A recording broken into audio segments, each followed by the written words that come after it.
Ha bois. Ha bois. Good afternoon. We're late, but you cut out, Lynn. Only a little. Only a little late. Only a little late. I actually thought we were gonna be later, but just a little late. Thank God I figured out what was going on with stuff I was doing, because I was recording something. I needed to heckin' warm up my vocals so that I could record some vocals for a concert.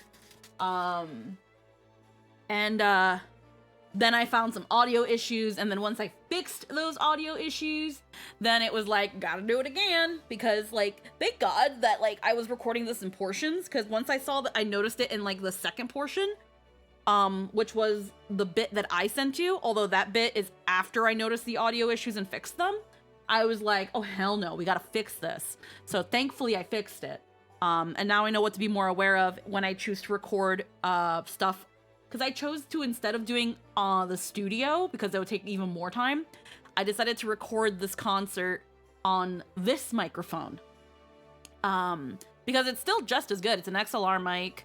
And because of the circumstances of those vocals, there being a teeny little bit of room echo is honestly not gonna hurt it too much. And it's something that I can also soften, smooth out as I clean up a little bit.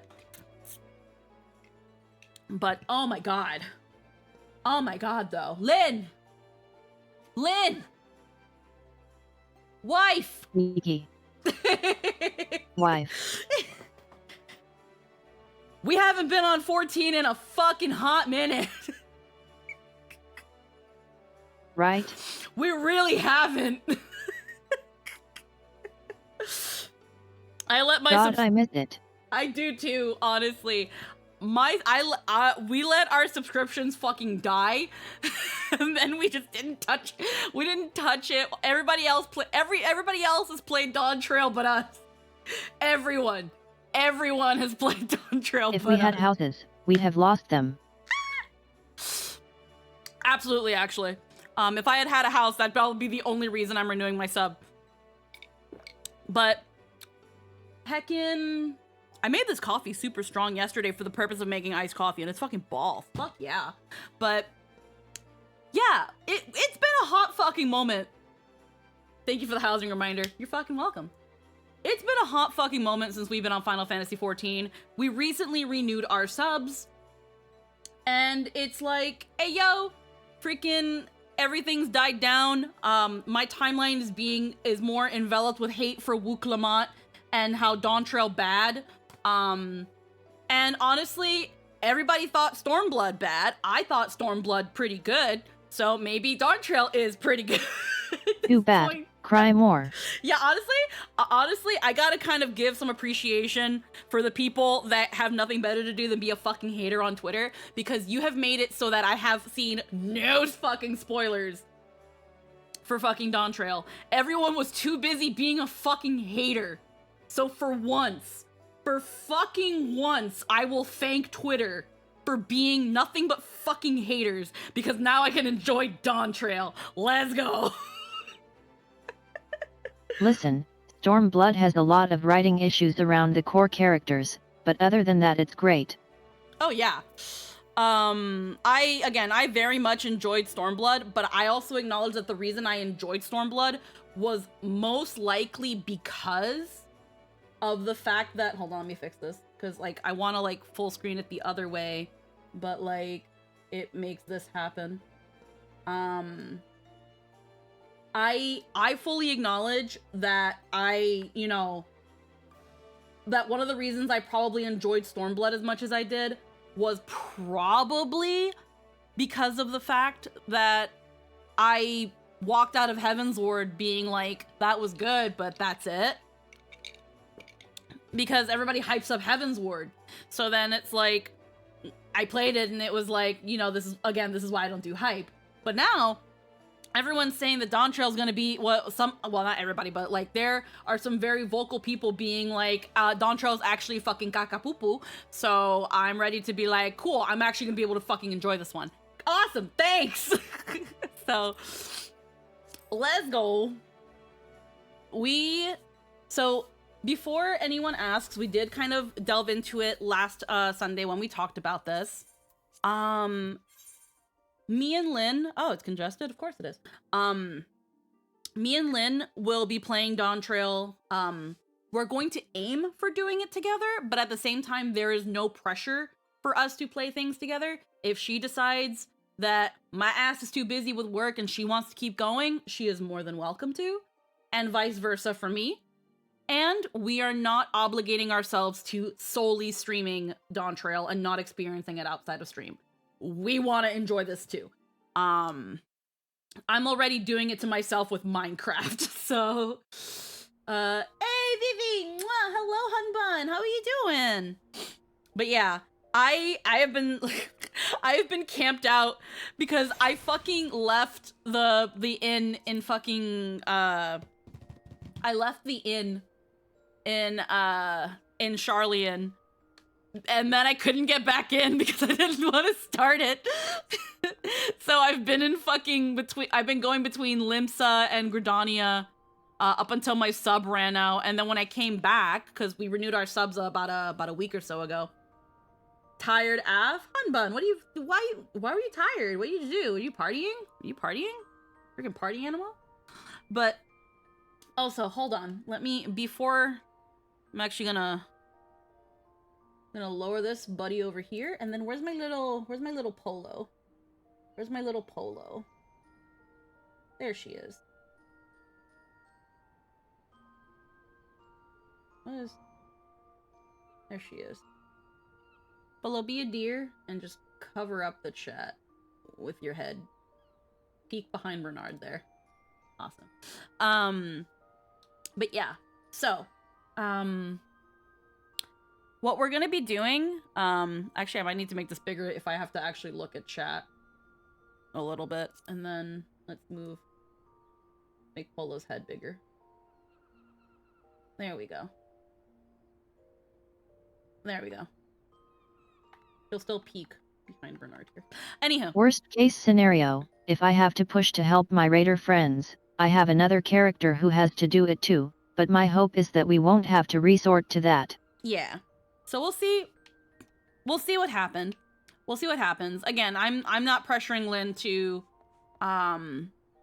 play DAWNTRAIL wholly side by side with me, because we all know Final Fantasy XIV, at the end of the day, when it comes to the MSQ, it is kind of a first person, a solo thing.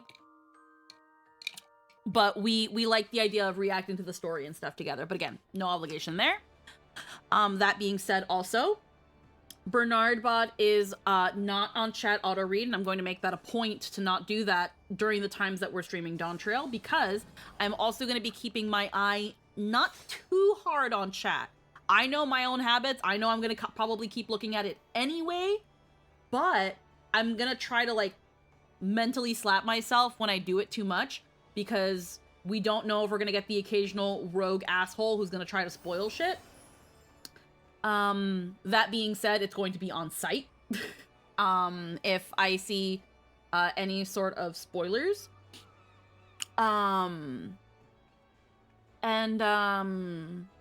What else?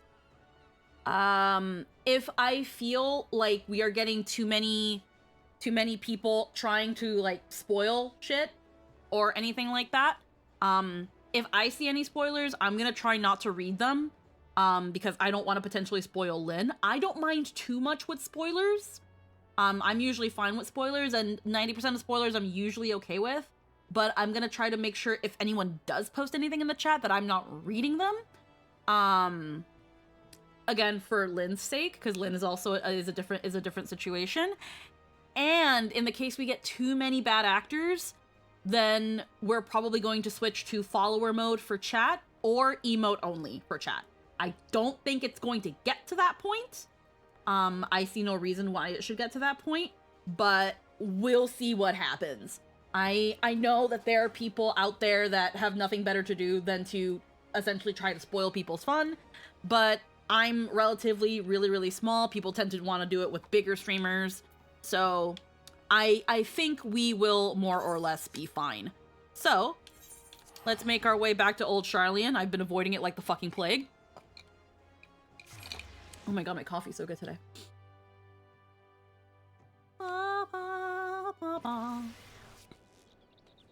Alrighty. Lynn, are you an old Charlene? Sure am. Okay.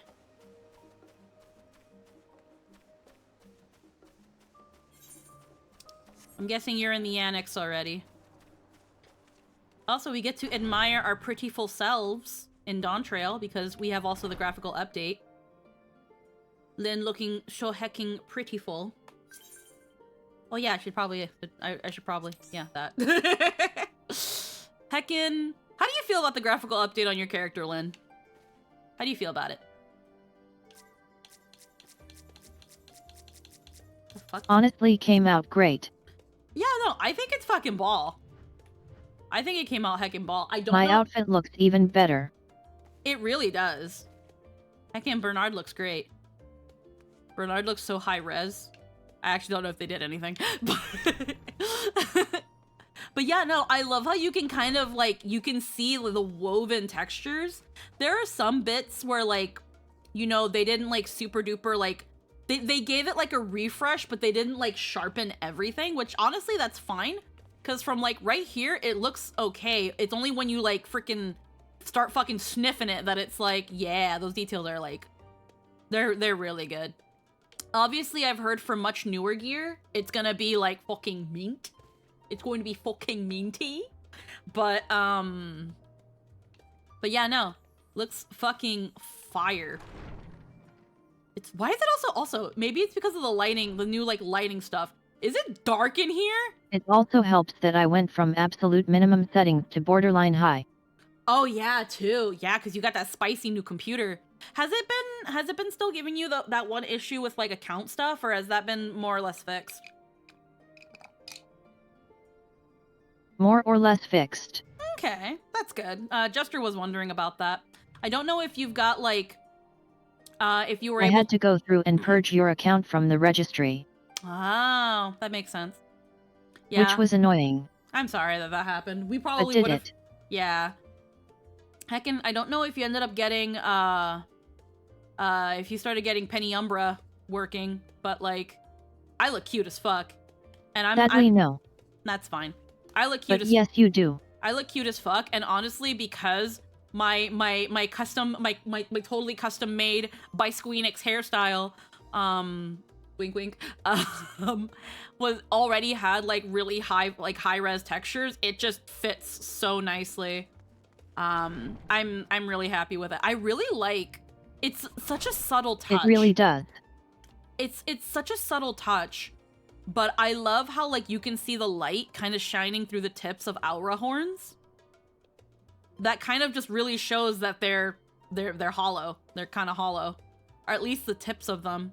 It's really, really interesting. Yeah. And then, yeah, like, I love how in the dark lighting, the eyes, like, really glow. So, like, it really works. And damn, our scales look good now.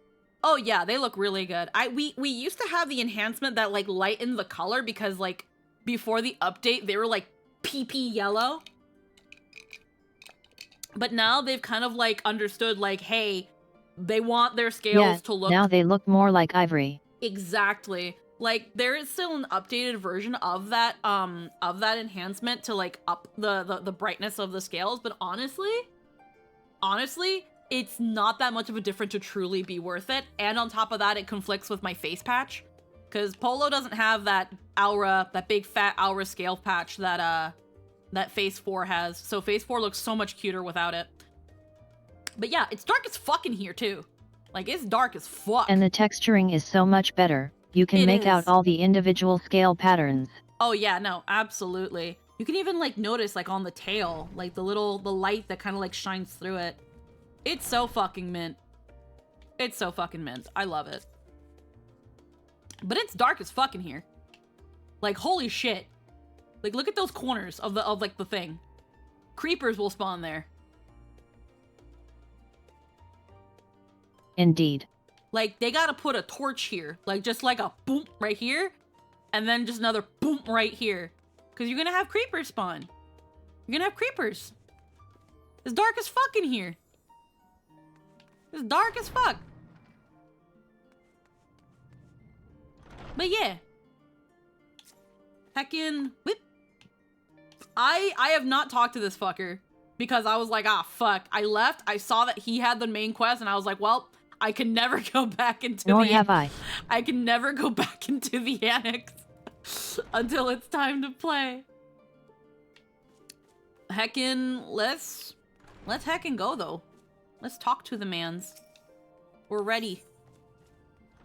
Ojika Sunjika has a quest for you. Welcome back. I've just had word from Erinvale. It seems he's managed to secure passage to Tural aboard a guide-ship vessel. Why don't you wait in the main hall while I go and inform your travel companions? It should only take a moment. Alright.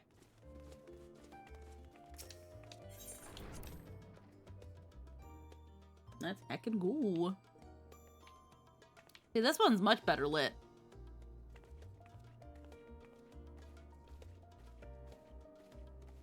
See, this room understood. Map looks great too. Oh yeah, they did refresh it. Some of the little notes around it are like a little blurry still, but that's fine. You know, the map though, they gave it a nice clean. Alrighty. Do the Hemkin wait.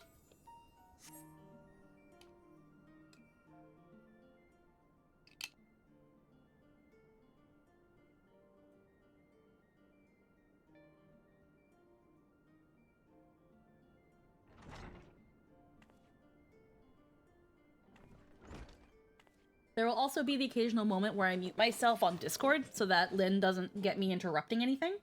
I'll be doing that when I read the cutscenes, that way she doesn't have like any conflicting anything. Ojika gave us the good news. We've made ready to set sail at a moment's notice. The only one yet to arrive is Erinvale himself. Speaking of... Banui!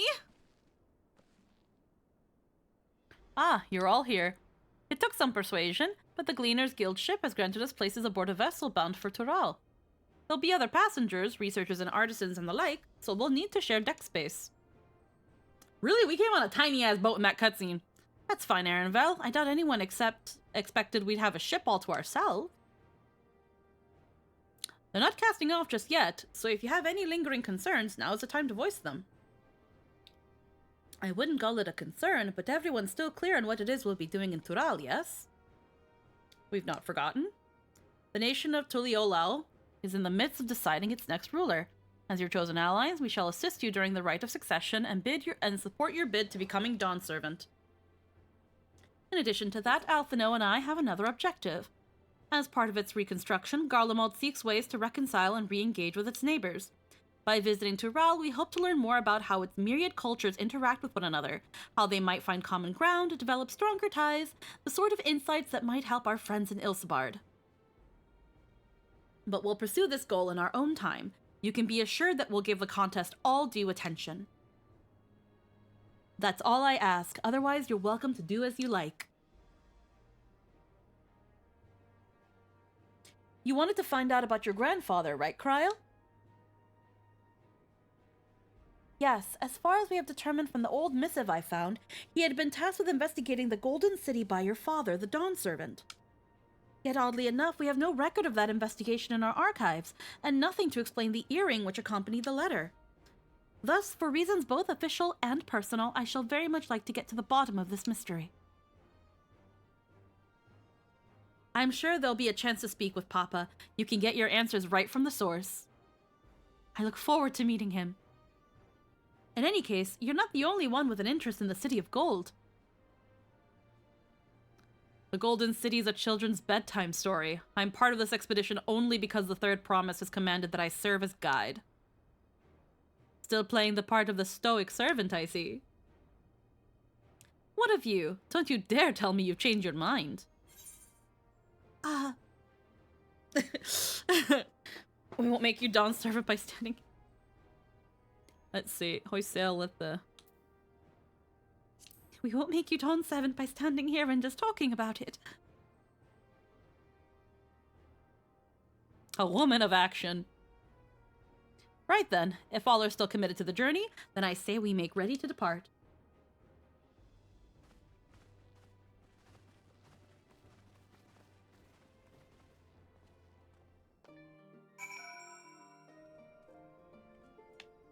Bah. All right, we gotta go to the destination. Banui man. Eager as they are, the others have already left for the harbor. We're not in danger of missing the boarding call, but perhaps we should be on our way as well.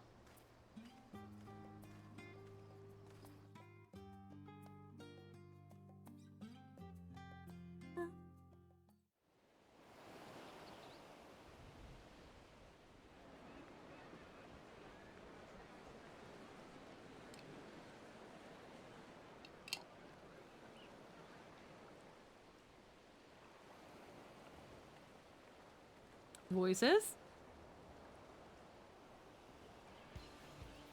Savoring the moment? Thank God.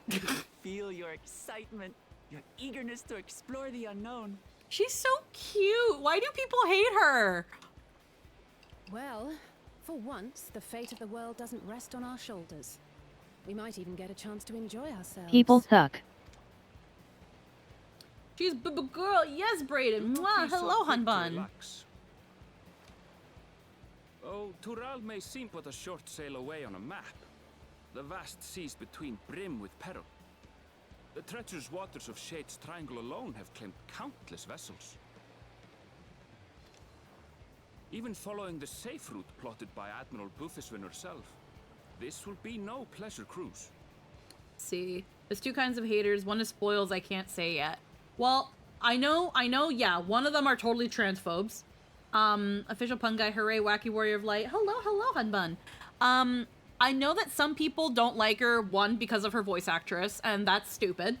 And then for the other one, it hasn't really much been spoilers, but people have been comparing her to a shonen protag in that she's too center focus. And it's like, did you forget that we're literally being sent here to help her and that this is her story of like her trying to be the fucking Hokage? Like, this is her journey of being the Hokage. We're here to help with that. Like, of course. We're the Jiraiya to her Naruto. Like, we're here to help. It's not about us. This is us just coming to vibe. Yeah, this is just coming to vibe and help out. So of course it's going to be centering It's like her. Hildebrand. Yeah, damn, imagine the player character not being the lead. You know, We're along for the ride. Exactly. Like, it's even said in the trailer, like, freaking Erenvel's being, like, freaking ready to just, like, chill out for a fucking change. It's not about you. Perhaps, but my voyage here was uneventful enough. Disappointingly so. And she's such a dork. Yeah, no, she's a dork. She's Either so way, funny. The two of you have first-hand experience, which will be of great comfort in the days ahead. I'm also just happy that we Tries get to... so hard to look strong, but it's like, girl, Like, and I'm also just really happy you're that such a Kryl- bad liar. Oh, yeah. Like... like, and I'm just really happy to have, like, Kryl here, because she's been with us since, like, when did she, like, we first heard of her way back in ARR, and we only started really seeing her in, like, ARR patch, and then going into Heavensward, and then, like, nothing. It was like, yes, girl, give us nothing. But, like, we're finally gonna do something with her, and I'm kind of really looking forward to, like, where she kind of weaves into all this. I don't expect her to play a huge part, but I feel like her being here is for a reason. Aye, it's nothing new to us. All aboard! We're casting off! It's time. I trust you have everything you need?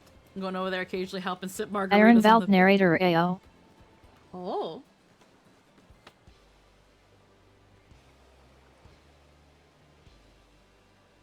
I just love the idea that freaking Erenvel got so popular during Endwalker that people were like, well, we have to put him in the next expansion now.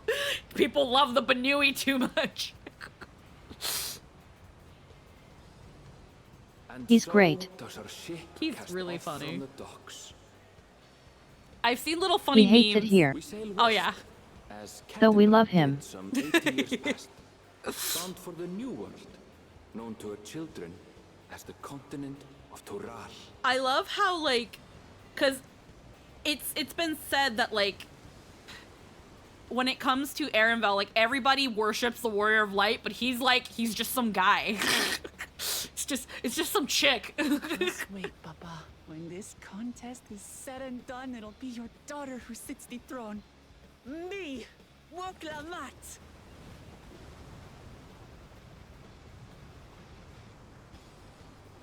I really hope you don't fall.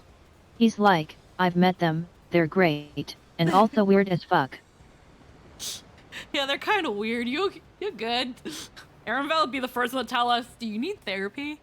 Do you want me to help you get therapy? Do you need therapy? So something I'm gonna give a little thing while like the cutscenes like are a little on the quiet side.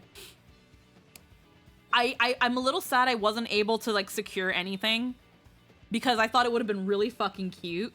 But I've been wanting to get like a chibi VTuber model of like my Final Fantasy Poeloh because I thought it'd be cute as fuck, but literally couldn't find anybody open. Oh with yeah, a that would be super precious. With a style that I liked. So we don't got one. But I'm still trying to get one. But again, it's just finding the right opening, the right price, the right people. But yeah, definitely still want to do that. So far. Still wanna do that at some point. Just have a little Poeloh model that I can do. Like sure Din could do it, but that girl's backlog is a leviathan without end. Well, here's the thing. I did put in one application. I did one of the people that, because I found a duo, an artist and a rigger that are working together to make a chibi models, and they opened applications recently, and I applied, and let's hope I get accepted. But if not, then it's just back to the drawing board and looking for something.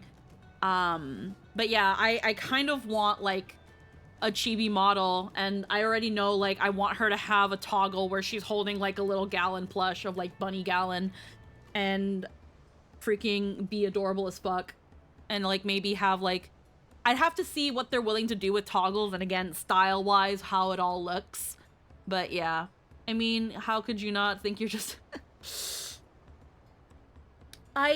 I did ask them, and it's a good thing I checked beforehand, but I always check and then I ask if they offer payment plans, because like the one that I applied for is 3 digits, and obviously they're asking for American where I pay Canadian, but this is something where I'm like, hey, I'm totally down for you guys working on mine last.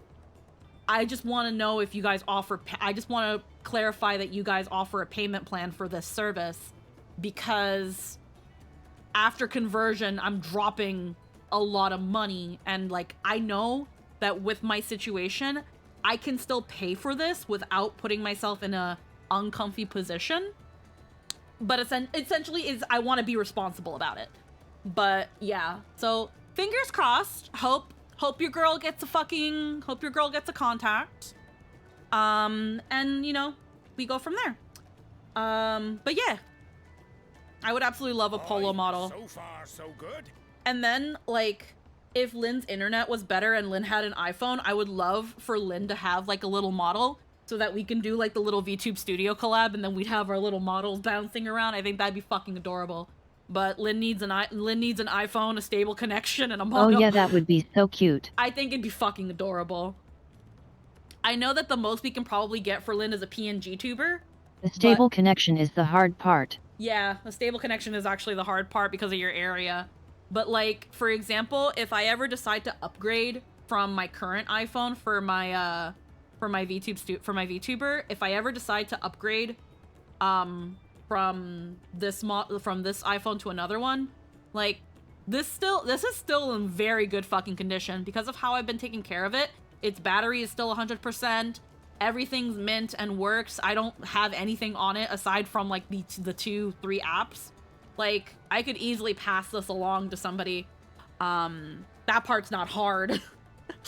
But yeah, it's something that, like, in my head, when I sent an application, I'd be like, oh my god, it'd be so cute for, like, Lynn to have, like, her own little, like, model where, like, we could have, like, whenever we do things together, she could also have her model, like, bouncing around with me, even if she's not actually, like, a streamer slash VTuber Just yet. so I can give you the eyes.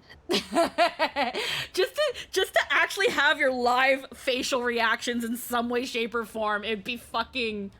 God, the day, if we ever find a way to do it, Lynn, and I'm actually able to, like, physically, even if it's through a VTuber, see your facial expressions, I think I would actually fucking cry.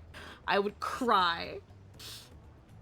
Hee hee hee. I would fucking cry. You know what's really funny, too? Actually, I don't know how it would work. Actually, we would be able to make it work, I think, with the text-to-speech to the VTuber model. It's definitely possible with the voice frequency. It's kind of like how VTS Pog works, but it'd definitely be workable to work her text-to-speech voice with the model and make the lip flaps move. It's possible. It'd be so fucking cool. Do you think iPads could do the same heavy lifting as an iPhone? I've talked to people who have used iPads before. They're not bad, but they're kind of wonky. They're a little wonky because while their cameras are good, they're not made for that sort of thing. If you have an iPad that came before, obviously it's the X, it's gonna be an issue. Any iPads that come after will be okay, but because it's so fucking big, because some iPads are so fucking big, depending on where you're putting it, it could actually just be more of a hindrance than anything.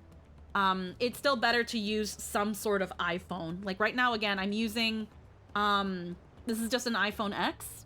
My only little mistake was that I decided to go for an X instead of an XR or maybe even 11, because like this specific model, is just a little too high res, even though its textures are 4K. They're just high res enough that this phone doesn't want to use them, so I can't have this model in my VTube studio on the phone without it crashing. Because you know how like some people when they go to like places like TwitchCon and they gather up and then they put all their phones with their VTubers on it together, I can't do that. I have to use my old model, which, I mean, better than nothing if I ever did do those sorts of things. But this model is just a little too fucking crispy to be on an iPhone 10. And it is what it is. But I didn't factor in. I didn't know that was actually gonna be a thing, you know?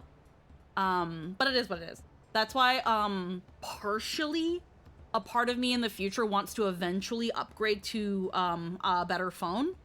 So that I can have like my VTuber on the phone. Also because again, as they up the phones, the technology in them becomes a little bit better.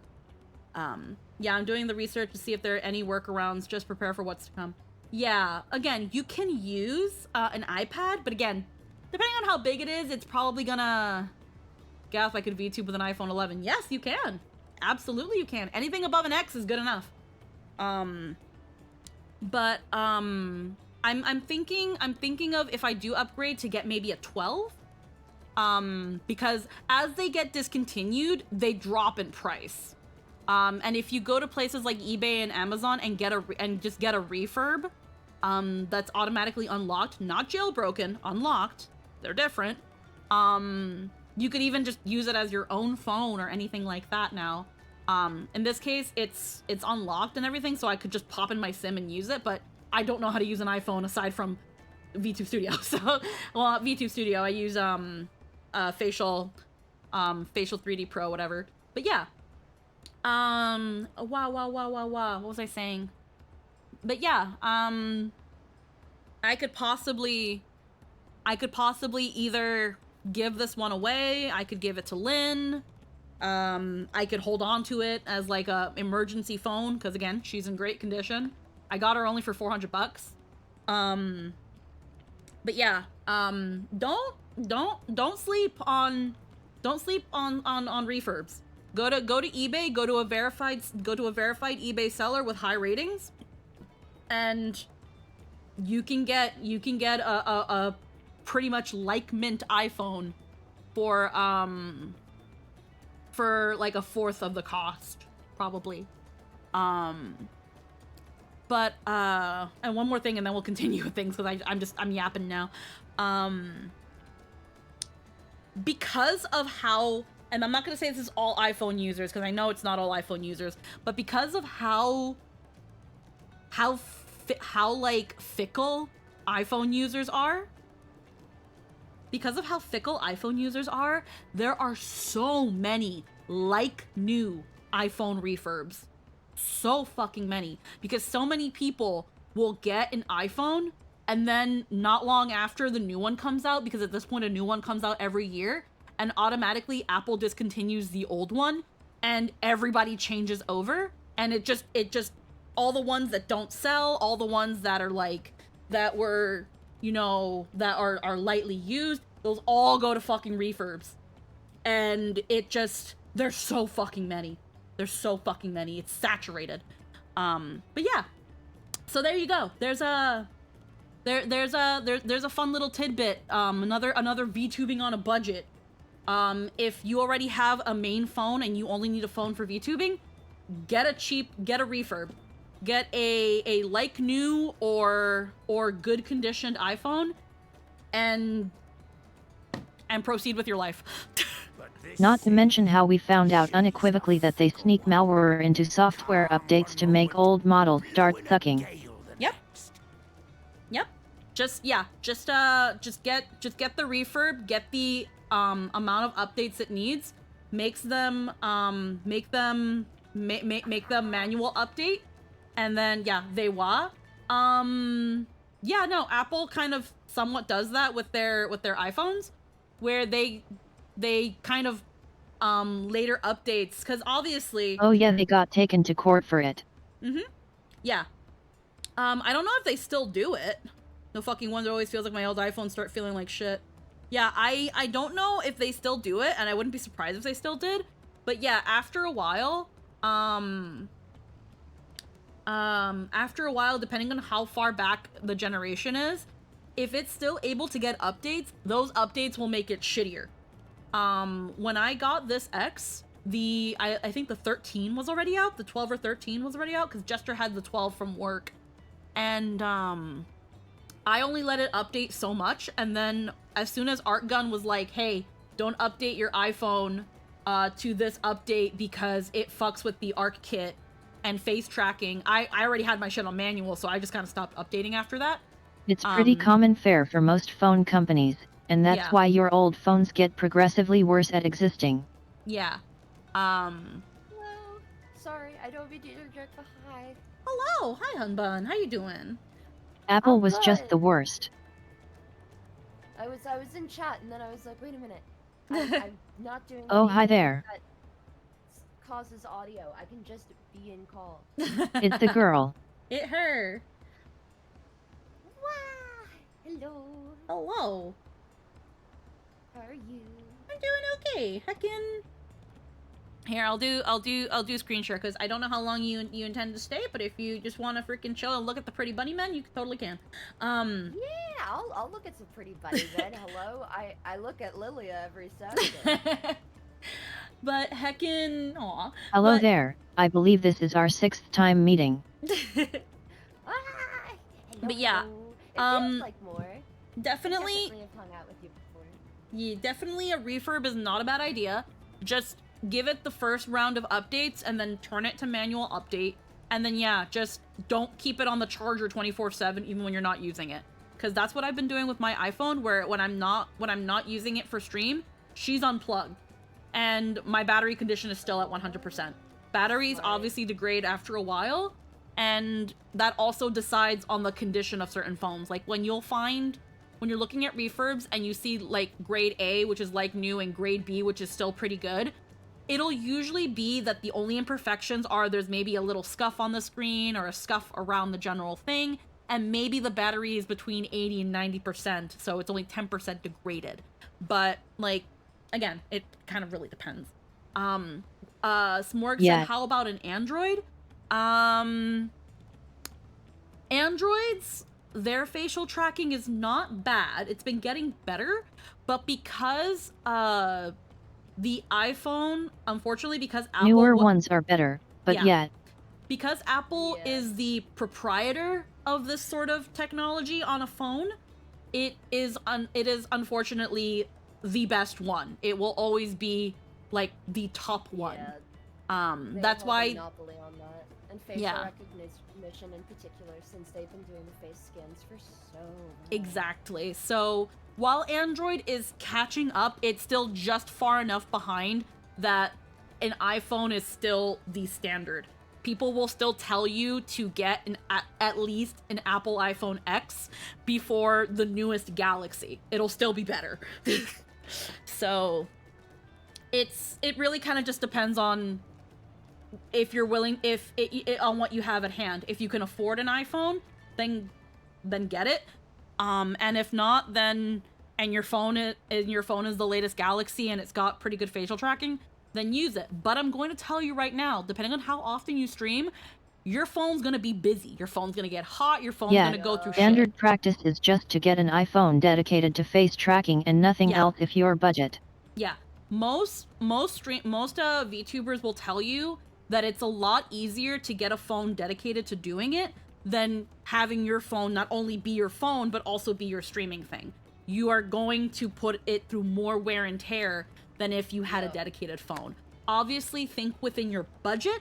Do what you gotta do if you really want to do it, but also know that depending on how often you use your phone, the degradation your phone might be in by the time you start, that there's gonna be times where you're gonna have to just put your phone away and switch to a PNG or Just gonna whatever. expedite it, too. Exactly, you're just expediting it.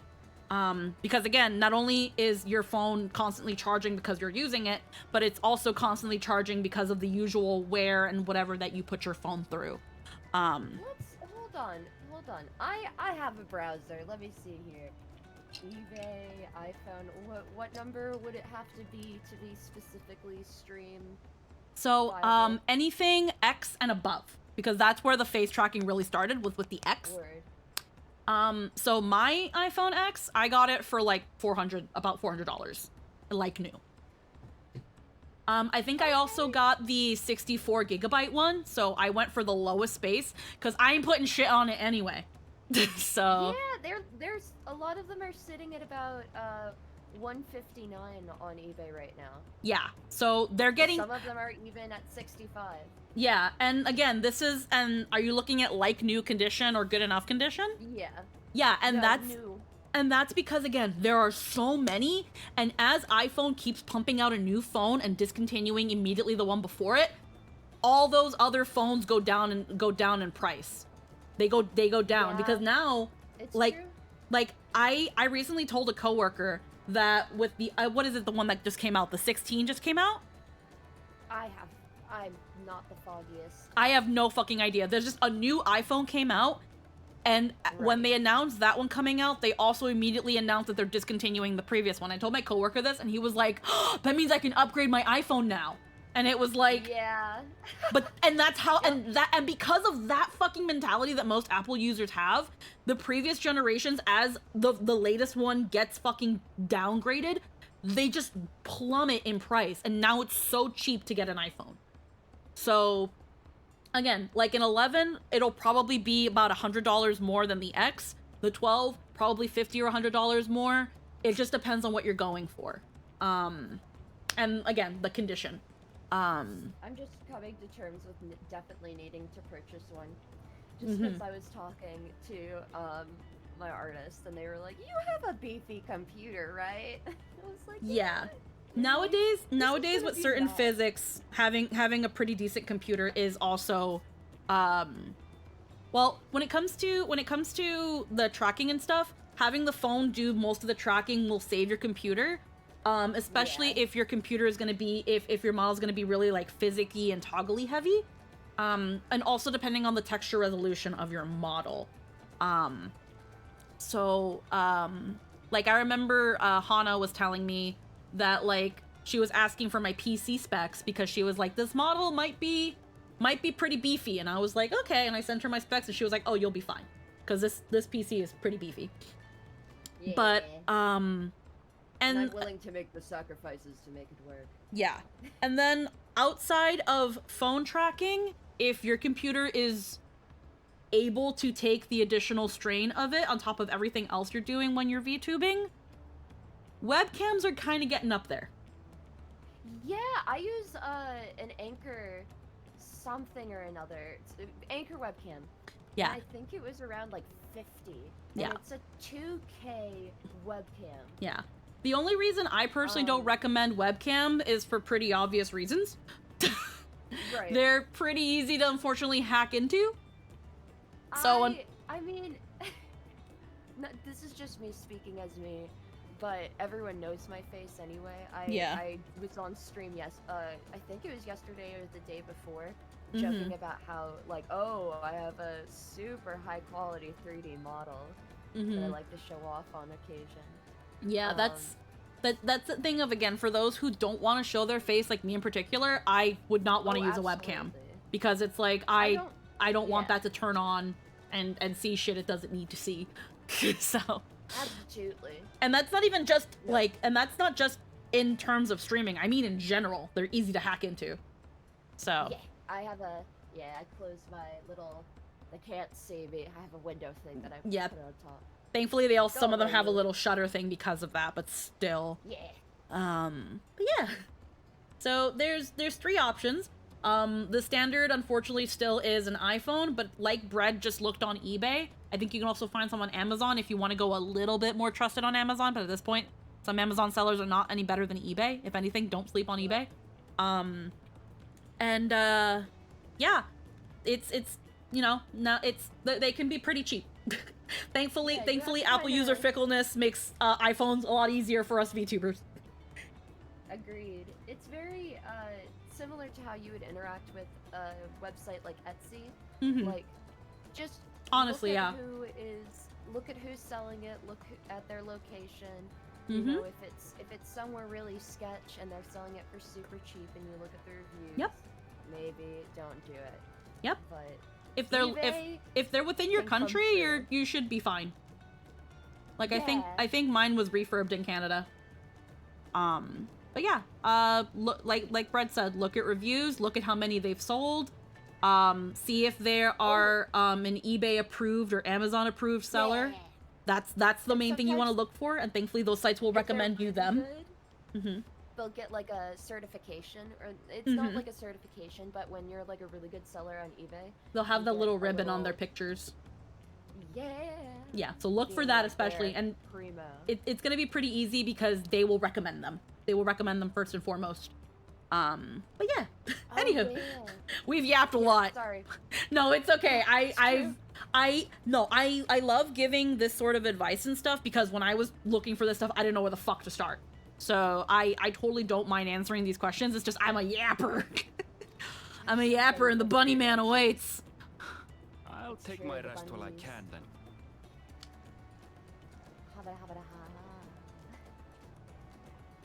I think that's the darkest skin you can get in the game too. Like the dude's like, he's black.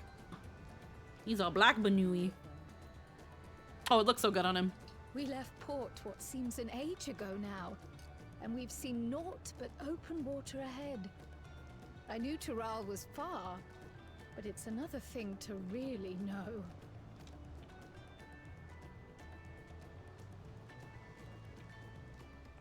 Speaking I look so fucking cute. Some of our fellow passengers have sure made this do. trip before. I was just appreciating Several your times, in outfit. fact. I was able to learn a few things about Tuliolal and the right of succession. Since we still have a long way to go, why not have a chat with them yourself? I'm sure you have questions of your own.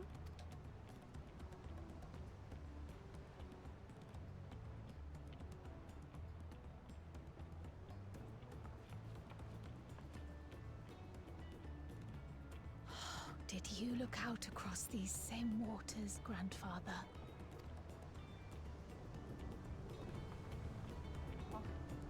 Tidy.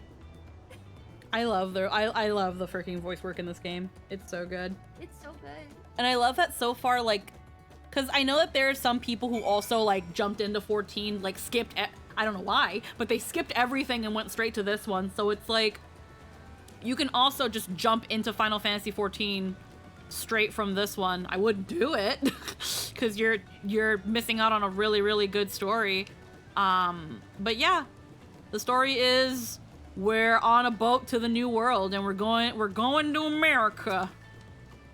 America. Oh, Fuck no. yeah! Have you spoken with our shipmates? Tural is still a good distance away, and it might be a pleasant way to pass the time. All right. And this is this expansion's cat mom, except she's a dork, so she's more like a cat sis. Deep Yes, breaths, deep breaths. I'm very familiar with this character. She's so fucking okay. She's so fucking abs. Tommy, tumbly. Yeah, she's cute. She's really cute so far. So cute. And honestly, when it comes to like the characters, I would say not to skip the story because Alize. You miss on all the good Alize moments. I love her so much. I can feel my edge start to dull on these long sea voyages. How about some light sparring later? Ooh. Let's see. Fond jeton. Hello, sir. Oh, this will be my first visit to Tural. Fond jeton's the name. I was working at Estame's Aesthetics in Ul'dah, you see, but my appointment with them, came to an end. Ah, yes, the red redditor. Good evening and safe travel. Hi, Amon. Hello, hello. The naval extreme. Your character's adorable. Thank you, Conchu. That's why I visited Charlian in the hopes of starting over.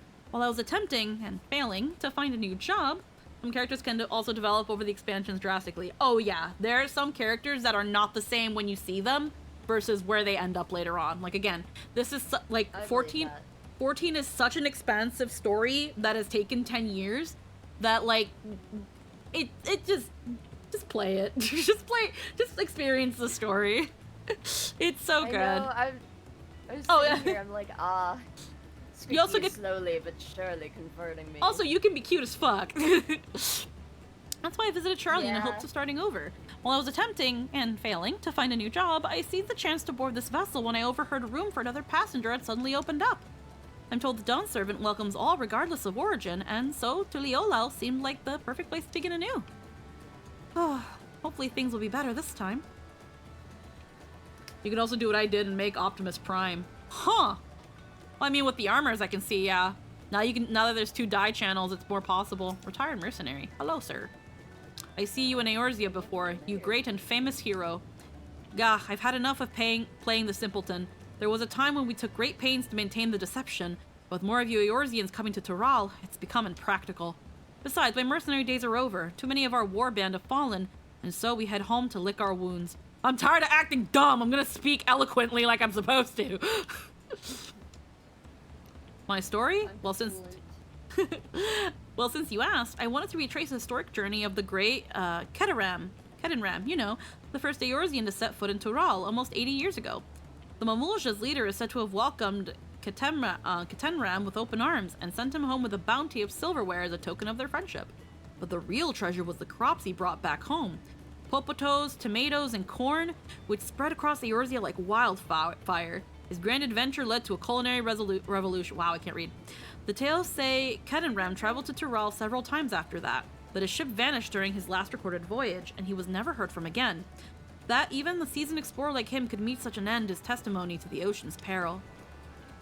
Yes. Thanks, South America, for your potatoes. You're welcome, colonizer. No.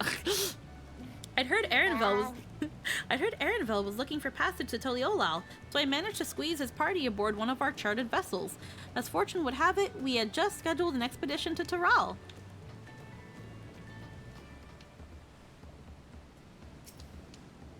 An adventurer, I presume?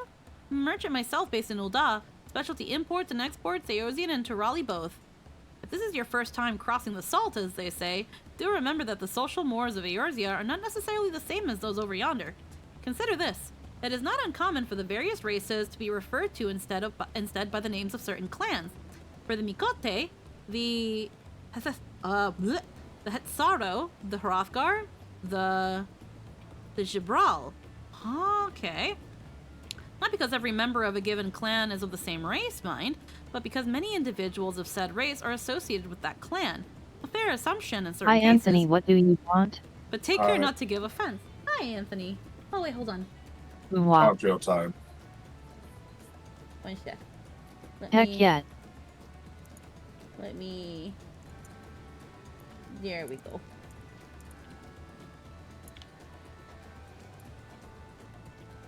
And then there's Alpha No. What? I hate how you convinced me to get reshaped. Now I can't go back. I've told this vessel it has been equipped with a barrier generator to protect it from storms. A reassuring thought, though I nevertheless pray there will be no need for it. I mean, elemental bear like we used against Leviathan. Yeah, probably. Sprightly Sailor. You're right here, bro. Right here, chocolate, bro. Do you want to make a wager? We're taking bets on who'll be sat next in the Dawn chair and the Dawn servant's shiny chair. Ugh. Nothing good ever happened when the wall gets on a boat. We've given all the races another new name. Good luck. There are 4 claimants in the right of succession. Your young Wook Lamont being one of them, of course. I hope we don't need to fight a giant water snake during this trip. And if so, I have plenty of experience. Too much experience, even. Unfortunately, too Also much experience. Squeaky, it's Yeah. great that you're a yapper. Got you going, snuck off to eat lunch, and got back before you got ahead of me. But hell yeah. Also, hi, Brian. But from what a Momoja bloke was telling us, the other 3 are all strong contenders. Not too many keen to risk their coin on the 3rd promise. Where's Aaronville? Where's that little shit at? Message to old Charlian. Okay. Also, hi, Brett. Hi. Where's the Bonui? The bunweed. Where's the Bonui? He's probably in the cabin being like, I don't want to fucking deal with this bitch. She's fucking weird. I don't know how. Wuklamat is the best. Alright. I like I lived her. at it. God Wook Lamat is so obviously out of her depth. Yeah, that's great. Did you learn anything of interest? Wuklamat's completely out of her depth. Oh, I hadn't heard about the clan names. We should have Wook-Lamont and Aaronville teach us the ones we should know.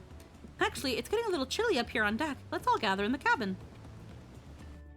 Ocean is cold, actually.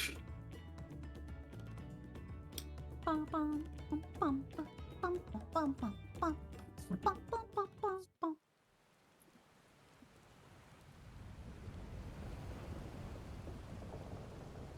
You do need to clear Leviathan EX. I'm sorry to hear that. Have Good luck. fun with that. Honestly, you can do it yourself if you're at level 90, 100, easy. We're like 70. We're in Yeah. for a proper storm, it seems. Wook has orange cat energy. Exactly. It's funny because she is.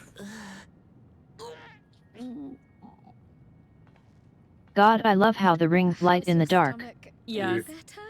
It's great. Best I hour don't know. upgrade. What you mean? I don't get seasick. Oh. I'm just feeling a little nauseous Sure. is all. Starts doing like the Isn't that cat what like seasickness is? with their back. Oh no, go. Not on the carpet, not on the carpet. No, no, no, no! Just does a little cat. Just like those cats. Yo. The Shatona, as my people are called, have settlements mainly in the north, in Shaktural. And your family? I know nothing of my father, not even his name. As for my mother,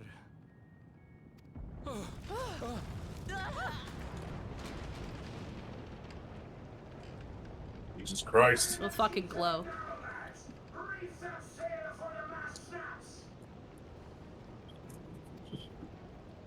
Oh dear. Only elders have watch! This wind's too strong to take any Man falling off the mast! We need help! Get him below decks first! Quickly! Before he's washed overboard! And that lighting on the metal. Come, we should Oh, lend yeah. what aid we can. So good. Time for Siren Song C2. No! But maybe yes? I have not seen the ocean rage with such fury before or since.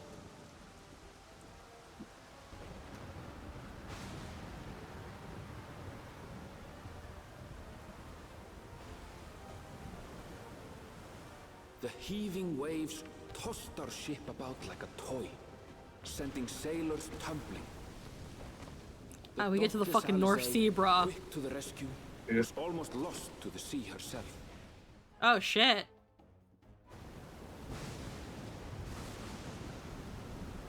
Ramuh's so angry.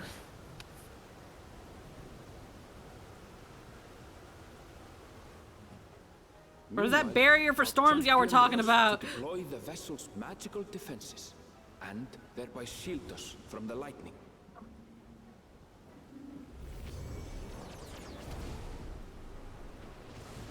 Schmancy. What an extraordinary life she must lead to be able to operate such a device. Listen, we take the wind very seriously. I She love just that. kind of used it. I held my hand out and I remembered what Sid told me. Just tell yourself you know how to use it. Oh no, Might have Mama. mistaken her for another soul in distress. Oh.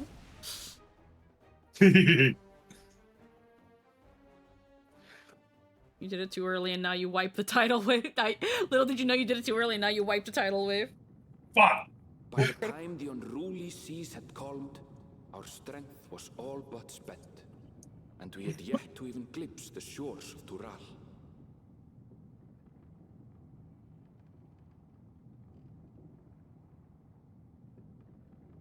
In retrospect, of course, that battle against the storm would prove a fitting prelude to the coming contest for the throne.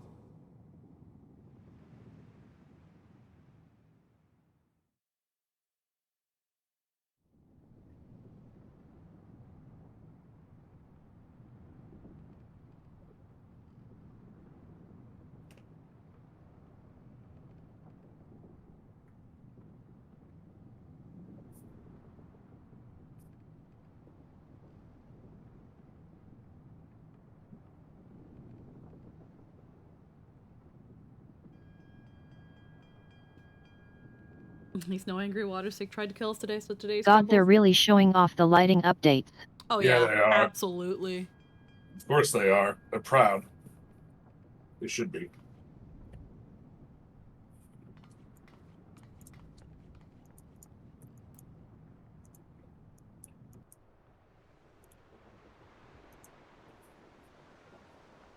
I'm low-key terrified for whenever we go on that cruise in January. Mm-hmm. Cruise. Yeah, on Jester and I were invited on a like really luxury cruise to Mexico with like his family. And I've never been on a boat. I've never been on a boat. It's a huge ass like cruiser thing. It's like one of those humongo dungo, like a city on a boat sort of shit. Oh my gosh. Well, I hope you have a lot of fun. I mean, Oh, yeah. I've also not been on a Joining boat, us so I for some cannot fresh air? extend any words of comfort. But I'm sure it'll be lovely. Oh yeah, it looks like it's gonna be a lot of fun, but a little part of me is like low key like I've never been on a boat, let alone a boat this big. But like yeah. Seems my belly has settled along with the weather, but I'll feel much better once we're on solid ground.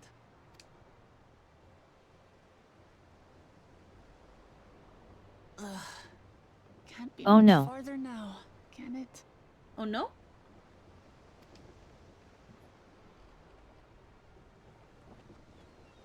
Bernards!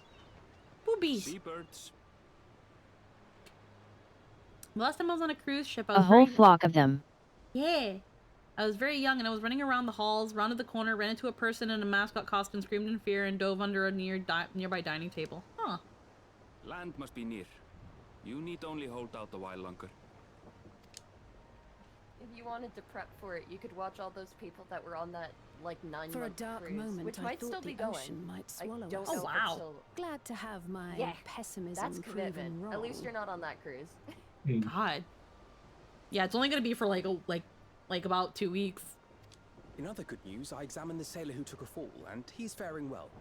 I'm sure he'll make a full recovery. Good news indeed. If all's well, my then friends we have no needn't bogans. delay in launching the landing boat. Ships have to lower anchors some way from shore. Too close, and they risk having their underbellies ripped open by the reefs that crowd Tuliola's coasts. Come. When they mean far, when he says far out, they mean far out. Yeah. The shallows are really far out for some reason. It's actually quite impressive.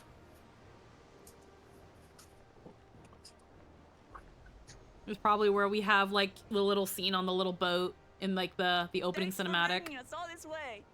What? No way. We only did what we were paid to do. Couldn't hardly set you adrift halfway.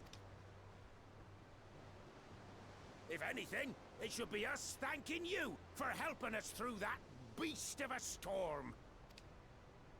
As a matter of fact, everyone's starting to fancy your chances in the contest. At this rate, we won't be able to lay wagers no more. Then I better not let you down. Easy stomach. I want to play a kitty Easy. lady so bad. Well, you can with Final Fantasy XIV. We're the last to board. I If know, there's but nothing I left to mean say, in then let's show tabletop off, shall we? RPGs. Kitty ladies. I was going to play a Tabaxi back in Yi Day when I was first brought into Oh. Nat 19. Hell yeah. Those are We were fun. gonna be like lion and have there's a genetic when there's like not enough male lions around. Sometimes female lions will grow manes, Mm-hmm. and so that was going to be like a big part of their design is that they've got this big fucking mane. So much so that it covers like their chest area, and so it's just very much Blue like a seas, you clear think skies, they're and wearing a boundless shirt. possibilities. Eh, I dare say our Oh. destination funny. will soon be in I like sight. that. Do like a very deep Russian accent. Ooh. Wow. One day, one day. До свидания. Enjoying yourself for a change? Yes. Wow. Wow. There, look, my friends. Behold the scene of our next great adventure.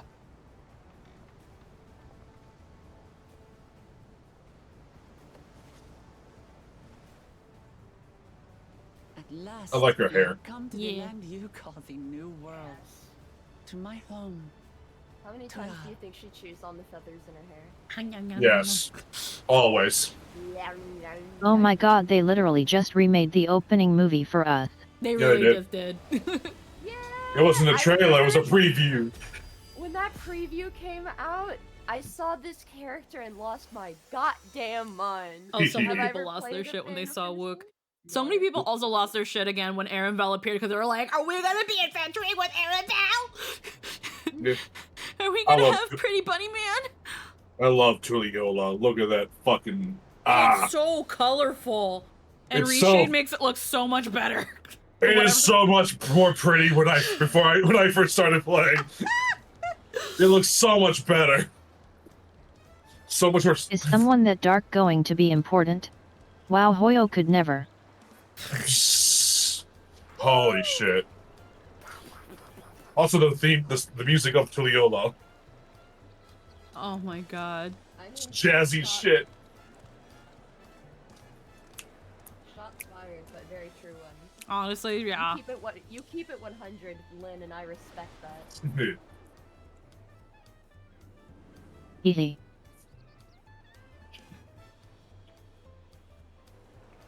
Glad to be respected. Hoyol will be like, "Yeah, I'll take some coffee in my creamer."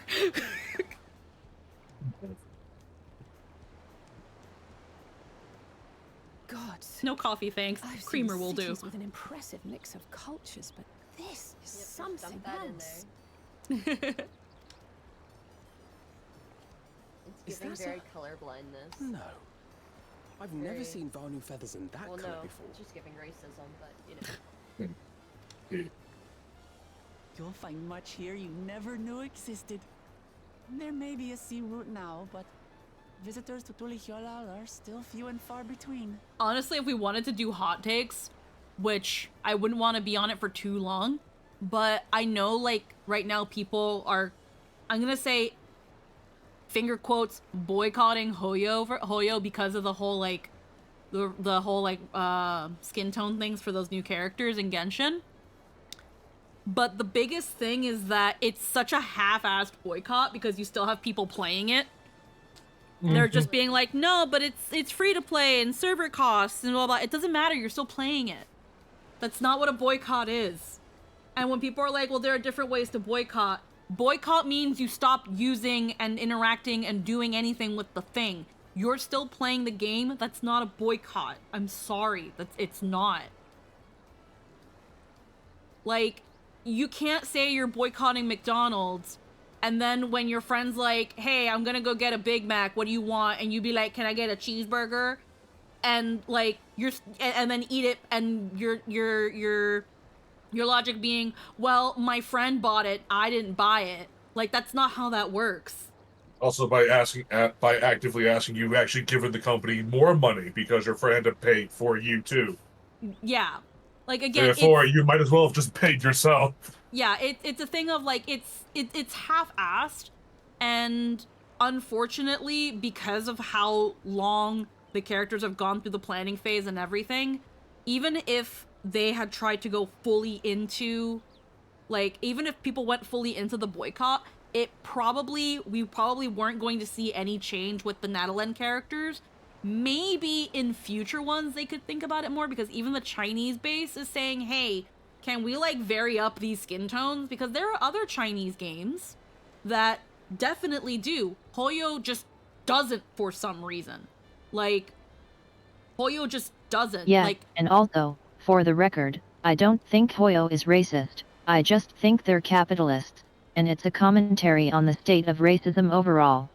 yeah. They have tons of sales data unequivocally showing that white-skinned characters have higher returns pretty much no matter what. Yeah. I mean, I've seen some cases where there might be somebody that is a little bit sus. Like, I've seen, especially in the case of Arlen, some of his abilities are kind of like, huh?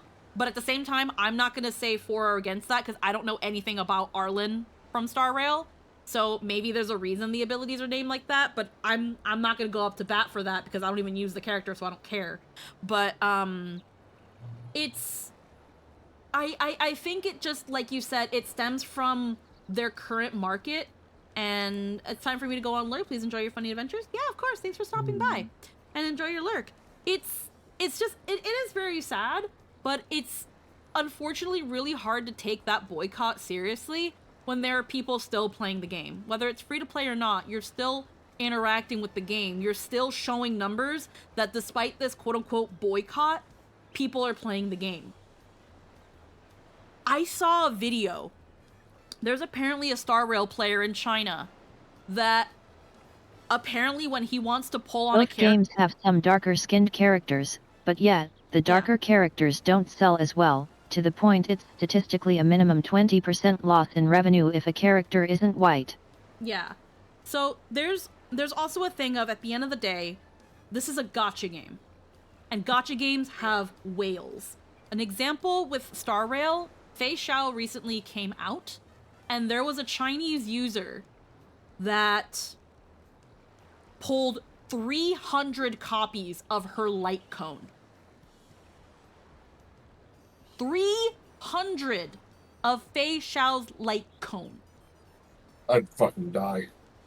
Yep. The dude's the dude's pretty much funding Hoyo on his own. Whoever that is, if they're a he, I don't know.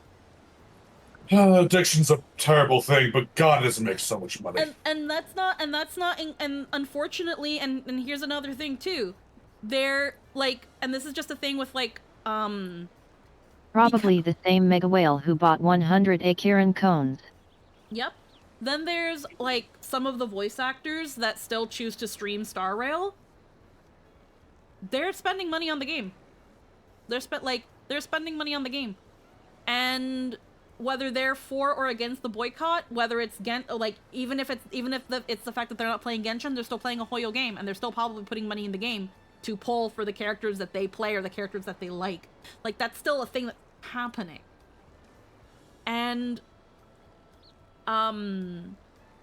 like, right now, I'm not gonna speak for anybody and all that stuff, but like, I know there are some voice actors boycotting Hoyo, like refusing to stream it and stuff because of the Nadalin and the diversity thing, but most people in the VA scene that are not playing those games are mostly just not playing Genshin because of the voiceover strike. But they're still playing the games. Like, it just is what it is. But yeah, no, the boycott, and it makes me sad because I do believe that with the amount of money they make, having a more diverse cast is still kind of worth even the small loss that the statistics show them that they get. But they're not going to do that because at the end of the day, it's a gacha game. It's about making money, and it sucks. But unfortunately, I also can't super find myself. Yes, also real talk, boycotts don't actually work. Companies don't respond to boycotts so much as they respond to negative press that comes with increased awareness. Yeah. Like, for example, I'll finish my point and then I'll give an example of like something that Lynn is talking about. So, unfortunately, while I totally understand and wish that like Poyo could diversify their cast of characters from just being cream and off-white cream, unfortunately, the boycott is so half-assed that I can't take it seriously. And I don't blame people for also not taking it seriously when the people that are still playing the game but claim to be boycotting, it's always an excuse. Well, I'm free to play. I get server costs. Like, no, you're still playing it.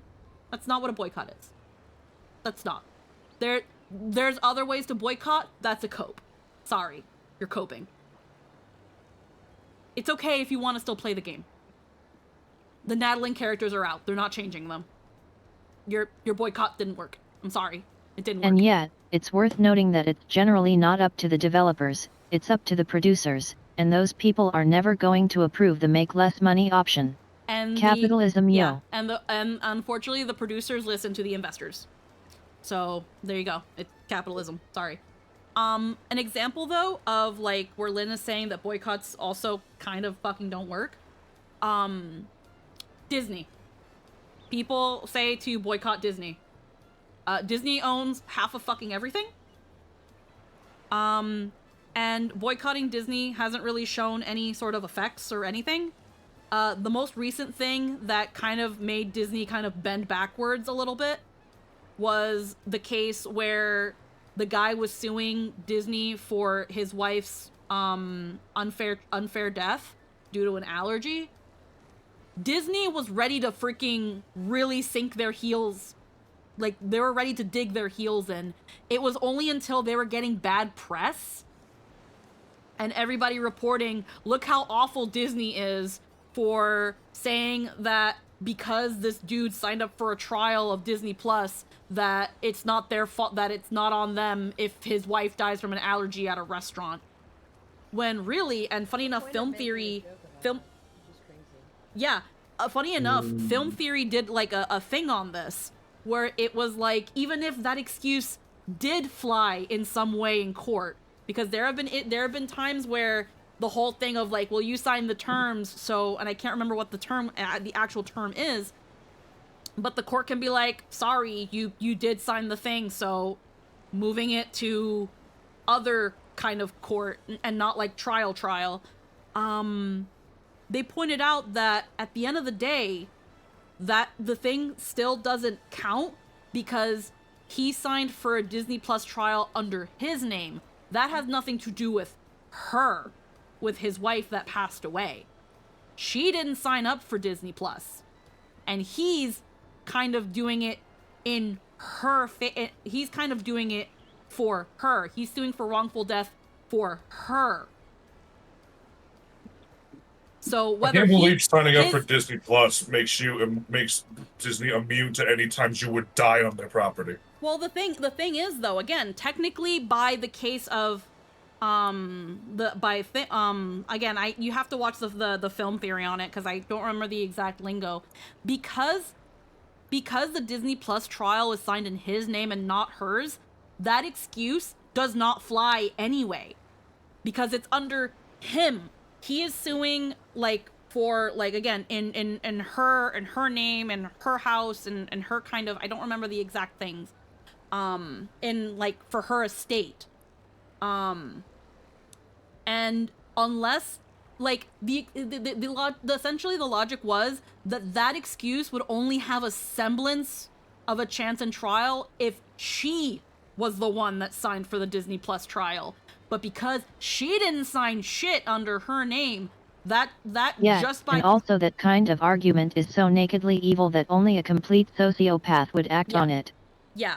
So that was that thing of like, but it wasn't until this whole scandal gave Disney so much fucking bad press, that's what made them decide, okay, actually we'll see you in court. Not because people were like, guys, we need to keep boycotting Disney. Boycotts don't work. Bad press absolutely does. Yeah, unfortunately, bad press will always be more effective than a bunch of people not using the service. There are some people that are saying that the Starbucks boycott was working for a while because like Starbucks was noticing losses and was trying to figure out what to do, and the similar goes for McDonald's. But like McDonald's and Starbucks have definitely reported losses in their revenue since certain boycotts have started. But again, they're not going out of business. It's McDonald's. Boycotts usually lead to a Streisand effect. Bad press actually impacts the bottom line by deterring investors. At the end of the day, too, McDonald's doesn't make most of its money by selling hamburgers. It makes most of its money through real estate. That's fucked up. Well, it does. Weird. It does. That's where, like, there's a food theory about it. McDonald's makes most of its money through the equity in real estate of the land that its restaurants are built on, not the hamburgers and fries and sodas that they sell. That's because at the end of the day, land and equity. That's why you'll see a lot of like financial assistance stuff will always tell you in some way, shape, or form to invest in real estate or invest in land owning, because that's where the money's gonna come in. That's where most of the time land and equity like almost never depreciates. Land always goes up because as more people come in, as more things are built, as things get more crowded, people want to live somewhere. People want their store somewhere. So like invest in land. Invest in real estate. Jeffree Star, he's even talked about, I used to watch Jeffree Star a lot. I don't barely watch him anymore. But most of his money came from investing in real estate, not from his makeup company. The money that he made investing in real estate and land allowed him to open his makeup company. It's like that's so what you have to do. And then real estate tries to sell you these expensive homes with absolutely And then we bubble no housing land. costs and cause a burst that results in a massive financial crash. Thanks 2008, and we're looking at a repeat pretty soon. Yeah, so yeah, unfortunately when it comes to like hitting McDonald's and the financials, you don't like, obviously the idea is, well, if they don't sell enough hamburgers and fries, they'll eventually close. Yeah, you want the McDonald's to close, but again, there's just too many. There's just too many, and there's too many people that still go. It's I don't know. And honestly, at the end of the day too, because here's the thing, because all the McDonald's is a franchise. Again, most McDonald's makes its money through the rents that they charge owners. So if you decide not to go to a McDonald's and you decide not to buy the hamburgers and not buy the food, you're not hurting McDonald's. You're hurting the franchisee. You're hurting the owner. And then what happens there is, because the prices are also decided by the franchisees. That's why if you go to certain McDonald's in more well-off places, they're cheaper than certain McDonald's in not as well-off places. Yep. Because they have to, they need to make money so that they can pay their rent to McDonald's. So unfortunately, in a way, not quite, but in a way, It's also why quality swings so wildly. in a way, but not quite, a McDonald's store is a local business. So in boycotting McDonald's, you're actually unfortunately hurting your local economy.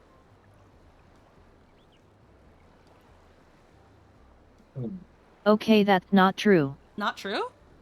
You're not really? Because they're owned by franchisees, and the franchisees decide the prices. And if people don't go and buy the food, then they have to raise the prices because the costs go up because they're not making money. That's why I said kind of, but not. Technically they are local, but you're not hurting your local economy by not going there. You sure?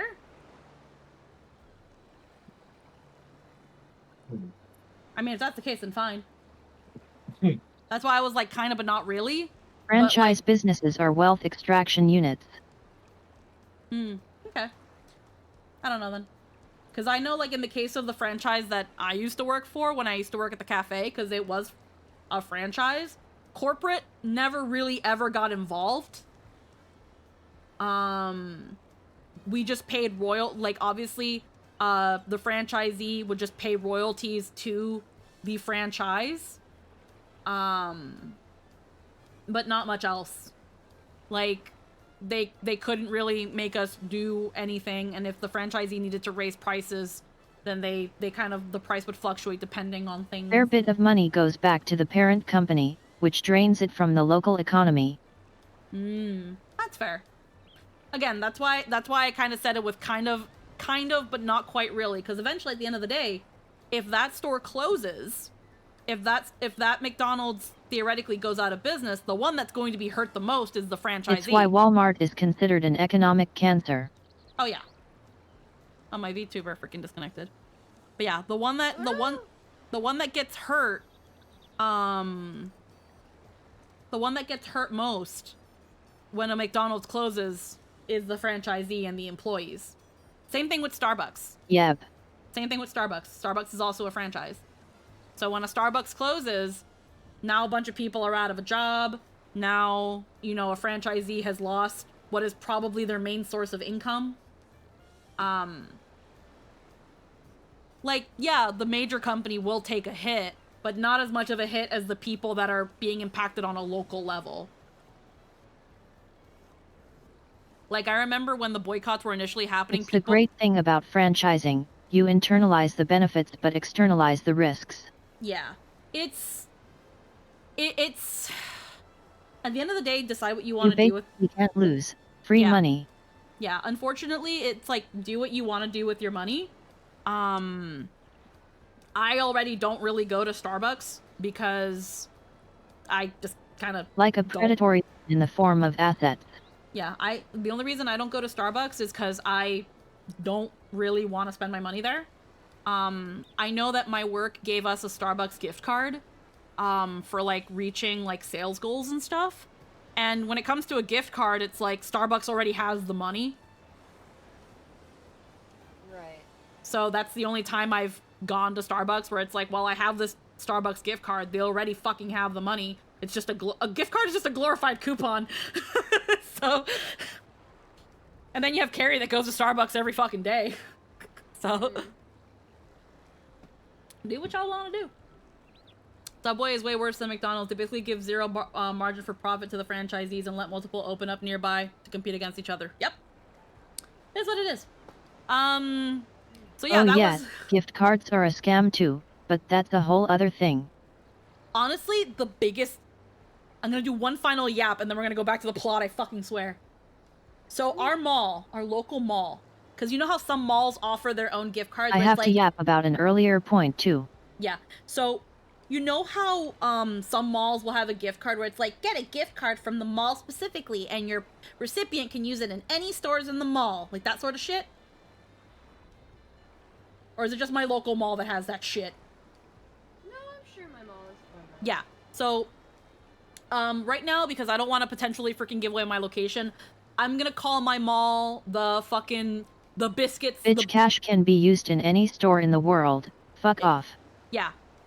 So let's just say, just for now to make it easier, my mall is called the Biscuits Mall. So the Biscuits Mall is like, get a Biscuits Mall gift card, and they can use that gift card anywhere in the Biscuits Mall. Cool. But this gift card is fucking bullshit. Because, and this is how I know, and I learned the fucking hard way, because up until I started fucking working at the Biscuits Mall, I didn't fucking go there. So, like, 2 Christmases ago, or sometime last year, I got gifted a Biscuits Mall gift card for $50. And I was like, oh, neat. No, it was 2 years ago. Biscuits Mall gift card. And I was like, oh, hell, okay, cool. I don't go to the Biscuits Mall, but if I ever do, I got this thing. So, the card kind of just sits on my desk for God knows how long. Jester's talking about how he might need to go to the Biscuits Mall to get some hair care stuff. And I was like, oh, fucking dude, I got a Biscuits gift card. I check online to double check the balance one more time. And again, didn't use this fucking card. Sitting on my desk for over 2 years. I go into the website to check the balance. The Biscuits Mall gift card said it only had $27.50 on it. But I never used Biscuits gift card. The fuck you mean? It's half gone. So, I look at the back of the card, and the back of the card says that the gift card will be valid until this date. After that, it will be taking $2.50 from the balance in the card for every month afterward that it's still not used. What? You're punishing your customers now? Okay. So... Yep, complete scam. So, and honestly, I'm so fucking tempted to freaking put it in, like, the freaking community rant and rave or some shit, because it's a fucking scam. So, I freaking... Well, it's still $27, but freaking we go to the Biscuits Mall, we go and spend it, and they're like, oh, you have this much on your gift card, and they're like, yeah, it was 50, but, you know, apparently never touching my card costs. And they're like, what? And it's like, yeah, the gift card charges itself to keep itself active. That is so fucking stupid. It's essentially a service cost just for your card existing. No other gift card that I have ever experienced does that shit. Not the gift card from the coffee shop, not a Starbucks gift card, not a fucking Apple Pay gift card. No other gift card does that shit. Physical or digital. Even those freaking Visa MasterCards. It's very unprofessional. That are like its own, that are like a credit card, debit card. It's just a preloaded fucking Visa. First off, those are kind of fucking stupid too. Because most machines nowadays don't even want to take them, and because they don't have a chip and they have a swipe, a lot of machines nowadays don't even have a swipey. So it's like, there it is. That isn't quote unquote an improvement. Back in the 90s, they fully expired after a certain date. Yeah, but the thing is though, that card is so behind the times though. It's fucking bullshit. It's fucking bullshit. Because I was thinking, Gift cards are just a way to turn money that you can use anywhere into money you can only use in one place. Yeah. The entire point of gift cards is to get someone to pay now and force new customers to come in later. And since most gift cards aren't even used, or are never maxed out, they're just a scam. Yeah. At the end of the day, when I used to work at the cafe, I had so many people that it was like, I've had this gift card just sitting around, and like, I just remembered I had it, and blah, blah, blah. So like, I've had when the holidays come around, one of the things that we were told the cafe to do is like, you know, point out that we also offer gift cards if they're looking for a holiday gift to give people. And yeah, when people are gifted gift cards, we would get a big influx of new customers because, well, I got this gift card, so I might as well use it. They're just a glorified $1 off coupon. That's all it is. You're spending the money now. Yep. But the thing is, at the same time, because I remember I had told my boss at the time, where I was like, wow, we sold a lot of gift cards. And he was like, yeah, but we technically didn't make that money. And that's why whenever we do the, whenever he was teaching me to do like the cash out and the balancing, the gift cards are their own thing separate from the sales. Because at the end of the day, if someone buys a gift card at my cafe for $20 and then goes to a cafe a city over and spends it there instead, I don't get that money. That cafe does. So at the end of the day, if I sell a bunch of fucking gift cards, the franchisee doesn't make shit from it. It's wherever the credit is spent. Which is dumb. Which is dumb. Only I ones get it, that but have it's a dumb. practical use are digital gift cards, because they let you turn cash into digital currency. But yet... But yeah. I like... What was what were you gonna say, Anthony? I like how certain cutscenes in this game are set to certain times, but not all of them. Because you've been standing in that cutscene from midday to now in the middle of the night. Yup. What were you gonna yap about, Lynn? And then we'll continue.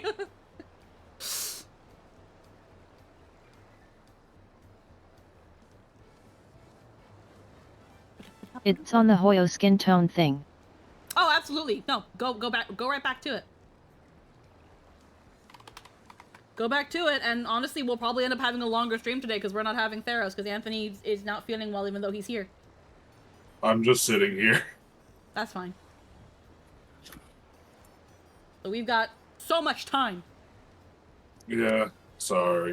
No, it's okay, honey. It's okay. What should be noted is that, it doesn't mean the company is racist, but it definitely means market wisdom for their demographic is that a significant enough percentage of their audience is.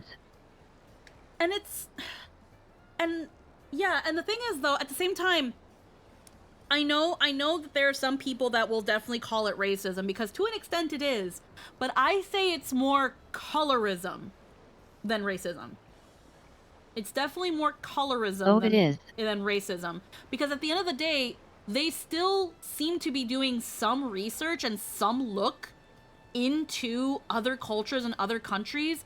And again, I don't play Genshin, so I can't say for sure, but I've seen people still like give good nods to how they capture some cultures in some ways. I've heard some bad as well, but the fact that they still want to integrate and look into some other cultures, even if it's a kind of a half-assed attempt at times, the fact that they're even trying shows that they're not being like, our culture is the only one that matters, it's the only one we want to show off.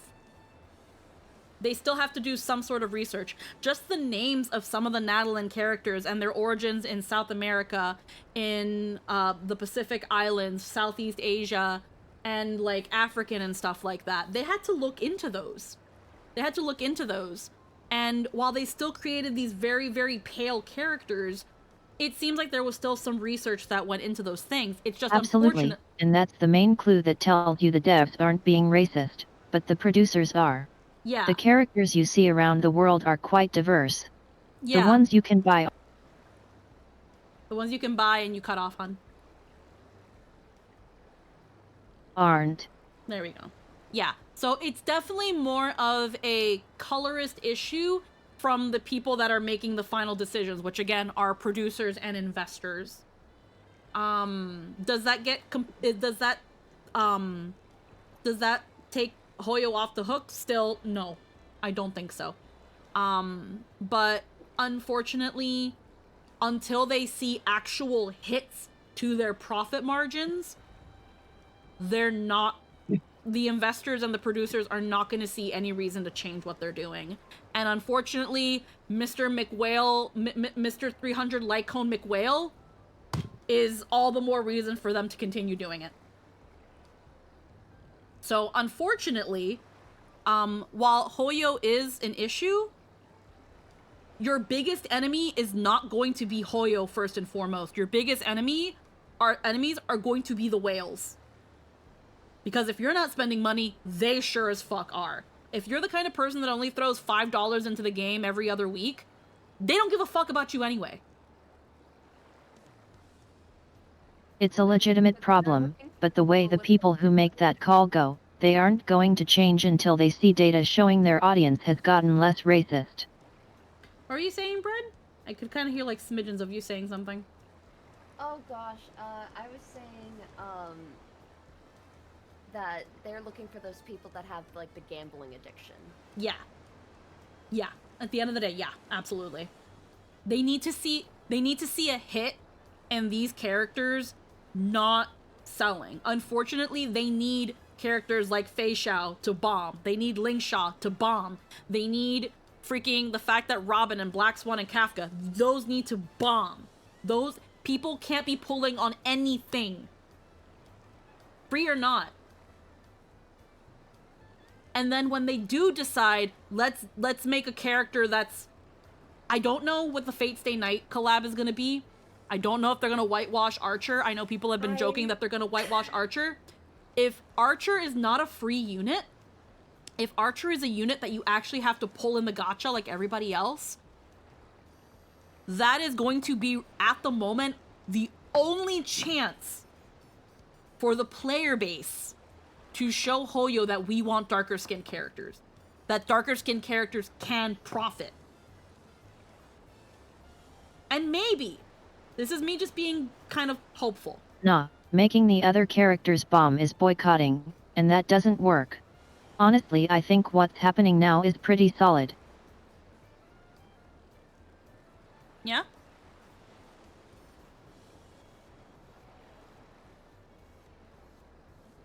What do you mean? The more often this happens, the more bad PR they get when they don't make darker characters. Yeah, I'm kind of the idea that, like, again, when they do decide, if they do ever decide to release a darker character, that's when people should want to pull. That's when people should be like, pull this character, get this character, throw your money at this character, so that we can show Poeloh and the main its thing investors. that needs to happen is that the inclusive characters need to succeed. Exactly. That's what I mainly mean. When they do decide to do it, they have to succeed. So, like, again, right now, like, Fei Xiao, she's pulling record numbers. If not, almost every character that's coming out has been pulling record numbers. Fei Xiao right now is really fucking popular. Again, you had whales that pulled freaking 300 of her light cone. I don't even want to begin to think how much money that would have been altogether. But, like, when a character like hopefully Archer comes out and isn't whitewashed, if he's in the gacha and you have to pull for him, like, that's gonna be one of those opportunities to show, like, hey, we want more of this. Now it just becomes then a matter of, do they interpret that as, wow, they sure do like collabs, or wow, they like darker skinned characters. That's why it's also, so you have to hope that they reach the right conclusion, and then again, hopefully want to experiment more with characters that are different, from like the skin tones and stuff. Yeah. So yeah. I still kind of believe that, like, the newer characters I also think the Genshin drama is completely warranted. Yeah. No, like, definitely. Again, I definitely agree. Like, I've said it before, and I'll say it again. I definitely agree. Hi, Crazy Fox. Hello. Mwah. I definitely agree that, the issue of Genshin and Hoyo games in general not having enough dark-skinned characters, or just skin tone varieties, is a very, very valid criticism. But unfortunately, the boycott is so half-assed that... Where Star Rail is significantly less so. It could be better, absolutely, but Star Rail hasn't put us in Africa and only given us whites. Yeah. Yeah, the reason Genshin's having getting the most shit about it is because, again, they're exploring other cultures and yet not, like, kind of, I'm gonna say, for lack of a better word, fully committing, and also diversifying the skin tones. And yeah, again, I still believe that they kind of need to be hit of when the characters do come out, not pulling for them. And when the characters do come out, as in the ones that have the skin tone variety that we are asking for, pull the fuck out of those. But at the same time, there is also, unfortunately, and I'm not going to go into this. I'm just going to say it, but we're not going to go too into it, if at all. It's mostly a huge issue when you make a region with a lot of melanin and then all the important characters are white. That's a really bad message. Yeah. The only other thing, and this is something that Poeloh can't do anything about, is that unfortunately, not everyone, but it's a very vocal minority. They be some racists. There be some actual racist players out there. And not just in Hoyo and Genshin games, and at not least just in, 20% yet. And this is not just like sequestered to only Hoyo games. I'm talking about gaming and anime in general. There's unfortunately too many people that are very, very comfortable with being racist. Like, I remember when Nessa from Pokemon was announced. Yep. Like, you need not look that far to find how rampant and how comfortable people are with being racist. And unfortunately, whether the producers and investors do eventually do that shit, even if Hoyo decided, an investor decided, yeah, let's release... And for Hoyo, a big reason is that they're a Chinese-based company, and I'm sorry, China is insanely racist. You think America is bad, and it is, but damn. Yeah. Well, the thing is, though, again, like, there's been the excuse that Hoyo is a Chinese company, and while I consider it kind of half a valid, because there's other Chinese games that are gacha games and stuff, and they have a very diverse, colorful cast. So that's only a good half excuse. Obviously there is still a problem there though. But I'm not going to give them that pass though. I'm not giving them that it's a Chinese company, because I've seen people pull up other companies and be like, and so It's not a pass at all. Oh yeah. No, I don't think you're saying it as a pass. I'm just saying that I don't quite agree with it. Now, the thing I will say is that unfortunately, because Hoyo is a bigger company, because a lot of the other companies that don't do it and do have a more melanated and diverse cast, they are smaller companies. So they're not under that pressure like Hoyo is. It's just pointing out that their audience is on average more racist than Western ones. Yeah. That one's a fair one. Again, and that's what I mean. It's not just the company, it's the audience. The audience is also the problem. And exactly. And until the audience figures its shit out, until the audience smells its own shit, which it fucking won't. Capitalism, they sell to the audience. Yeah. Until the audience smells its shit and figures itself out, it's unfortunately not going to change. And it is racist what it is. Policies are to cater to racist people. And it is what it is. But yeah. I think that's pretty much the train of thought. So it's not just the company, it's also the audience. And again, it's not just exclusive to Hoyo and China, it's also the Western market. Again, see Nessa from Pokemon and how all that came out. See, any game that features a person of color as a character, and the first mods that come out are mods that whitewash them. Baldur's Gate. So, you know, before we start wagging our finger and calling Hoyo racist, which in some cases they can be, and they can be colorist, let's also look at the audience, again, who are making these sorts of mods. The call is coming from inside the house as well. Okay? The call is coming from Poeloh in general is way more inclusive than most franchises. They just have certain blind spots and issues that their producers and also government don't let them move on. Yeah.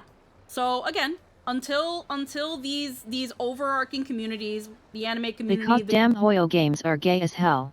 Oh yeah. But yeah, until, and there's, funny enough, there's a whole Lindsay Ellis thing about that when it comes to freaking LGBT representation versus POC representation in like Disney movies and stuff. There's a whole video essay about that. We're not getting into that because we've yapped enough. But again, the call is coming from inside and outside the house. And unfortunately, until the anime communities, the gaming communities, and then subsets like the VTuber community, because fuck is it rampant in the VTuber community, until these communities decide to actually finally smell its fucking shit and decide to actually sit down and civilly have a conversation, which it won't, unfortunately, which it fucking won't. I would love to be surprised one day, but right now it won't. We just kind of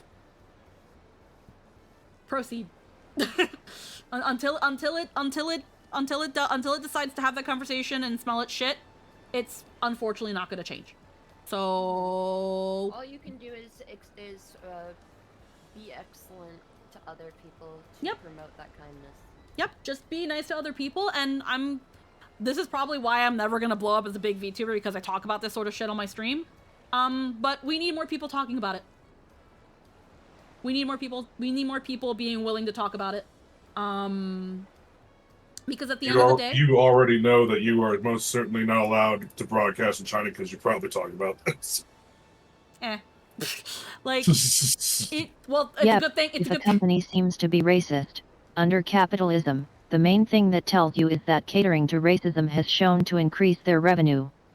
It's a good thing I'm not playing fucking Black Sun Wukong or whatever the fuck the game's called, because they don't want you talking about that shit while you're playing their game. So it's a good thing I'm playing Final Fantasy instead. And again, I'm not even trying to like rag on China or anything. That's why I keep saying it's not just China. It's not like their whole political, like we're not gonna freaking start slinging at China, because I'm not really about that. That's why I'm saying it's an international thing. It's everywhere. Yeah, I believe that people should be more willing to talk about it. Unfortunately, again, with how things are, it can be scary. And I don't blame bigger people for not talking about it. I don't mind super talking about it, or at least getting into, or at least dipping my toes in these conversations, because I don't give a shit. This is my stream. I'm not here to blow up or anything. I just kind of want to have conversations, and I'm willing to listen to other sides and be civil, but I just feel more people should be willing to talk about it, because at the end of the day... Oh, it's not. And it's not really the Chinese companies either. The enemy is capitalism. Yeah. Morality doesn't matter, only money. Yeah. I feel like at the end of the day, I believe more people should talk about it too, because at the end of the day, the people who are just fervently racist and fervently that, I don't want them here anyway. I don't want them here anyway. It's true, there's the fucking door. Like, I don't want them here anyway. So, you know, and if that's the majority of the people in the communities, if that's the majority of the viewers, I don't want you here. I'm fine with my 8 viewers. Take care. The door is on the wall. Yep, have fun. But like, I'm fine with my 8 viewers if it means I can be like, yeah, I think we should address these issues and have a nice conversation about them where we can see eye to eye and maybe reach some sort of compromise and understanding. But there's a lot of people that fucking don't want to, so okay, well, there's the door, bye. And you're setting the tone. You'll find like-minded people that way. Yeah. That's why, like, again, I feel like more people should talk about it, but I also don't blame people for not wanting to talk about it, because there's like sponsors and brands and blah, blah, blah, and I get it. Right. You know, everybody wants to be comfy, cozy vibes only, and I'm not going to blame people for that, but I've never super duper been about that. I feel like it's disingenuous. I feel like at the end of the day, yes, I'm a fucking cartoon character on a stream, but at the end of the day, I'm also a person that has to deal with this shit. So I still get dealed moments where it's like, yeah, I certainly am a person of color. So it is what it is. Final Fantasy. We've been yapping for a while. Anybody got another yap in them before we continue? Yap. Yap, yap, yap. Yap, yap, yap, yap, yap. Hi, bread. And as we don't build seafaring ships, Wait. only a handful of Turali ever venture abroad. Okay, we got one more line, and we were able to progress one line. What is it, Lynn?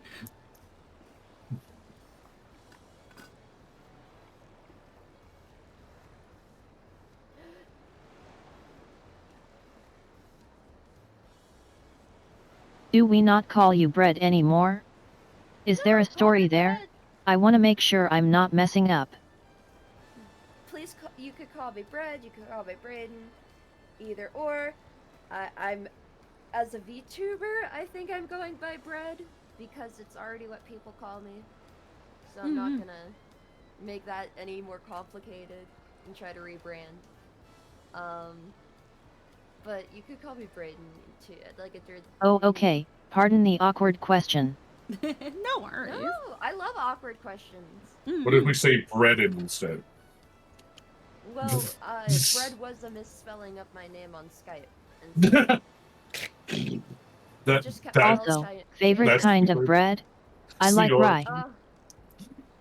Oh my gosh. Okay, I have three. I have a couple answers. I haven't done a bread tier list or anything yet.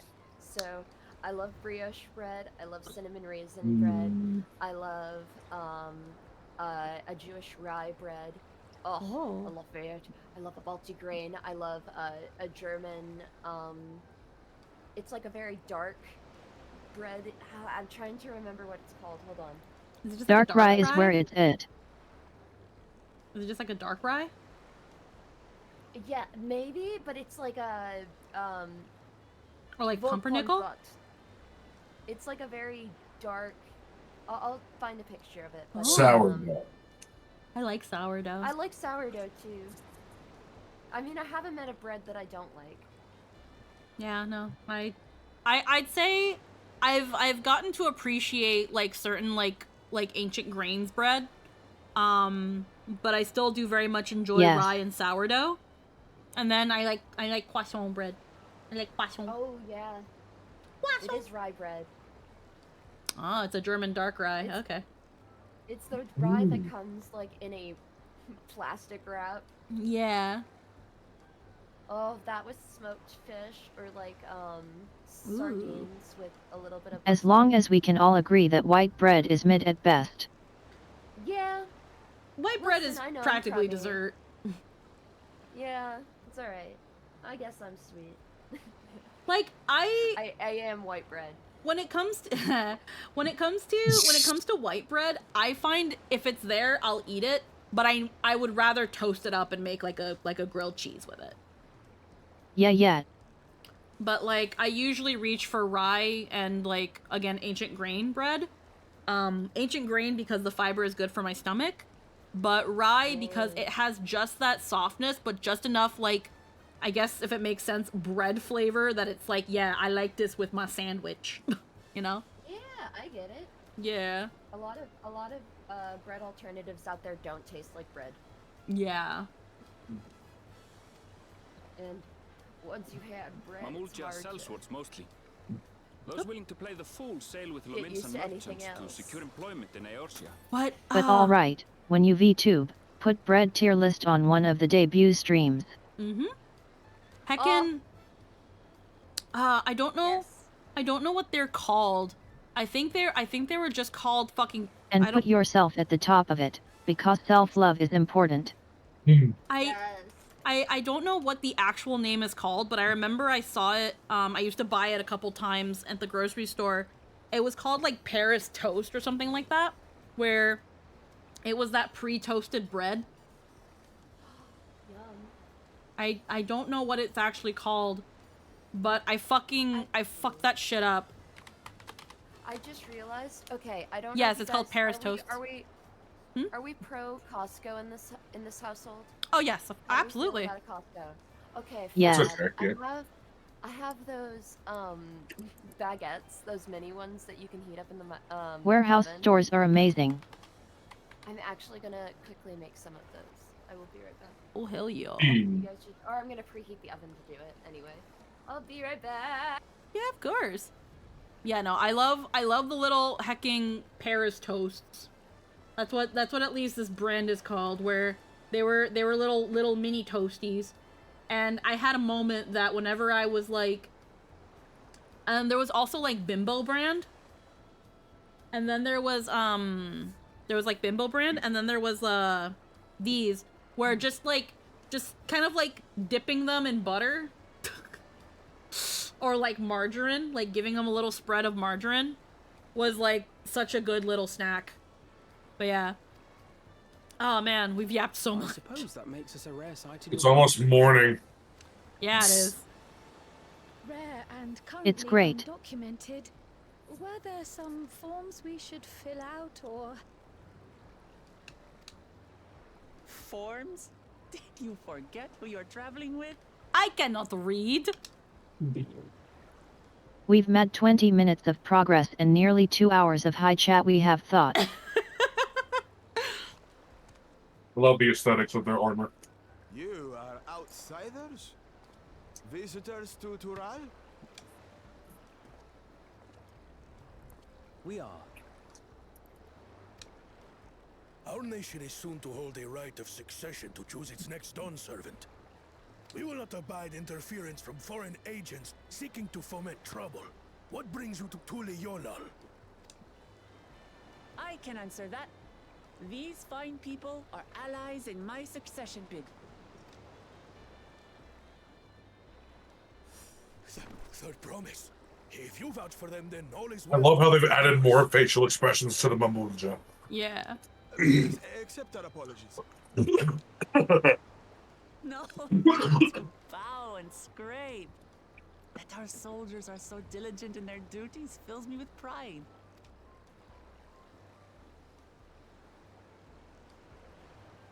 We'll be continuing our patrol then.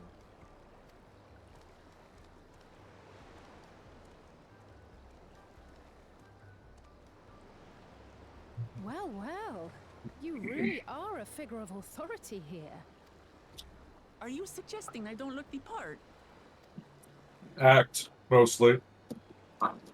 Anyway, first things first.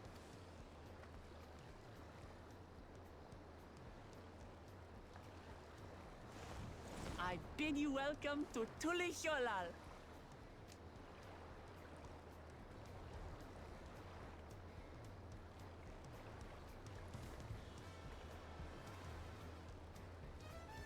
I love the jazzy music of Tuli Yolal. Alrighty. Such culture.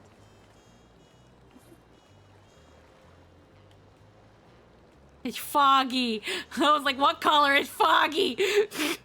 It's like when I fucking arrived in Elpis. It was like, welcome to That's weird. I was like, I remember when I was playing with you guys, you were like, oh, that's unfortunate. It's foggy as fuck. So. What? You can't see me and Crazy Fox sitting in front of you. Oh, are you guys in the wrong instance? Oh no. No, look at my screen. Oh no, I just saw Fox. They just kind of zoomed by. I saw them, kind of. Oh, there they are. Wait, what? Huh? Yeah, There I I see you am. guys now. Wait, come back here. Come back here. Oh! They're being deprioritized, but the character loading limit. Yeah, no, that's a thing. Yeah, hold on. You can actually. I think that's a new setting that they added to 14. I think it's in the graphical thing. Let me see. I have returned. Welcome back. Oh, that's to help so people aren't crowding an important NPC. Yeah, they added that. They added that feature, but you can turn it off. I think I have it on, but I don't remember. Well, anyway, I was just sitting in the front with my arms crossed, being like, I've been waiting here for 3 months. I'm trying to see where it might be in character configuration. NPCs. Probably not here. Control, item, UI, display, hotbar, legacy type, enable direct. Here we go. Quest progression settings. Hide nearby players when close to quest NPCs. Hide nearby players when interacting with quest NPCs. There's also hide nearby party members as a subsetting. But yeah, you can turn these off, and then yeah, I can see you guys. Oh, look at that. And then maybe if I interact with the NPC, you guys will disappear. So like, if I talk to Kryl. Not yeah. Okay.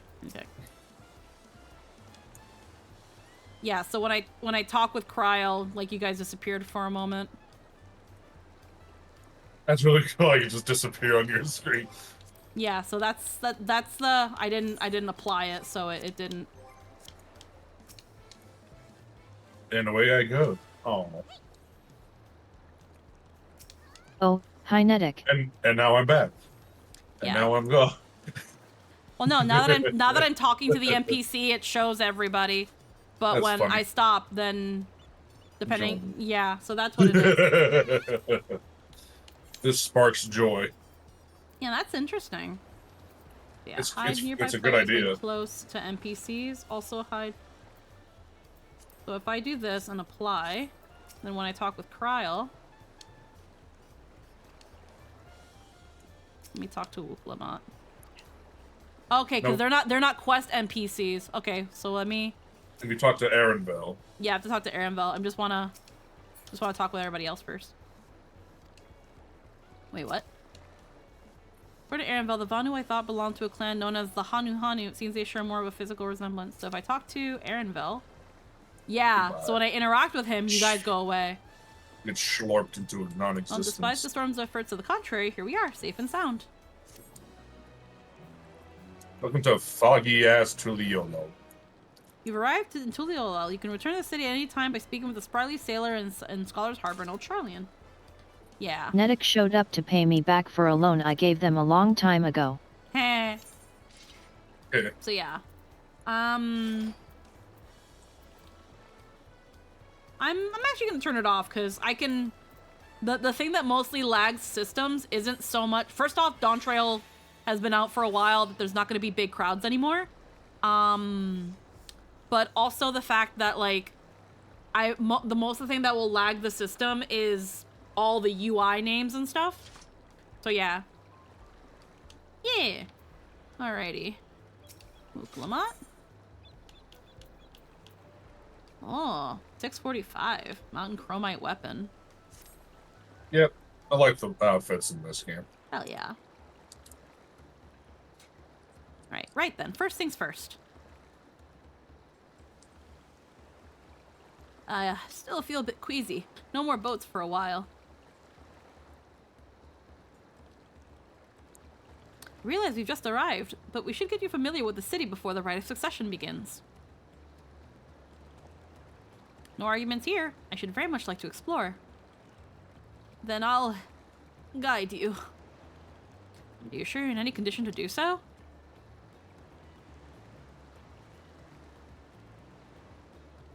Aha! We were wondering who these strange folks were, so the third promise has found herself some new followers then. Followers. Ooh, Clamart, are you unwell?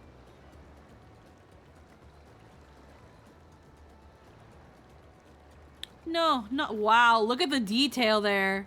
Yep. Yeah, you can tell those are new. Holy shit, look at them. No, not at all. Couldn't be better. The third promise does not get seasick. No, sir.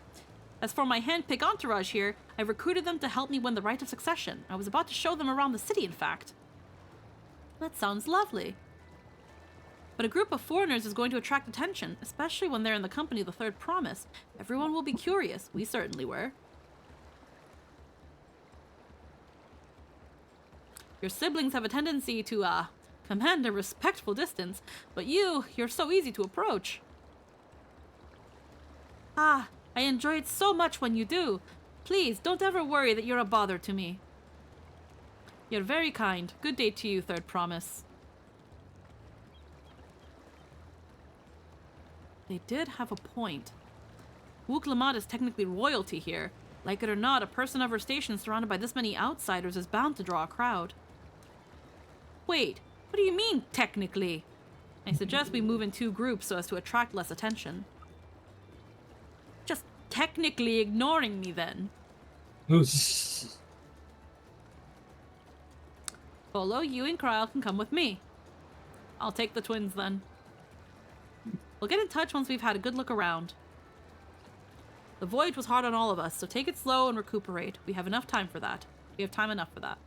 Enjoy your wanderings. Also, just saying, Anthony.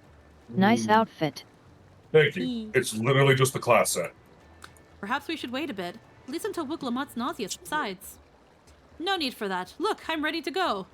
It's like Skarn with his tummy ache. No, I'm fine. No, I'm fine. We're all good. We all good. We good. We're good. We good. It's fine. It's fine. Clean. I love Skarn. Skarnicus.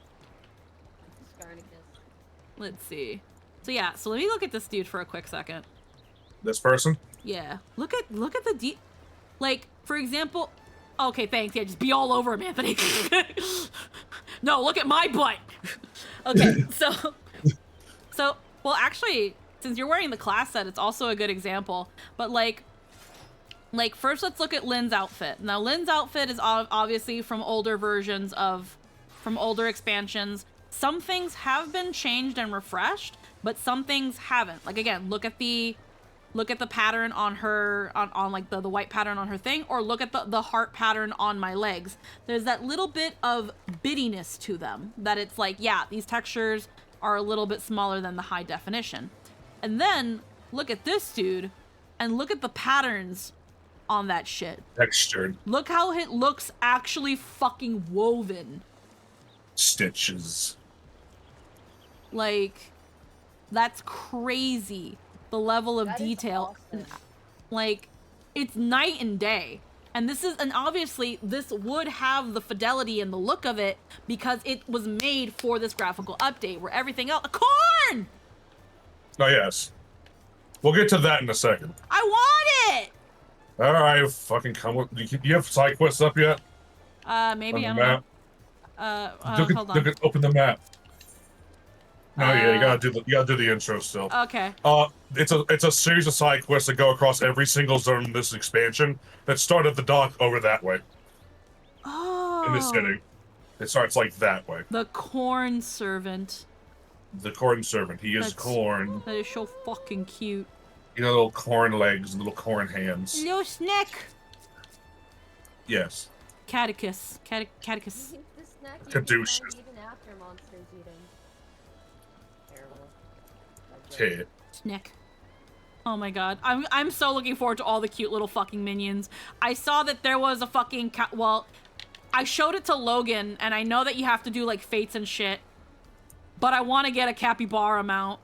The capybara mount's Wait, fucking everywhere. speaking of minions, Yeah. Squeaky. Yes?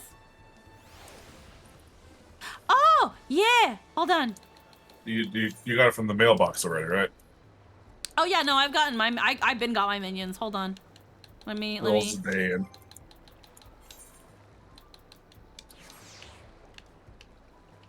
little snake came from the Hermes fight? That's awesome. Okay, hold on. I'm trying to get them close enough. Do they do stuff? Aww. The little neat, he just needles. Aww. See if they do other things. That's Very adorable, close. though. Yeah. I really was hoping that Garnet would just slap him in the face. And she takes a step back. Oh. Aww. That's adorable that they do that, though. No, she walks to Zidane's and they're in the area. Love it. I wonder. I actually haven't tried this. I love how they're just taking turns bowing to her.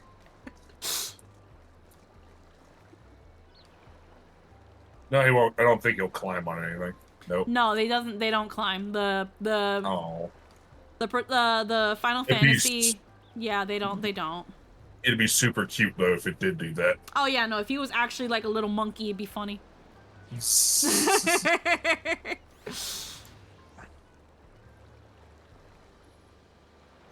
You know, they're fucking adorable. I fucking love Zidane and Garnet. They're great. Maybe one day we'll get an expansion that's just nothing but 9 references.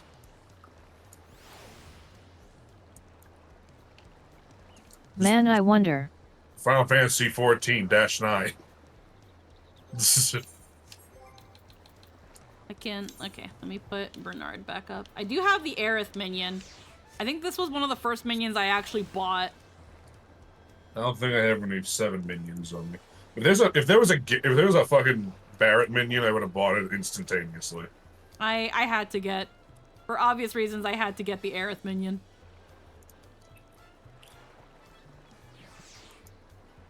Nope. At some point, I'll get the Cloud minion. Wait, what did they do? Did they do anything together? I want to see. I wish there was a Sephiroth minion, for no particular reason. Oh my god. I'm surprised they haven't made one. Yeah. Could you fucking imagine the 2 little doll versions of them just playing out the stabbing? Oh no, I don't think they do anything. That's actually disappointing. I think it was before they started deciding, hey, we should make certain minions interact with certain minions. Because I don't know how long they've actually been doing that. Like, I know she gives a flower, but I guess they don't do anything. Nope. Yeah, she just gives a little flower and then Cloud just stands there.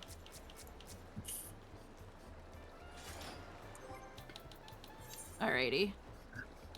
Yeah, I have that one. I keep going to mount and not freaking minion like an idiot. And Tifa. Oh, yeah, there's little Tifa. Alright. But yeah, you can start the corn servant thing as soon as you do the main scenario. I think it's just this intro to Poeloh. Yeah. It's so pretty. Oh, so now that there's color, look at the fucking city. Oh yeah, no, now that the fog's gone, holy shit. I'm fine now, really. Here. Can't stand around all day feeling sorry for myself, what with the contest looming and all. Now then, seeing as we're already here, I might as well tell you about the harbor. Aaronville already mentioned the reefs in our coastal waters, which explains why you don't see any big ships moored at the docks. Only vessels with shallow drafts can navigate the bay. Mostly small fishing boats or barges ferrying cargo up and down the rivers from inland settlements. Much of the incoming traffic is from Yogg-Turall, the southern landmass. The clans there produce various goods for export. Their wares are unloaded here and carted off to the merchant stalls in the neighboring markets. Speaking of which, Bayside Bevy should be our next stop. Alright, they're accompanying us. Blah blah blah. Fun facts about Tuliyollal as you walk around. Okay, bye. Yeah, you gotta walk around. You gotta go see things. Gotta walk around the city. Gotta fucking lick the crystal. Lick all of them, like a salt lick. Yep. Gotta lick it. Ooh, actually, that's good enough for me. I'm not too good. Gotta talk to Kryl. This is Bayside Bevy, Tuliyollal's largest marketplace. Alright, should I mention here that in Tuliyollal, we buy things with Pel, the currency that the Pelu created. But don't worry, more and more trade is coming in from Eorzea, so most stores are happy to accept your gil. There's also Wachme Kimeki, other market in the east of here, but we can wait for another time. I have other places I want to show you first. Next, we'll head back a bit, then northwards up the stairs to a certain plaza. I can't wait to see the look on your faces. Yeah. I have to lick all the crystals, though.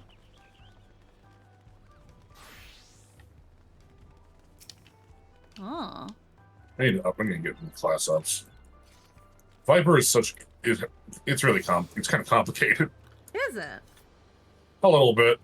I'm not too sad. I need more practice with it. Alright. It's gonna probably be whenever I get to Trin. Whenever I get Trin all the way over here, it's gonna probably be where I have to devote all my brain cells. Maybe.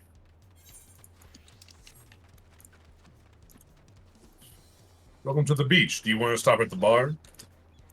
I see bar. Maybe later. Right now, it's licking the crystals.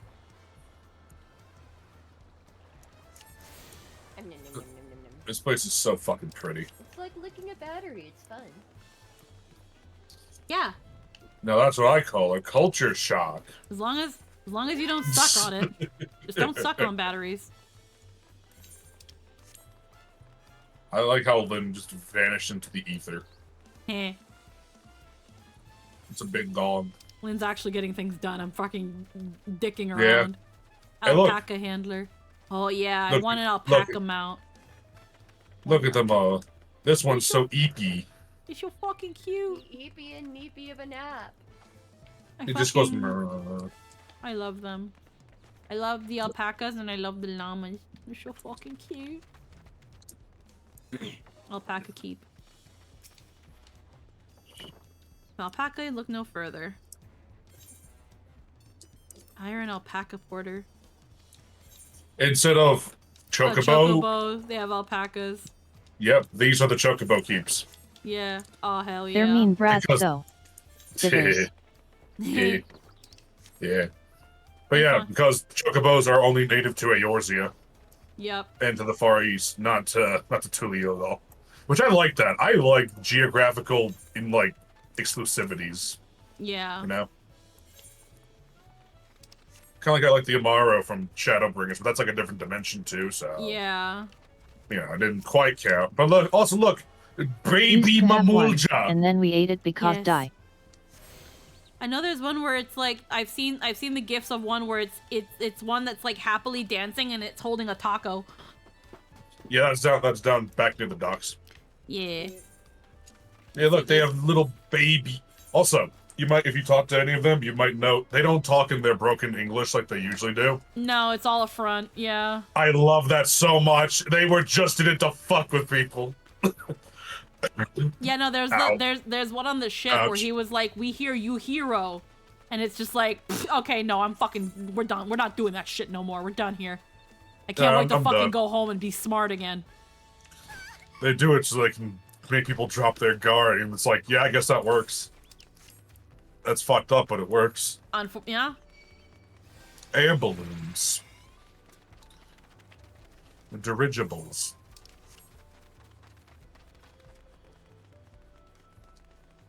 Everything's so colorful. It's super colorful. We have things like dyes. You're welcome, colonists. And spices. And spices. Gasp. Ew, I'd never heard of those before. By golly. And cat girl, but actually, Alright, there's the plaza.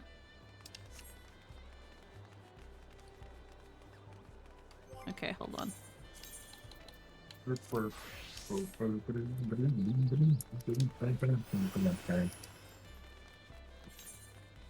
How did I beat you here? Because I teleported. And I haven't licked the main plaza Oh. yet, so you probably you have more Yeah. access to Yeah. aetherites. It's the taco people stand. Look at the tacos. How good the food looks. It makes me angry. Tacos.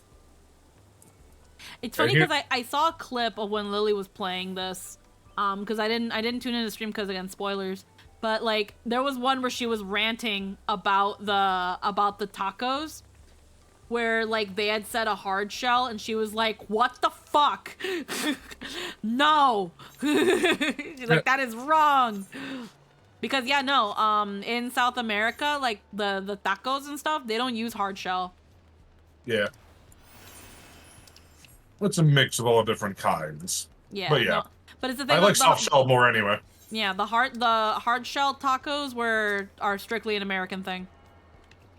Yeah. Yep. I think there's only one left, and that's all the way down. which makes Yeah. sense, because they suck. Yeah, the I still have to get Pinion's Reach. Bloom, Bright Bloom Post. And then I've got the other ones. So I've got these 4 down here. I've got this one. So yeah, it's just those 2 and the actual Aetheryte. But I don't mind exploring because it gives me a chance to explore. Yeah, and see all If the I fun want little nachos, interactions. I'll get friggin' nachos, not your stupid cup chip of supreme messiness. Okay. The best hard shell tacos have a soft shell around them. Yeah, to make up for the fact that a hard shell sucks, Cerberus. Like the Crunchwrap Supreme is like the best of both worlds, because you get the tidiness of a soft shell taco. That was my point. Yeah, I know, but you also get the texture crunch, because again, don't get me wrong, I like crunch whenever I have like taco salad or like, you know, like again, And it's nachos. just a soft taco where you put chips in it for crunch. Yeah. Like again, I like crunch. I like crunch, but like with hard shell tacos as well, especially when I was younger, they would fucking, if you get like the shitty Ortega ones that are like just like store-bought shit, they fucking cut the shit out of my mouth. I feel like I'm going the wrong way. No, you're going the right way, just the long way around the right way. Yeah. How is it so difficult to draw a whisk? What is happening? A whisk? Like my brain is melting. Yeah. Ah. Well, you see, you take a light bulb, and then you draw lines on it. I mean, yeah, that's one way to He's do it. not wrong. You draw the shape of a light bulb and then just draw lines and then just draw the lines across it. Let's find out, class. All right. I'm moving his arm first. I love the stonework. It's so fucking cool. Oh hell yeah.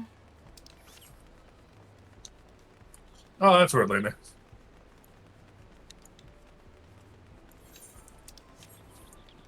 There it is. The moment a dungeon kicks up, I might have to dip it because brain no can work controls. I just walk around. Also, look at this man's. Look at this armor I can't find anywhere. I want it so badly. Is that available? I don't know. It should be. It seems like a guard. It seems like just would be like guard armor. I want it so badly. Funny enough, I think Look how cool it looks. I think Amnesis would be able to tell you what it is. Hey. Which is it's a program that allows you to like gives you access to like outfits and stuff, so you can like for example, if I wanted my bow to instead look like a Savage Raid bow, at least for me, for like the sake of pictures and shit, I can do it. It's pretty much just to enhance G posing. Where? But it tells you, it'll like, you can select NPCs and it'll tell you like, oh, this is what they're wearing, because it gives you access to the database of like the stuff.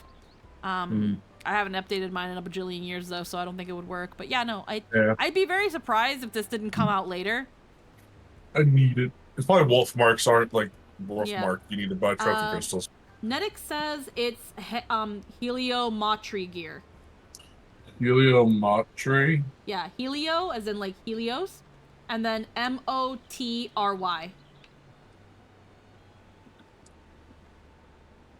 It's 720 tomestones. It's tomestone gear. Fuck.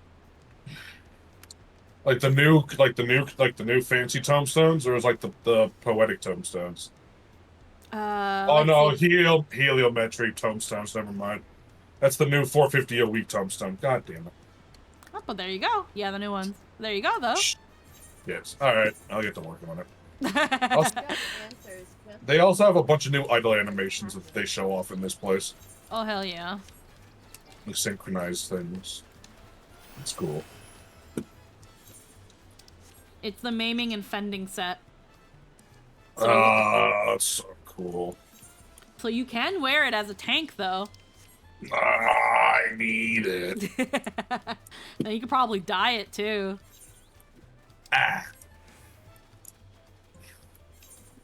But yeah, heckin', I'm just thinking that. I was just saying, I'm just down for the bone weapons too. Like those are cool.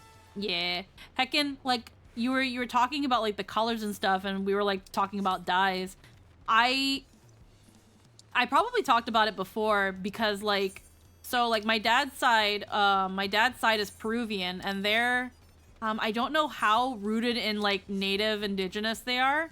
I just know that they definitely are like native, like to like native Incan, at least have that blood in them, because as far as I know from my father's side, there's rarely anybody like, even though one of the family names is Garcia, and Garcia has origins in Spain, there's still like native blood to an extent, something like that. And there are certain family members that have like Incan, like old Incan features, like indigenous features, like the hook, like the hawk hook nose and stuff like that. I don't have that. I got my mom's like little bulby nose, but still. And when it came to like the dyes and stuff, one of the dyes that the Incans you would use for like those rich dark purples, the bone weapons, I'm 90% sure it's from the first dungeon. Could be wrong, but that's where I got Wood Lamott's axe. Oh. Yeah, it is. They look nice. Hell yeah. Now, but there's so many other weapons that look nice too. It's a fucking nightmare for me. Let me get to the closest one so I can now lick the aetherite. And yeah, crazy what you sent me. It's called the Quetzali armor, actually. Ah. But it is the heliotrope, helio whatever. Yeah. Dealy bops. But yeah. Which didn't know. Fuck. But yeah, with Peru, or the Andes, like, which is mostly now Peru, aside from like potatoes and stuff, they also used a lot of maize, which is pretty much like corn, but it's slightly different. And a specific type of maize that would grow there was a purple one, and it looks almost black. There's also like, that's also where like blue maize is also found, and those sorts of mazes, when they're boiled, they release those colors, and those colors would make a dye. And with the purple one specifically, the purple maize is where you'll find it in, again, a lot of purple foods, and was normally used for like dishes like mazamorra, which is a purple corn pudding, or chicha morada, which is a purple corn drink. And at first that sounds weird, but hear me out. The maize, what it normally does, it gives like the starchiness, and it gives the color, where most of the flavors come from the fruit juices and the herbs and spices you use to make them. The chicha morada, most of the when you're boiling the maize and getting like the color and the starches, you're also getting you're also throwing in cloves and cinnamon and lime juice, and sometimes even pear or quince juices, and that gives it like a sweetness. And then you're also putting in cane sugar to sweeten it up. And with mazamorra, you're using things like cornstarch or potato starch to give it a nice thickness, and it's, again, the same things. Chicha morada is just a pudding version. Well, mazamorra is just a puddingy version of chicha morada. They taste pretty damn similar, but they are very, very yummy. What do you think of that, eh? Goodness me, you have aetherites in Tuliolo? I think I told you before, but my brother Koana spent 3 years studying in Sharlayan. He fell in love with the nation and its ways, and brought back to us the knowledge of aetherite construction. Papa warmed to the idea at once, had one built immediately. Do you do the attuning thing? If you're ready to continue, we'll head down again, and then up the slope to the side. Right at the top is the gate which exits to Jacques Toral. Let's make a stop at Brightbloom Post on the way, though. That's the headquarters for the Landsguard. Where is it? The place we were just at. Yeah, here it is. It's huge. It's Hugay. Hugay. You mostly. I'm kidding. Eh. It was right there. It was. I fell for it. Wait, who is gay? Yep. Yeah. Cargo space? Cargo space. Cargo road. Nice. Good to see baseball being more inclusive. Yeah. Alright. Here we are, Blightboom Post. The soldiers stationed here are responsible for defending Tuliolal and preserving the peace. The Landsguard are led by the nation's strongest warrior, so it's naturally Papa has commanded them since the beginning. At least until 3 years ago, when Zoralja took over as commander. The title is no empty honor, it means the first promise is considered equal to the Dawn Servant in martial strength. Meanwhile, I haven't even managed to. Wow, the light makes her hair look so light. Well, I discussed my brothers and their accomplishments later. Alphino and Alize should be around to hear it too. Come on, it's time I show you the Skygate. It's right at the northern end of Talon March. Woo. Ooh. Hell, I love how absurdly tall things are. Oh yeah. It's fucking huge. Helio dragon chocobos are so cute. It's a little dragon outfit.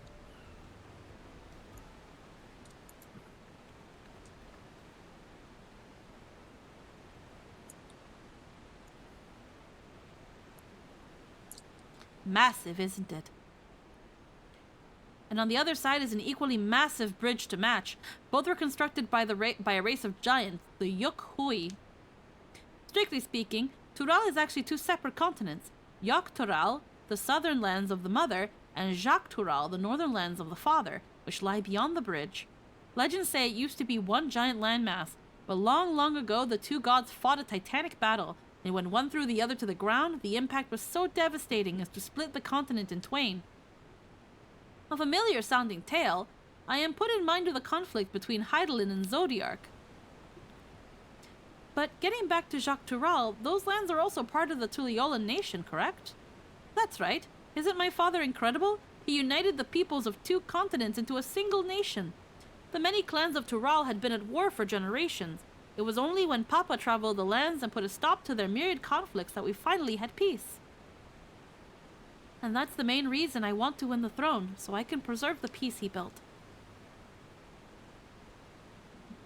But I see you're more interested in what's beyond the gate than hearing about my aspiration. Crossing the bridge to Jacques Tural requires a special travel pass.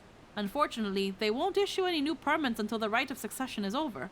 I promise to get you one when I'm Dawn Servant, but until then, you'll just have to wait.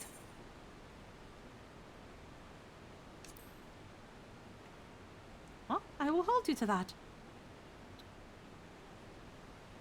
I've never broken my word. Once the throne is mine, the travel permit is yours.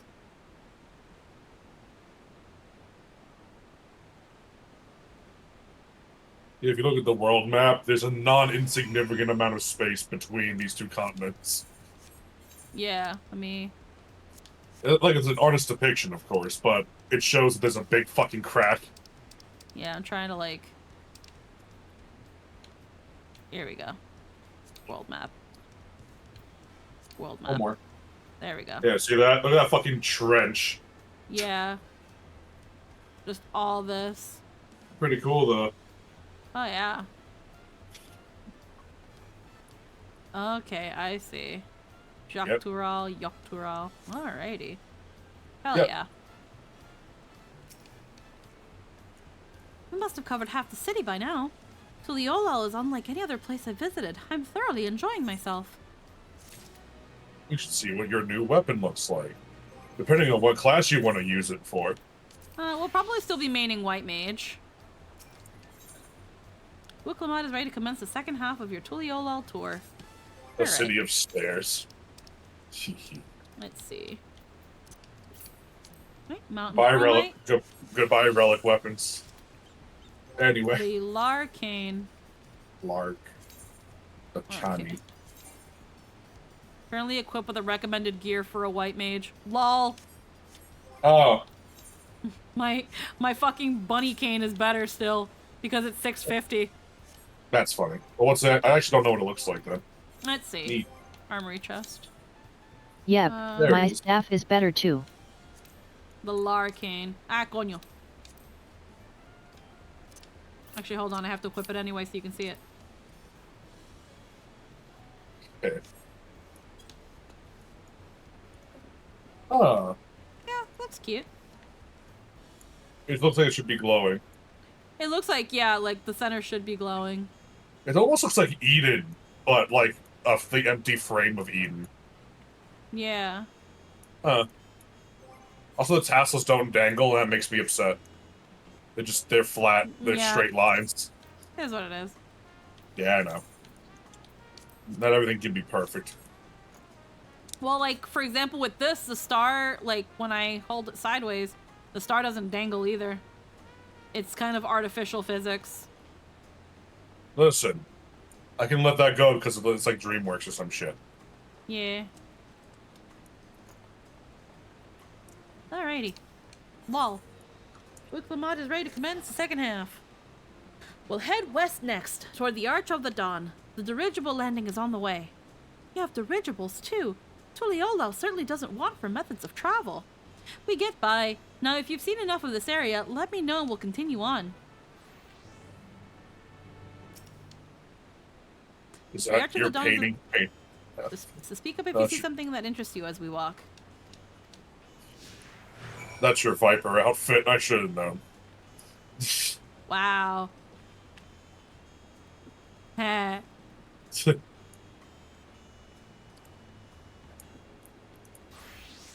I don't have a glam yet. Yeah, I gotta figure that out at some point. Yeah. At some point, I've barely started patch content with Trin on so they're nowhere near even able to grab Viper. We're a ways away. Might just be better walking down the road because that's where it is. Yeah. Also, the nighttime version of Tuliolo is really really. It's still fuck. jazzy. I've just been literally walking while you talk. Yeah. It literally feels like this place is a fucking vacation destination, right? Yep. Like, just everything about the music and the atmosphere is just you went to somewhere tropical for a fucking few months of vacation. It definitely gives like a nice like jaunty like nightlife vibe. Fuck. Why wouldn't you give one of those? A nightlife? There's no night. There's nothing. Everything goes to bed at 10 out here. Ha. Most stores close at fucking 8. I hate it. I complained there wasn't much in Jersey, but at least people didn't go to bed at 10 o'clock. Freaking, I recently learned that the mall near here, which is a much smaller town, on Fridays closes an hour later than the next city over that is like twice to 3 times the size. Wow. So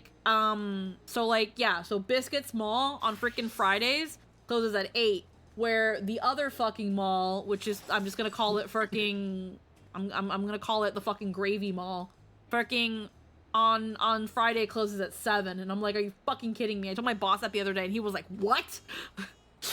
He was like, we're nowhere near as big as that mall. What the fuck? I'm like, yep. It's originally the site of Yokhui Temple. The giants built it when they were first making the bridge to Shaktural to appease the god who slumbers in the Great Ocean Trench.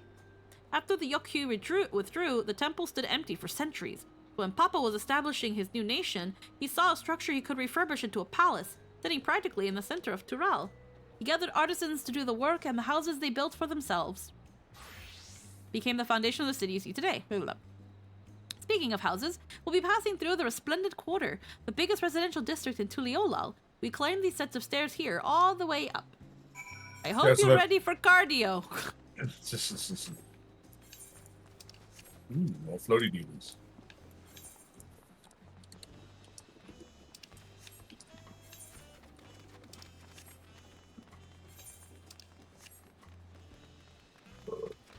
Ethereal. The arterial climb. You really walked by the guy who was giving his little baby lizard uppies. I can't believe you. Your shoulder has been so stiff lately. There he is. He goes up. Oh, it's yeah. right here. Yeah. Aww. I did too, but you expect that from me. Yeah. Aww. Yes.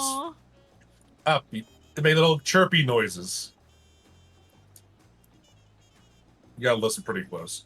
Yeah.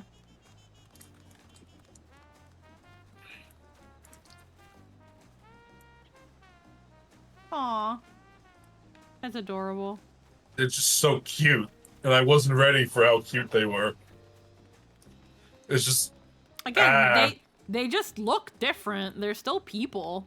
It's... I know. Yeah. Well, yeah. It's really just... cool. It's like... It's just so small. And stubby. God. The sheer scale of this palace is incredible. I wonder what that carving at the top represents. Oh, that? Papa's palace is called Volok Shunsa, which roughly translates to invincible resilience. You probably want to take a closer look, but we'll be coming back here later. Let's move on for now. Yeah, that carving at the top of the palace. Yeah. It's Oh, yeah. cool carving. Looks like a twin-headed dragon, yeah. Chimkim nuggies. Yeah. And also, you see the twin-headed dragon motif on fucking every banner. Oh, yeah. Also, just this place at night. I love it. I love Tuliyollal so much. Alright, let's make our way down. If I could afford vacations, this is a place I would go. Oh, yeah. When it comes to that cruise that me and Jester are going on, like, we're only paying for, like, a certain portion of it. Because, like, Jester's mom was like, I'll help pay for it because it's a lot of money. So this is the Resplendent Quarter. What manner of people live here? And honestly, any remaining is probably going to go on my credit card because I don't really want to touch my savings for it. My savings is for emergencies, and a cruise is not an emergency. But then after that, I'm gonna probably put a hold on my card so that I can't use it anymore until I pay it off. Oh, we have residents from all the Yaktural clans: Mamulja, Jibral, Pelu Pelu, Moblin, Hanu Hanu.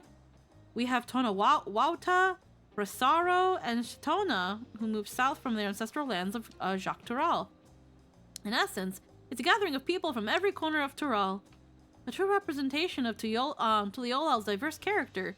The adornments on each building contribute to an eclectic cultural aesthetic. It's all so beautiful. I'm glad you think so. Come, we continue down the stairs. There's someone washing vegetables in the water, and they say, surely no one will miss one tomato, and I feel that resonating in my soul. I would steal all the tomatoes here. Grow strong, my pretties.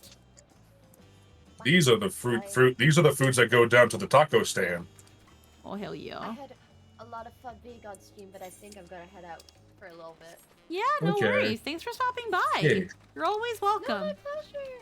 Heckin', I'm trying to be more proactive, because sometimes I'll be like, oh, I'll just sit and chat. Yeah, was nice chatting. Yeah. Yeah, awesome. Much love all Hope you around. got your desired squeaks time. Oh, yeah. Oh my goodness, I'm having withdrawals because we're not going to. Oh, she finally caught up. Yeah, it's like we're not having game next week, and it's like, oh crap. That means we're having game on the first Saturday of October again, are we? That would be a Logan question. I have a feeling. I couldn't remember if he said anything about it. I'll have to ask him. We should say yes on stream, and then you two bully him to make it happen. Well, here's the thing: is that before we found out about not having game on this coming Saturday, I was gonna be planning a collab with Scylla for Saturday on the first Saturday of October. But I don't mind moving that because I've already told Scylla that it's like it might be Saturday or Sunday depending on what happens. So I can easily move it to Sunday. Right. It's just, needing to know. Because I was hoping to do it on Saturday because I don't want it to also be too late on Scylla's end when we do it. Because they're 2 hours ahead of me. So I'll have to shoot Logan the question. Because I don't want us to miss I'll have to shoot Logan. I don't want us to miss one. I don't. Essentially, I don't want it to be this coming Saturday. We don't have it, and then we have it, and then because I planned something October, we don't have it again. So that's why. But we'll see. And here, but yeah, we won't hold you any longer. It was fun hanging out. Yeah. You have a wonderful Take day. care. Bye-bye. Mwah. Mwah. What a heckin' babine. For frickin' those who don't know who they are over at That One VA Bread. And here are dirigibles. Not bad, eh? Sure are. I hear other nations use airships to sail the skies, but you'll only find balloons in Tuliolal. We have them for the exact same reason as the Aetherites. Kawana brought back the plans from Charlian, and Papa thought them fantastic and commissioned their construction. This was around 3 years ago. Since that time, we've added flights to other settlements. Trade with frontier communities have never been easier.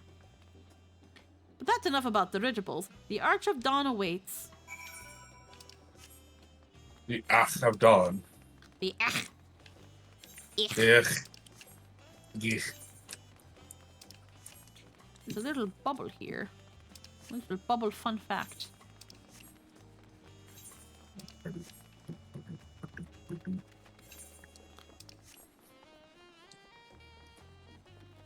The saxophone sounds so nice. Heh. What about the huge drum? The big drum there is called the Dawn Herald. They play it for formal occasions, like when honoring the Landsguard's return from a dangerous duty. I tried hitting it with my axe once and ripped the skin.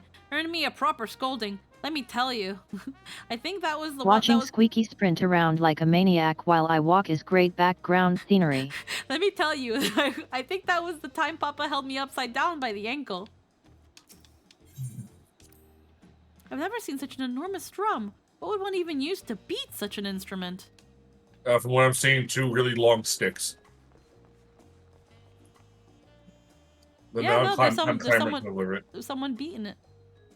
Yeah, they are. If you come up here, you hear him rhythmically beating it in time with it striking the drum. He's going bum, bum, bum.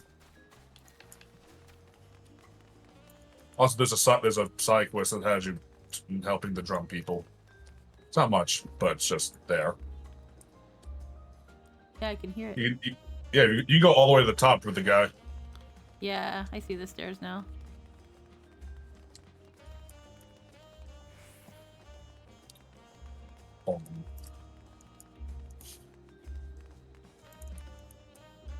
Clean drum for a clear sound. I love how the design on this fucking drum. Yeah. Bum. Bum, bum. There's like that's enough room for 4 people to smack that thing with sticks. Absolutely. Imagine the sounds coming off of that.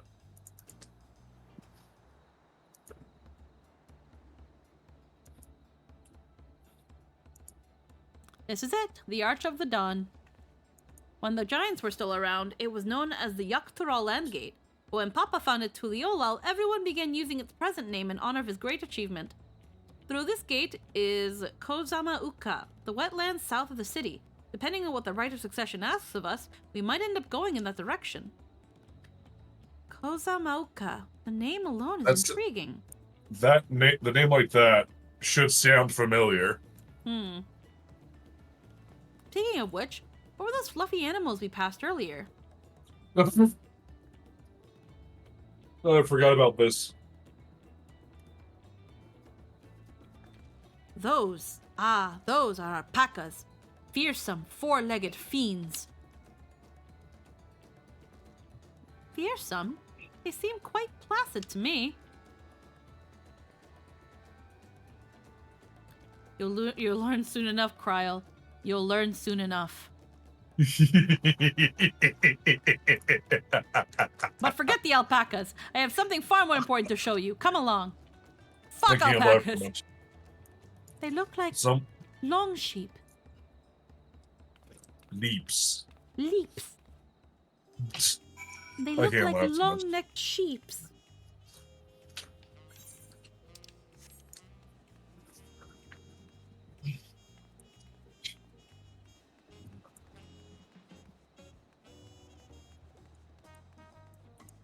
Ah, she arrives. Yeah, I'm sorry, I get distracted a lot. If you wish to learn the history of Tuliyollal, then look no further. These stone pillars, you mean? Yeah, sweet experience. They're actually quite detailed, even by themselves. Oh yeah, hella fucking detailed. Holy shit. I don't have that emote. Oh, they're cash shop exclusives now. You missed the event when it was happening. Rob regards the stone pillars curiously. Yeah, it was one of those little Manderville cactus ones. Oh. Yeah. What's so special about these pillars, if I may ask? God, my eyes are so pretty. At a glance, they might look like ordinary stone decorations. But if you take a really good look, you'll see there's something much more interesting. Yeah, I think if I remember correctly, you gotta stand here. And then you gotta... I have it. I know I do.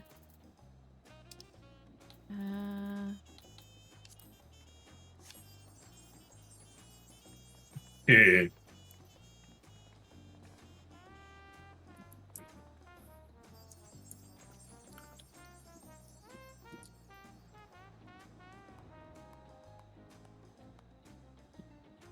Yeah, I think now you have to buy them. Because it was a seasonal.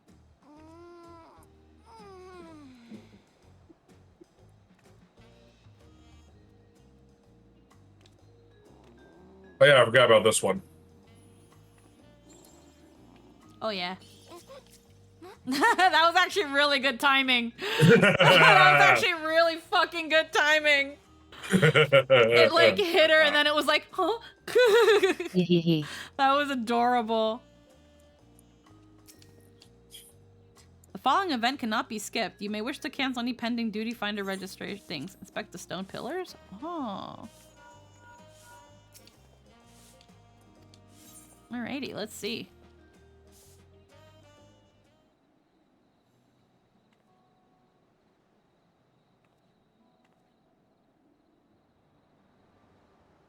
Yeah, the pillars tell a story. Oh, it's raining.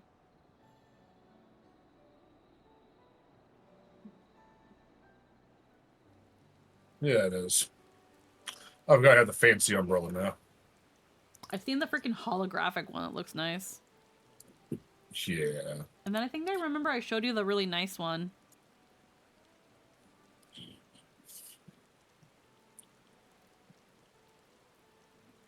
I need to get that oppressor key from the PvP thing this time around. Pictures? Wait, no, those are glyphs. They seem to tell a series of stories, many of them featuring a two-headed Mamuja. Oh, then this must be... That's right, it follows the exploits of my father, Galul Jaja, and his journey to unite our lands. We call it the Tulial Saga. The deeds he performed and the bonds he forged, all immortalized in stone. The holographic umbrella is a bit of a pain to get. I'm not surprised. There's no better way to learn how Tuliyollal came to be. Study them as long as you'd like.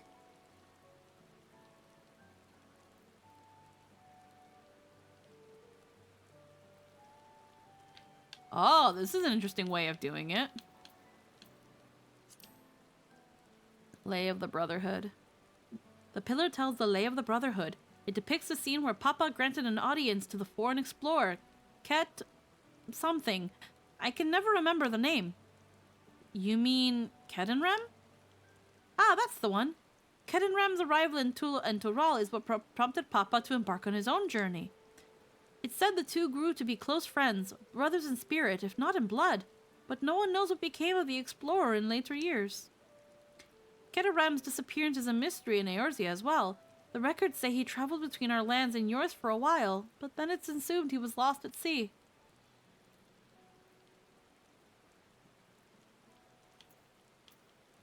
Lay of Reeds. Here we have the Lay of Reeds. This is the story of when Papa visited the Hanu in their village of Kazumauka. The people often almost mistook for Vanu. If not for the colorful plumage, he spent a fair bit of time among the Vanu in the Sea of Clouds, So it's no surprise you took an interest in your countrymen. I don't know how it is with your Vanu, but our Hanu are a bright and cheerful sort. They hold this one festival every year, very famous and a lot of fun.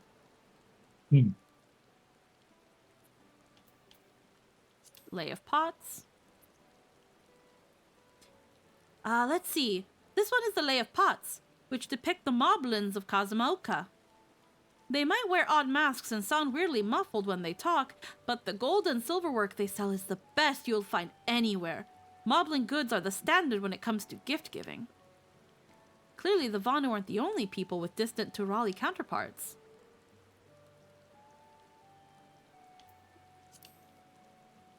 The Lay of Repast. This one recounts the Lay of Repast. As you can probably tell, the figure here depicted here is of the Jabral, like me.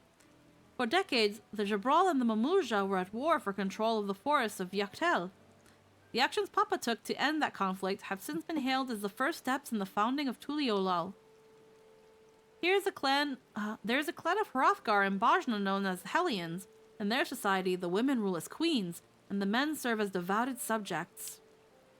Yet here in Tural, Jabral men and women appear to be of equal status. How dramatically culture can vary with location. Yeah. If you're done with the first half, we can move on to the second. Yeah, there's Not 8 of yet. them. Yeah, hold on. Not ready to move yet? I'll find telling the stories. Okay.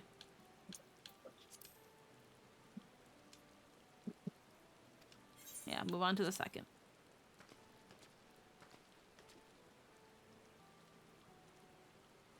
Lay of Gold. The Lay of Gold. This pillar shows one of the Pelu, whose homeland is in Orocopacha. Orcopacha. Yeah, Orcopacha. Having created our currency, the Pelu are rightfully known as the Merchant Clan. They oversee Tuliolal's markets, and their traveling peddlers are a common sight no matter where you go in Tural. Don't let their size fool you. They might be mistaken as children, but beneath those beaked masks, they are clever and calculating traders. Blah. Lay of Ice. This one is my favorite. The Lay of Ice. It depicts the battle with the legendary Tural Vidral, Vilgalmanda. Valgarman, yeah. Valigarmandi. Yeah, they'll say the name again. I should explain. A Tural Vidral is a creature that has lived far beyond its usual lifespan and awakened to preternatural power. Tataru described the Far Eastern auspices in a similar fashion. Could this be the same phenomenon? Yeah, so Valigalmanda. Valigalmanda itself was dubbed the Sky Ruin, a name earned for its destruction and terror it visited upon Tural every time it stirred from its slumber. But 80 years or so ago, its ruinous reign was brought to an end. After a great struggle, Papa and his comrades managed to overcome the raging Vidral and sealed it away in the Urkapacha Mountains. Despite its reputation, however, Viligarmanda is also a symbol of power. That's why you'll see its likeness on Tuliolal's national emblem and adorning the banners at the palace.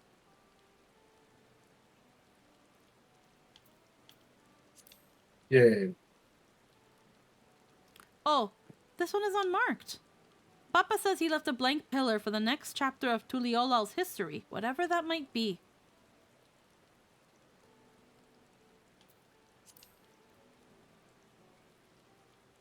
Ah, the Lay of Proof. That big fellow is of the Yokhui, the largest of Tural's peoples.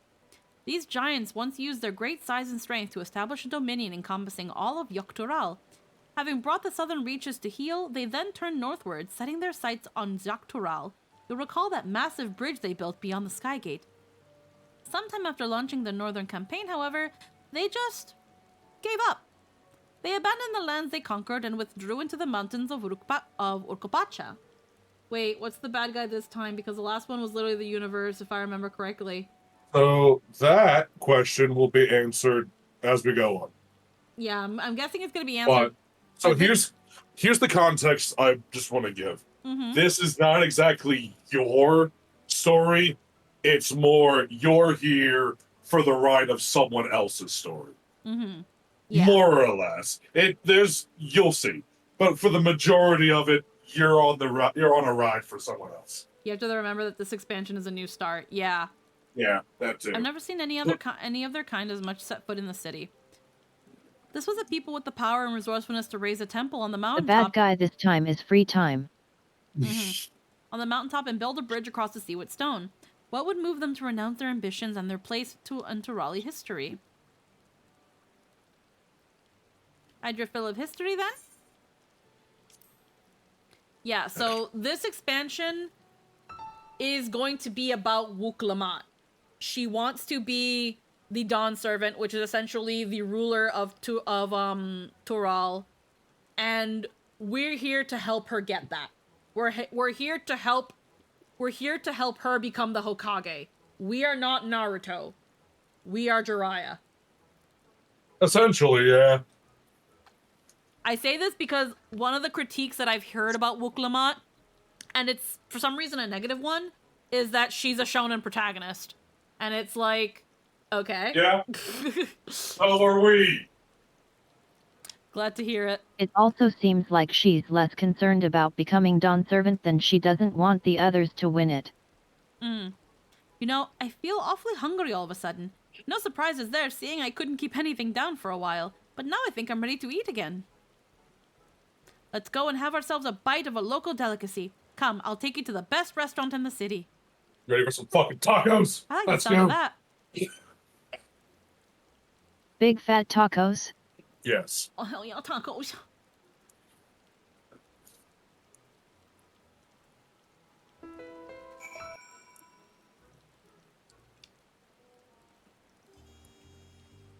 There we go. I was tired of getting wet. I have the fancy umbrella. Oh, hell yeah. Yeah, that was the one that I showed you that you were like, oh, hell yeah, I'm getting that. Yeah, I got it. Hell yeah. I can't remember how you get it. I think you have to do Me like neither. If I remember right, isn't this a new planet? No, this is just No. this is a new continent. So I'll show it here since so most of Final Fantasy XIV was here. Was in this continent right here, which is Eorzea. You're here for most of sorry, it's been like 2 years. No worries, Eggy. We'll just explain. It's so this ARR is and Heavensward. yeah, ARR and Heavensward is here. ARR is mostly like this half right here. Grabania, Black Shroud, Mordona. Mostly these areas. And then Heavensward is this like upper bit of Dravania and Kurthus. Then we go into Stormblood, which goes more into Girabania, and then goes all the way to Othard, where you've got like and then Hingashi where there's Doma, and then Othard, which yeah, it's the Azim Steppe, Yansha, the Ruby Sea, and then right here in oh shit, you took me all the way over here. Blech. And then Hingashi is where you have Kugane and Shirogane. But then that's also where you have like Doma, which I think Doma is in. It's actually, if you actually zoom out a little more, go back to the big map. Yeah. You can see Doma. You go all the way there. You see Doma right there. Go up, to the left. Right next to the right of the word Othard. You see it right there. That's that flag. Yeah, right here. That's Razatan. Oh yeah, that's Razatan. So you see where it says Othard right there on the center of the continent? Yeah. Go to the right. Just ever so slightly to the right. You see that little flag right there? Right here? There it is. Yeah. Yeah, so it's right here. Yep. To the right of that is Kugane. Well, Hingashi right here is where Kugane is. No, I meant the port city is down to the south of that, right there. See? Okay. So They put flags next to the capitals. That's Kugane. Proper. Yeah, that's Kugane. This is Hingashi. And then across from here is Doma. Mm-hmm. Yeah. It's just I can't zoom in anymore. Yeah, I know. And then when it came to Shadowbringers, that's where it took us to a whole different place. That's where it took us to The first. Norvrant, which was this. But it doesn't give us a world map of it. It's just this. Yeah, I think. Well, I think it does. No. No. Yeah, it does. See, Where? right there. That's Northrant. Oh. That's the world. Oh, okay. When you zoom out, when you hit Norvrant, and then zoom out. That's Shadowbringers. I am zoomed out. Yeah, this is Norvrant. These areas right here, we don't really know much else. And then the World Unsundered, it just leads you to Elpis. But yeah, this is where Shadowbringers takes place. So right here, this is Shadowbringers. And then when we go to, I'm just gonna go back to Orthard and then the world map. Then when it comes to Endwalker, you go to Ilsabard. Apparently there's something here I can do. You go to Ilsabard, you go to Razadhan, and then you go to Elpis. And Garlemald. Ilsabard, Garlemald, Garlemald is like right here, this evil castle here, and then Sea of Stars is like out there. The edge of the universe. The edge of the universe. And now, this area, this side of the map, has mostly been... Oh, there's also Northern Empty is where Charlian is, so a little bit of here in Endwalker. And now, this whole chunk of the map has been opened up to us. But yeah. So, okay, yeah, Hydaelyn, and then the first. Yeah, this is the first, and then Hydaelyn. I feel like it should be renamed to Aetheris. Yeah, they should have changed that. If you're at the end of Endwalker, it should say Aetheris. But for now, I guess it's still called Hydaelyn. Yep. Well, let's go. All right.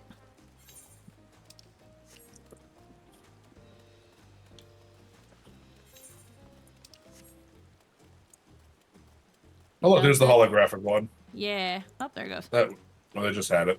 It is taco time. Also, I love this right here. It's different sauces, just upside down sauce bottles, just stuck to pipes. Oh yeah. It's great.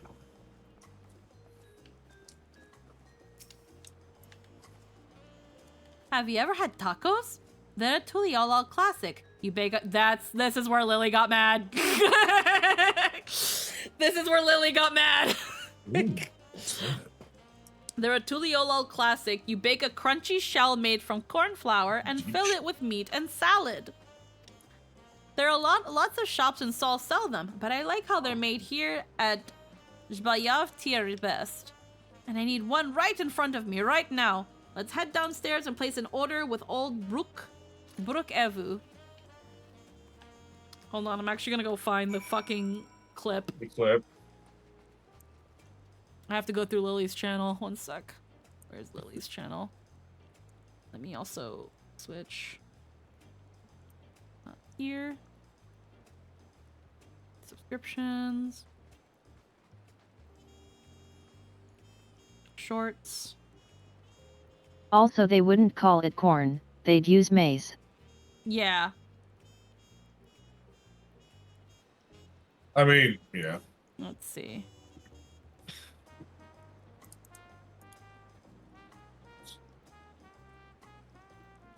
Let me just double check something here.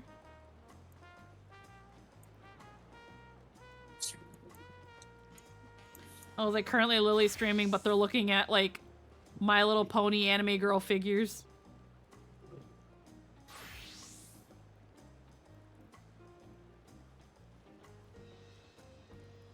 Which is like, yeah, there's like a line of figures in Japan that are like the My Little Pony characters translated into like Bishoujo figures. They're actually really pretty. Anywho, let me see. Shorts. Weekend at Jaja's. Here we go. Taco Walk.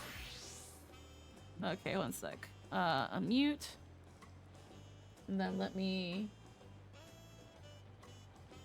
Oh. Whoa.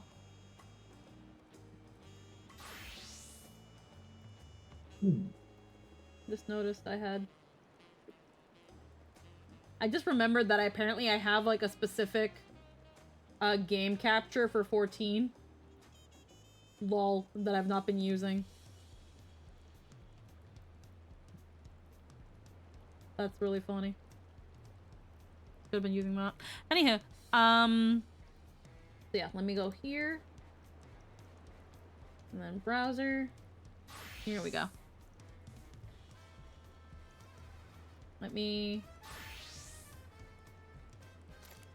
mute the game first. Have you ever had tacos? Mama.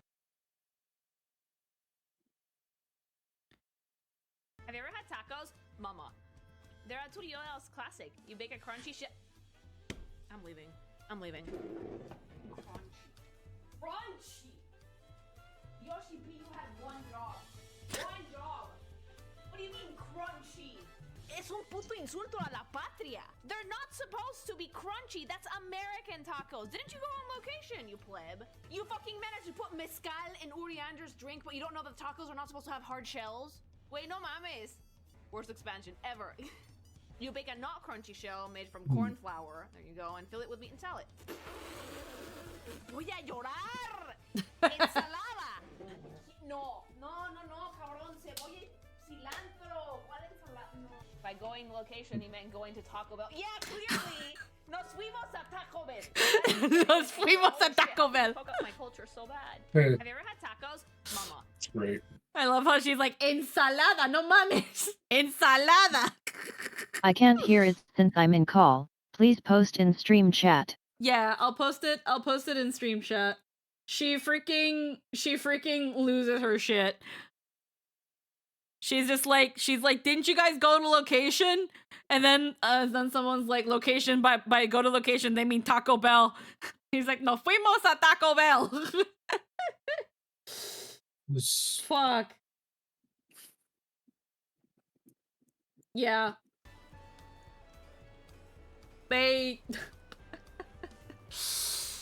Yeah.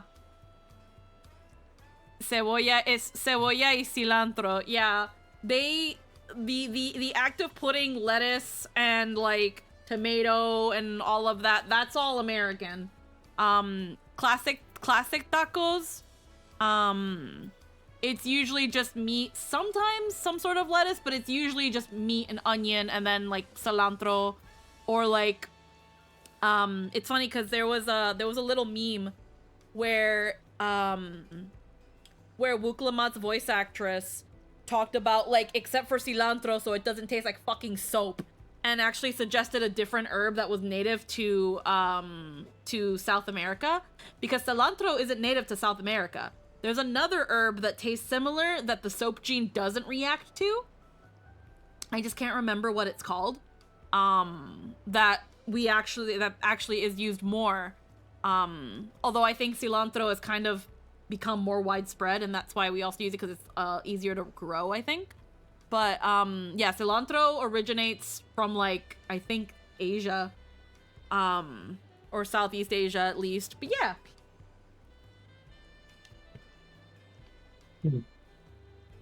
But yeah, I guess let's have some tacos. I like hearing that one. Someone animated it, but I think it was actually Wuklamat's actual voice actress. Yep. Actually going on a rant about cilantro. It's like that's a south.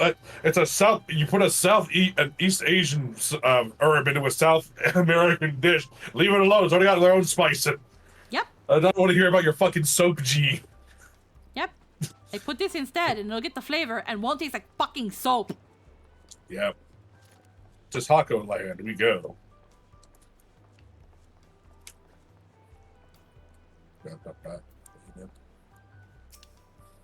Let's see. Yeah, so we got nachos. See, these are soft shells. What's crunchy? Yeah. Skewers. They got drinks with the. They have. I've always wanted to have a mixed drink that's inside of a pineapple, like just in a pineapple. Yeah. Never had one of those. My companions must sample your heavenly tacos. One for each of us, please. Right away, promise. All this looks like, it feels like it's a resort, but it's like, nah, fam. This is Actually, pretty easy to do. I could whip one up. Oh yeah. Your soft shells are crunchy, you have problems. It means you over toasted it. You can toast them a little bit and warm them up, but still, they shouldn't be toast crunchy.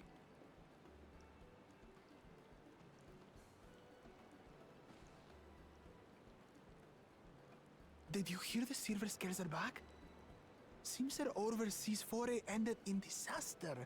More than half their warband is missing, including their leader. I'll take the kebabs. Oh, hell yeah. And now keen to rebuild their broken reputations, the survivors seek the Golden City. A fool's errand. How many hopefuls have disappeared in search of that fable? They should count their lucky stars they came home alive at all. There are these specific skewers. I'm pretty sure they're Peruvian. Where it's called, I'm pretty sure it's called anticucho.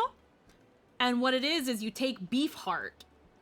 And it's obviously chopped up into pieces and it's marinated and grilled.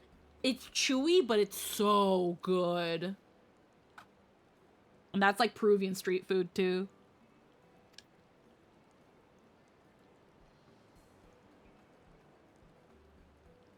The legend of the Golden City is well known here, I take it.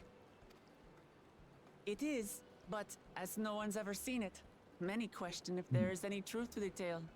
Like our skeptical Erinville. I can't imagine the Dawn Servant would request a formal survey for a place that doesn't exist.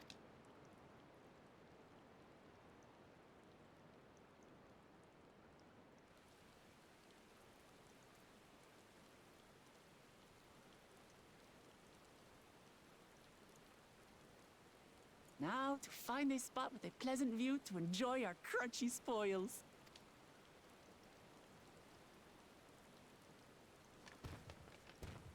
Oh yeah, this. No! Oh. Oh. My tacos. If it isn't the third promise. You cry my tacos. Oh. No.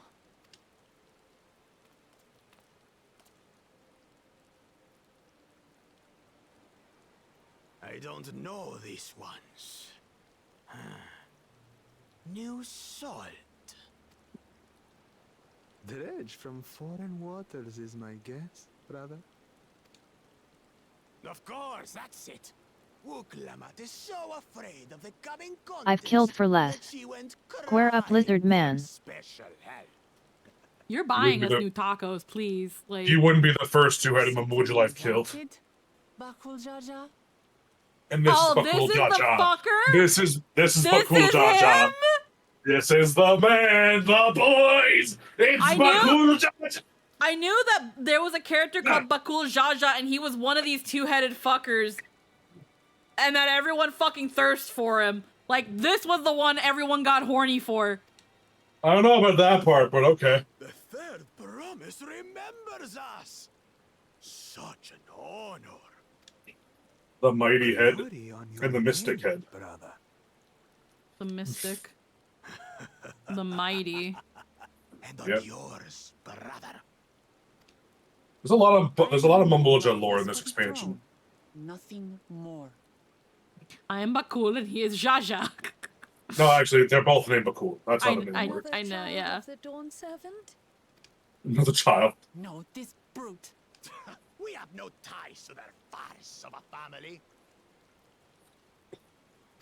Unlike the sneevling house cat, we are blessed siblings, the elevated chosen.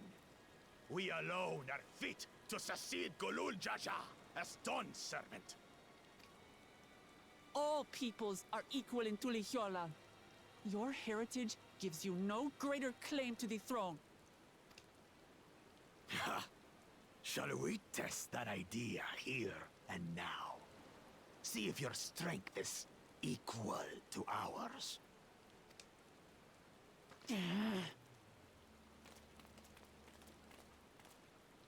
And then None he of this has exploded. any bearing on the road to succession, correct? He has no idea who Let's he's not fucking waste with. your energies on pointless scuffles.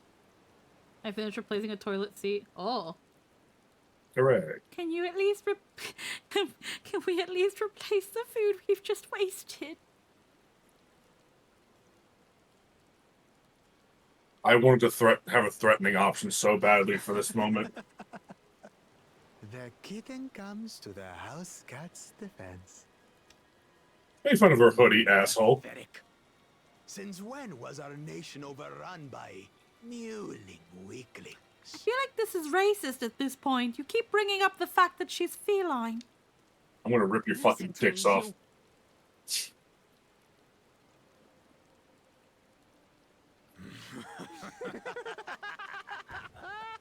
There's gotta be a terrible tribe leader. Terrible leader. The nation will dissolve in like a week. What? A two-headed Impossible. Mulja. I knew of them, but that's the first I've seen in the flesh. Some get it into their twin heads that they're destined to follow in my father's footsteps. So they travel to distant lands to hone their battlecraft. Those are likely the ones you've heard about. Are there other two-headed claimants? No, just Bakul Jaja. Even in Tural, his kind are far from common. The Mamulja people largely belong to one of three clans. The Hubigo, Hubio, okay. The brown ones. Bunewa, Bonewa, The chameleons. and the Dopro. Dopro. Blue Every ones. once in a great while, a two-headed offspring is born from a union between the brown-scaled Hubigo and the blue-scaled Bunewa. The child grows to possess immense strength, both physical and magical. Blessed siblings indeed.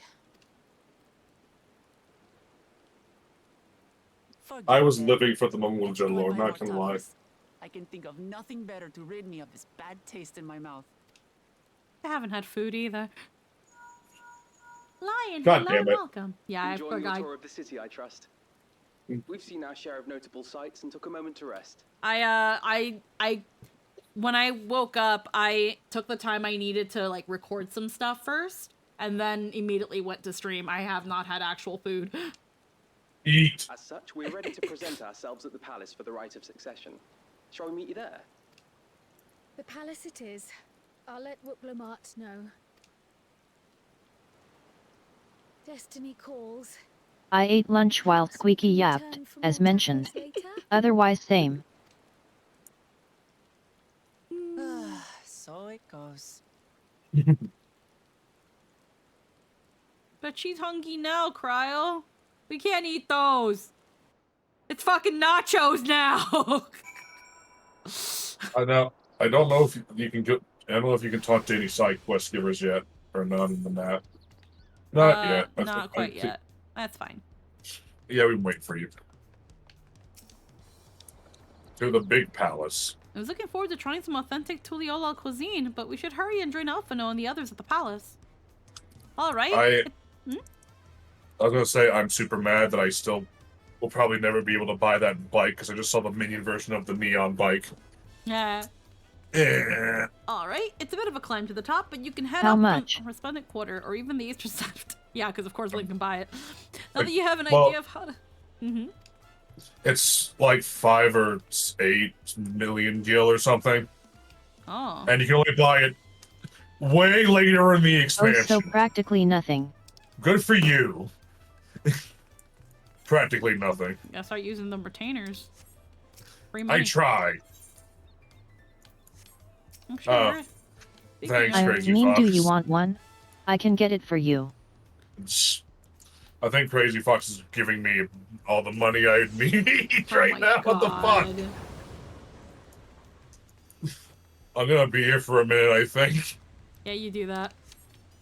Okay.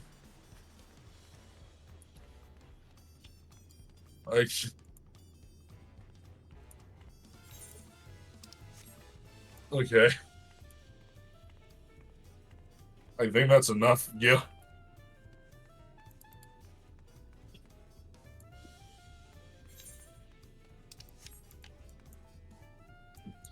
Thanks. I'll be back in 5 minutes. Thanks, Crazy Fox.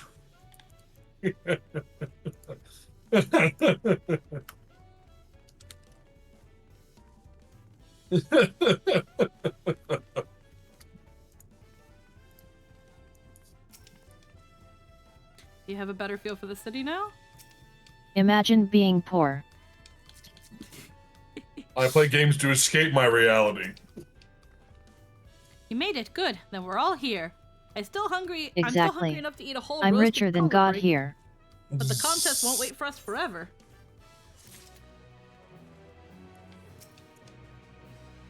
Upon speaking with Arenville, several cutscenes will play in sequence. Oh, I was wrong. It's 7,500,000. Ooh. Still a lot, but thanks, Crazy Fox. I can pretend I earned this with my own manipulation of the market by just server hopping. Snow Tunic of Healing. What's that look like? Let me try it on. The leveling armor sets look fucking phenomenal, by the way. I feel like I've seen this before. It has 2 die slots, too. Yeah, I feel like I've seen this before in, like, other places. The look of it. But I think, funnily enough, my stuff is still better. My current stuff is all, like, maybe once the legs, the hands, and the feet, because my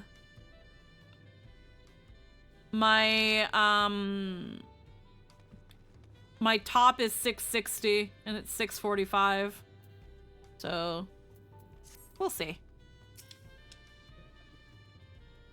Almost looks like something from the Asm oftentimes steps. the white sets were rehashes of popular sets from the previous expansion or two. Yeah, it looks like something from the Asm step. Hi, Ada. Mwah. Hello, Bun.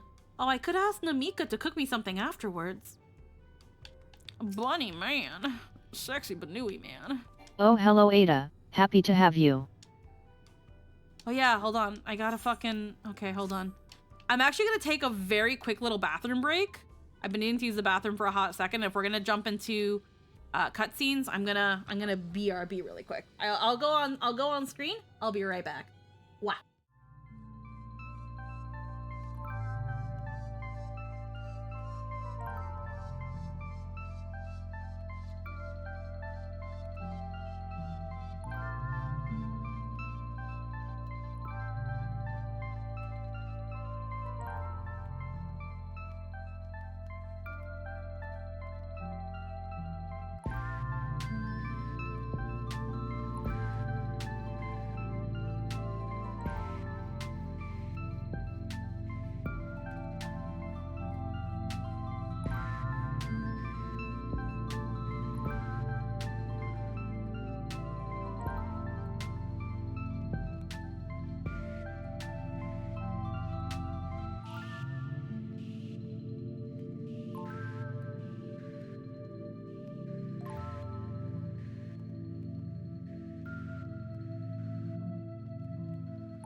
All right, we're back.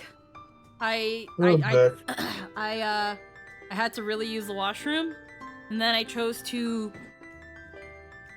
fucking throw 3 glizzies down my throat, and then I decided to make myself a drink with a matcha drink. So that took a bit. Amazing. Easy. If we're gonna be sitting here for a while, I at least need to have a drink and need to eat something first. Oh yeah. Also, hi, Art. I didn't notice that the chat was still new. Hi, Trizelta. Hello. Yeah, no, I was like, I don't know how long these cutscenes are actually gonna be. And I don't know when we're actually gonna be eating something. So I was like, let me at least like freaking stuff a glizzy or 2 or 4 and tie myself over for another hour or so. I've acquainted the twins with the city as best I could in a short time. Their unbridled enthusiasm made it rather difficult.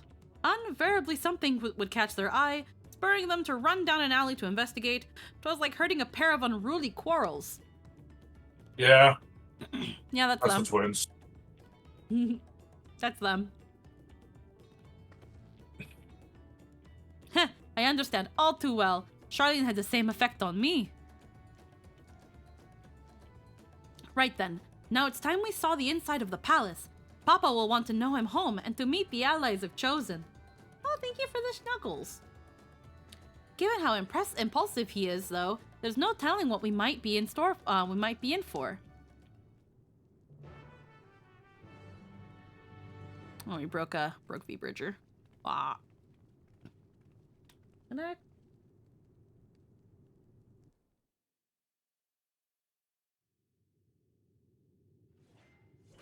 I can't. This is my favorite is coming here now. Let's watch. Yeah. Big door. Yes. Big man. Big guy. I hope my matcha didn't clump up too much. I tried to quickly stir it. Oh, there's That's a Justinian. familiar. That's Oh, the hi. familiar face. Yeah, of course you're here. Justinian did say he was gonna head out first. Yeah. Estinian? When did he get here? What's the point? Why is he This here? music. Yeah. Oh, you know this man? Whenever my father spots a promising opponent, he invites them to Sunperch to duel. Pressing duties or no, he can't resist a good fight. I like him a lot. So the one Estinian is crossing blades with.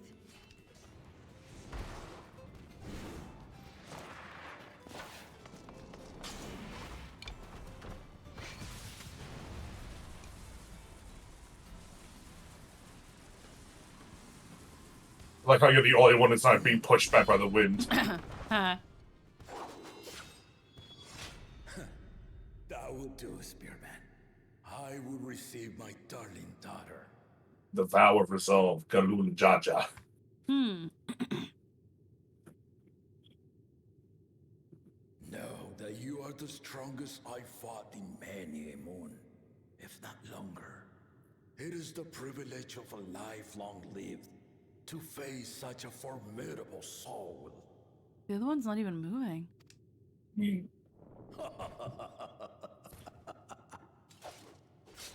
Don't worry, they explained it. If it's formidable you want, then look no further than that woman there. Hello.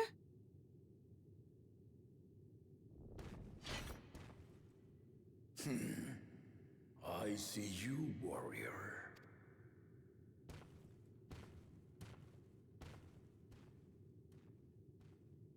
You don't understand how fucking angry I was at first when I'm like, wait, I don't get to just jump into a fight with him? What do you mean it's over? Meant to visit Tyrrell. I've seen what lies east. This time I chose west. And thus did our itinerant dragoon make his travel plans. You witnessed our bout. If you thought he was fearsome, that was with one head dozing. I'm not sure I understand.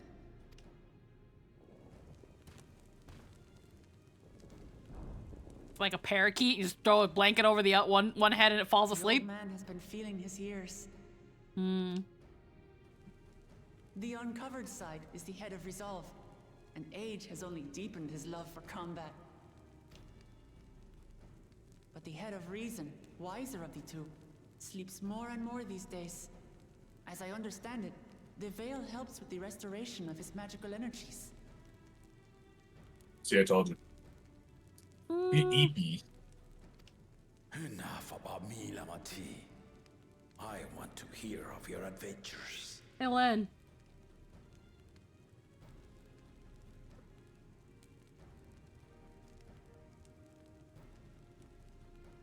Let me try to fix VTube Studio while I wait for Lynn. Lynn! Hi. How much you want to I'm bet? here. How much you want to bet that head's dead? Oh.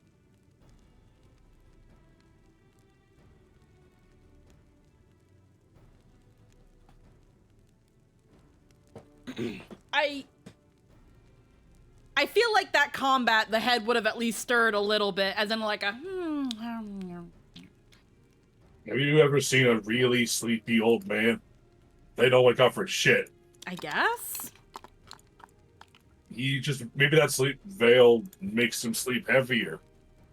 It's magic. I just feel like they didn't need to add on that the veil brings back magical capabilities. That's why he wears it when he sleeps. It's like, but he's already sleeping. He's just a big EP. It's certainly suspicious. That's what I mean. Like, it's a little sus. Why the fuck is fucking B. Bridger? There we go. Particularly given the right of succession. Like, yeah, so we came here, the right of succession is going to be happening, and we just heard that the other head, Implies which is... he's concerned about his fitness to rule. Yeah. So one head is still good, but feeling his years, and the other one sleeps more and more. Which, again, he could just be very eepy. But again, I guess I would have been more like, the veil is just so that, like, when you know, when Gajul Jaja is out and about, you know, the thing will let him still sleep because it keeps it dark. I would have found that more believable than it restores magic.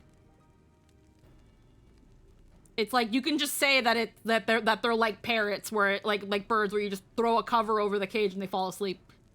Oh, put a veil on the head, it's nighttime. But like, I don't know. I'm a little sus. And again, I feel like if it was sleeping, they'd at least be some stirring. I don't know. It's a little sus. It's a little sus. I know you're suspicious of big lizard man. He's just big EP. A term of endearment. It's what my family calls me. Lamachi. I'm gonna be sus a little bit early on, because right now this is where we start laying foundations, and this is where they also start first throwing breadcrumbs. So that's where I'm also kind of like, okay, because when you think about it, again, when you're establishing the foundation for your plot and your characters, when they're introduced, those certain notes that they mostly shine a light on, it's usually, at least with good writing, it's usually for a reason. That's kind of why. So that's that thing where it's like, for example, with Bakul Jaja, they're like, who is he? They point out, oh, he's a blessed sibling, and then they immediately explain what a blessed sibling is and what that entails for him. They show that he's traveled along, he's cocky, and those sorts of things are things that that when they point it out, they want you as the viewer to pay attention to those points, because as this character appears more in the plot, see how these things that they've introduced you to affect where their character goes throughout the story. White. It's world building. It's world building. It's basic world building. When you introduce a character that's going to be important to the plot, the points that they shine a light on are going to be important for a reason. So the fact that they're pointing out That one's sleeping a lot, and he's wearing a veil that is totally so that he just gets his magic back. It's like, okay, cool. Why point out the veil? They didn't have to point out the veil at all. With this guy, the veil is definitely important, and when you hide something, it must later be shown. Exactly. That's, yeah. When you're gonna show something, and they're like, pay no attention to this thing that we're currently covering, it's because it's gonna come up later. It's foreshadowing. Again, they could have just been like, he's eepy. He eepy, and then that's it. And the veil is just so that he can eepy easier when Guru Jaja is out and about. Because that makes sense. Because when you think about it, it's still two heads, two consciousnesses sharing one body. That's gotta come with its caveats. When one wants to go do stuff and the other one wants to sleep all day, like, you know, you'll only do so much because, you know, there's only one body. So yeah, yeah, there's a right of succession, meaning he's planning to retire. Mm-hmm.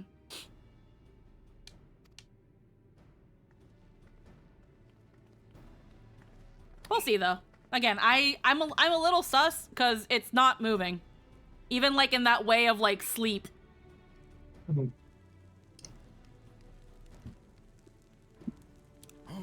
But at the same time, maybe his head would have fallen off by then from necrosis. We see you in the palace. Greetings, Elenesh. It's Erenville now, Dawn Servant. Elenesh. I took the name while abroad, and have since grown accustomed to it. You adopted? And these others? I assume are Lamati's recruited allies.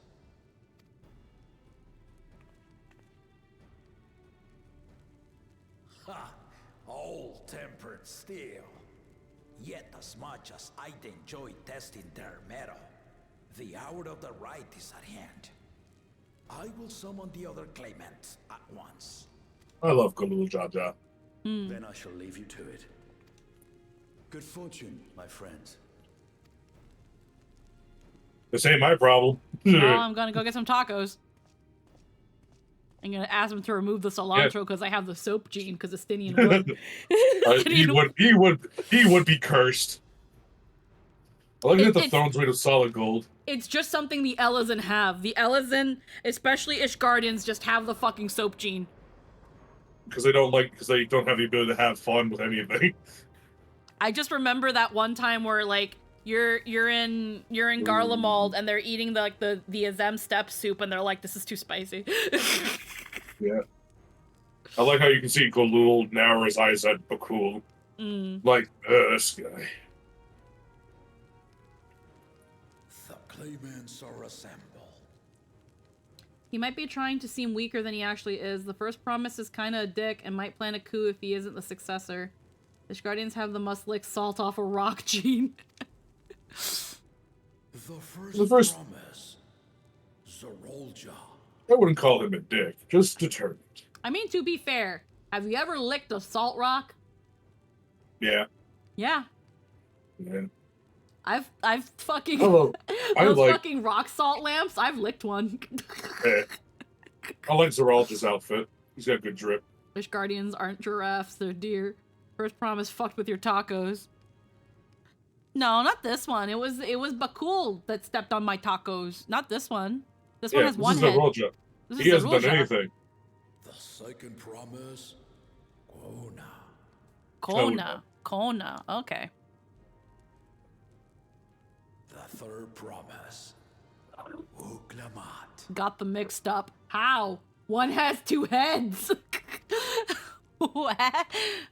Don't worry about it. It's fine. Or just me and me. Yeah. I thought two heads was the chosen of Mamuk, Bakul Jaja. The first. I thought the two heads was the first promise. No, nope. He wasn't introduced as a promise. No, Bakul Jaja is not related to Galul or his kids at all. No. He's the chosen of the Mamuk, which the Mamook are the Mamulja. Like all of them. Yeah, That's the Mamook. So when he was introduced, that was the first thing. They were like, another one of the promises of like another member of your family, and he was like, I ain't a part of that family. He's not. He said it the moment he was introduced. I ain't a part of that family. He's just another Mamulja. Yeah. That's all. And again, he says the chosen. So the Mamulja clans were like, this one. We want this one to rep us, and we want him to take the throne. They explain why he's here. Yeah. In a second.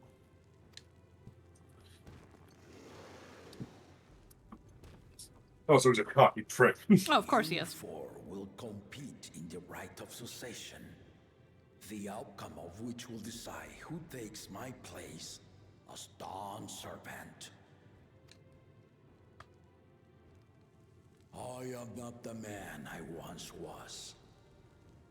My wiser half sleeps the days away, and it is time I yield my position.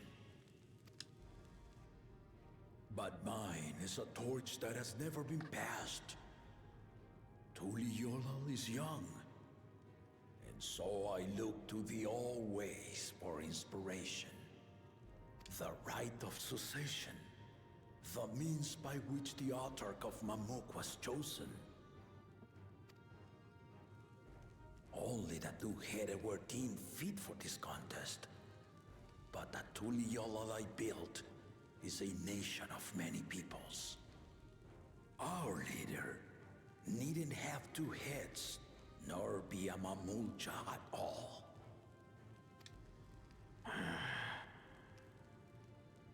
So I gave the right of claimant, not only to the son I sired, but to my adopted children as well.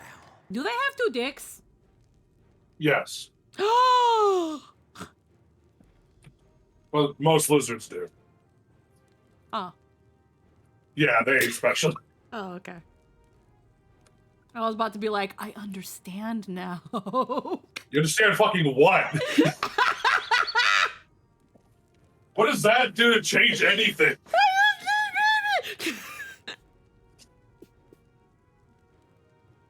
I'd just be like, two heads, two dicks. Bam.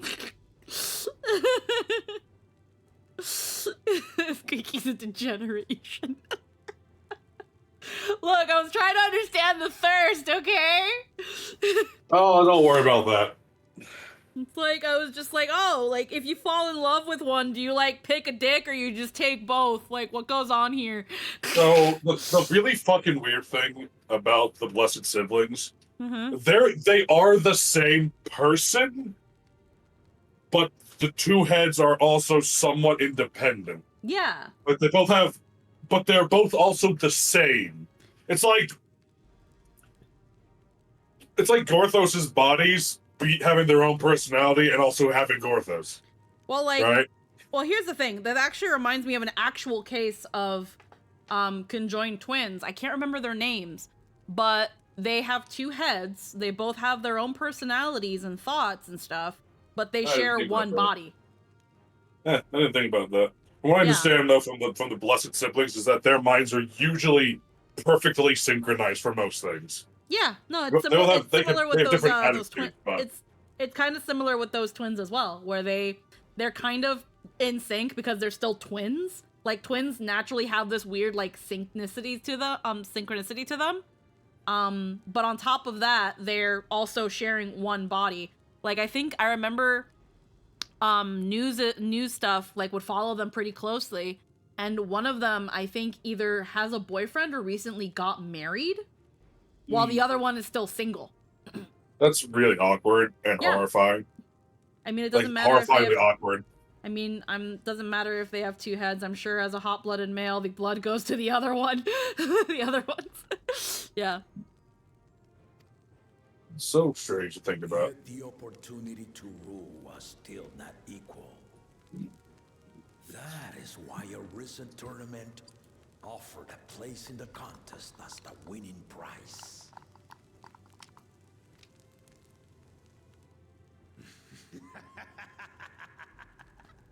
I was gonna say lizards are cold-blooded, yeah. You have eyes to compete against.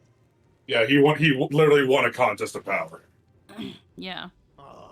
Though it seems the one head was already too afraid to face us. Oh in the man. tournament.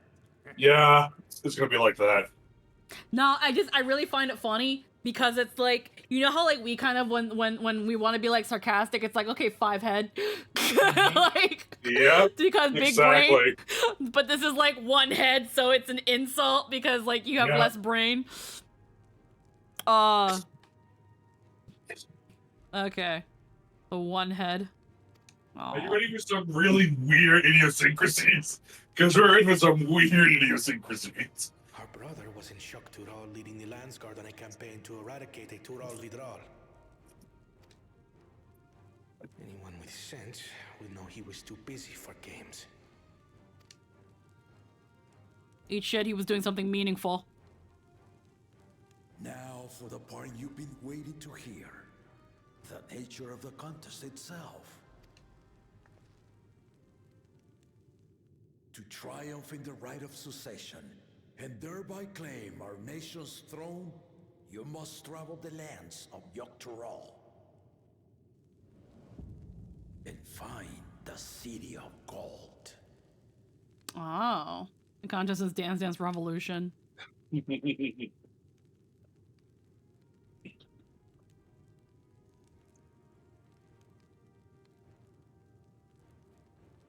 If I may, Father. Speak, Gorna. The Golden City is an ancient Turali legend, but after so many failed attempts to find it, the story has become more fairy tale than fact. Are you sending us on a fucking wild goose chase, sir? Listen to fucking Baja Blast Graha. Quest, are we then to assume you Graha Blast the city's existence? I've never hated words more than I do now. Graha Blast. I've seen it with my own 4 eyes. Yeah, El Dorado's real. Yeah. The city's real. Yeah, I know where it is. Good luck finding it. This was before the founding of Tuliyobo. I traveled the lands of Tural with my companions. And we ended our journey at the gates to the Golden City. I mean to have you do the same. But in order to achieve victory proper, you need to break the seal I put in place. Bring them.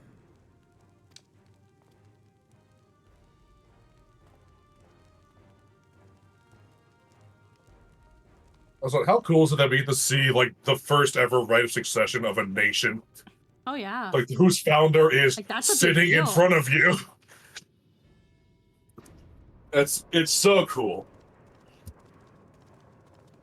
It's been like 80 years since he founded Tural, like And it's Tuliyobo. not our problem. It's great. We only showed up because we said yes. That's the only reason why we're here.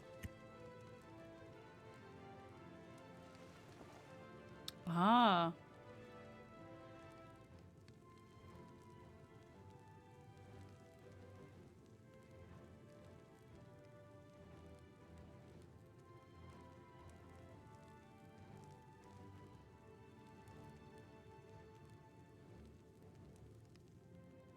The Tuliyola saga. You will retrace the path I walked to unite our peoples, step by step. Along the way, 7 chosen electors will be waiting to measure your worth. Earn their keystones by performing the feats they ask of you.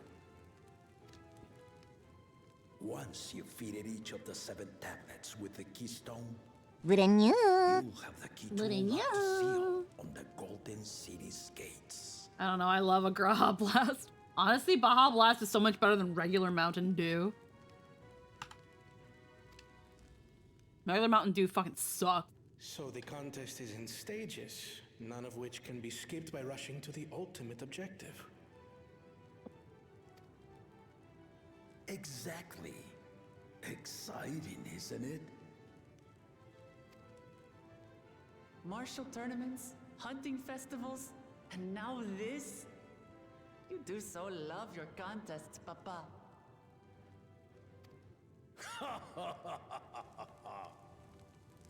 Were I a few years younger, I would have joined in myself.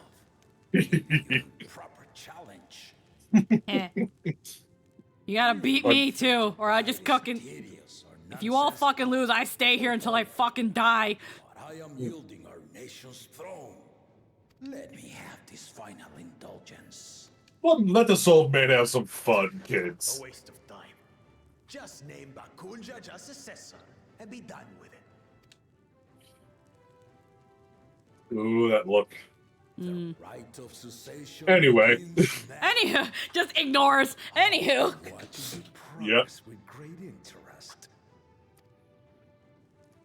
And Clemens, remember to collect your tablets before you leave.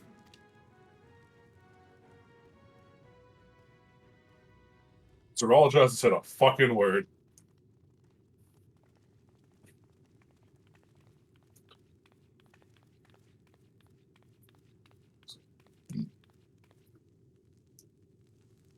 You are one of Lamachi's allies. Speak freely. I am Cryle Baldessian, representative of the students. Ever wonder how Lalafell eat? My name is perhaps familiar to you? Well, like normal people.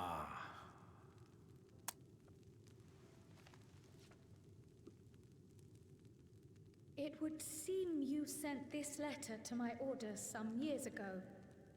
The ink has since faded and much of the writing is illegible. Even so, we managed to determine the essence I mean, they have so much cheek, but such tiny mouth. Yep. Addressed to my grandfather. Imagine they eat like hamsters. Included with the correspondence was this earring. A fairy tale and a piece of jewelry were enough to convince my grandfather to sail halfway across the world. So there is surely some greater mystery at work here. On behalf of the students, I've come to seek clarification on the matter. Have you any knowledge you might share with me?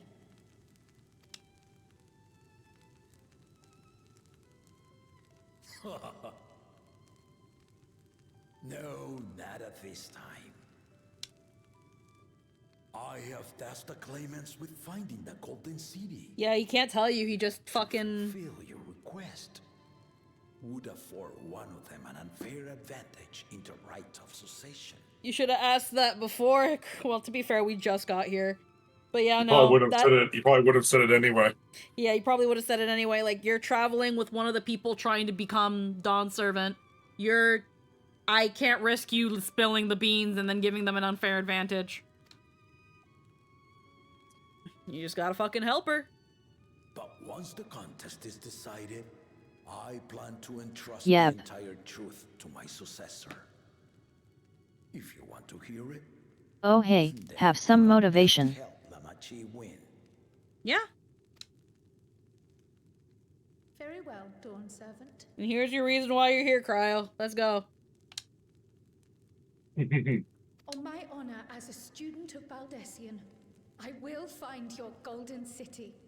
Meanwhile, fucking Graha's having an aneurysm in the fucking annex. Little smile. Thank you for hearing my petition. Oh, I know he comes here. He was in the trailer for a reason.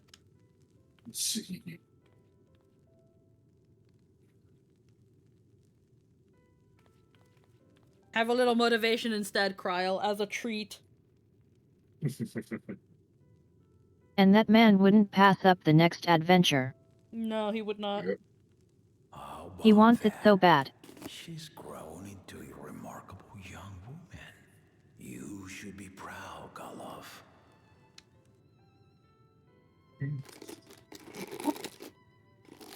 Oh, look at that.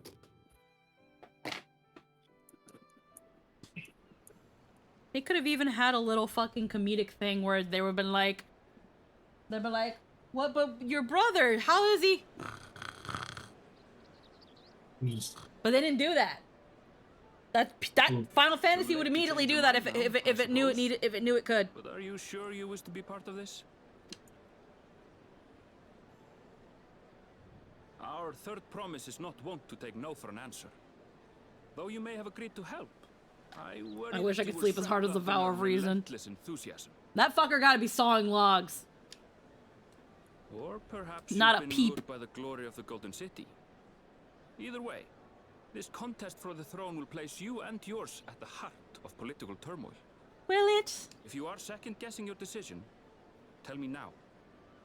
This may be my last chance to help you withdraw. Could be doing this because the other head is either dead or in a coma. It seems like you really do not wish to be here, Arenville. Just the slightest inkling. Life is a series of journeys. Ding ding! Hello! And there's no telling what awaits us on the long road. But what's important is to be true to yourself as you walk it.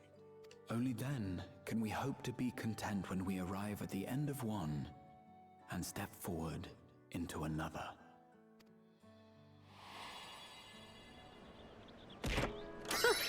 The bread is here! Crazy Fox! Can you Giving believe Dylan it? a We sob. were just about to throw all this away. 3 months of tier 1. Holy shit. God damn. Let's see.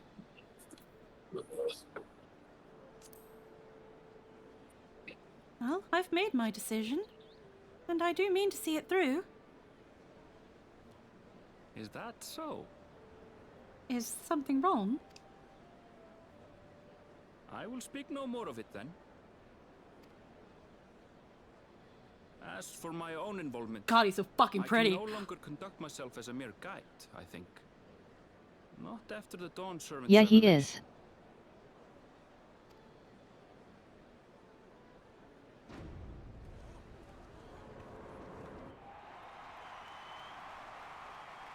Let's go.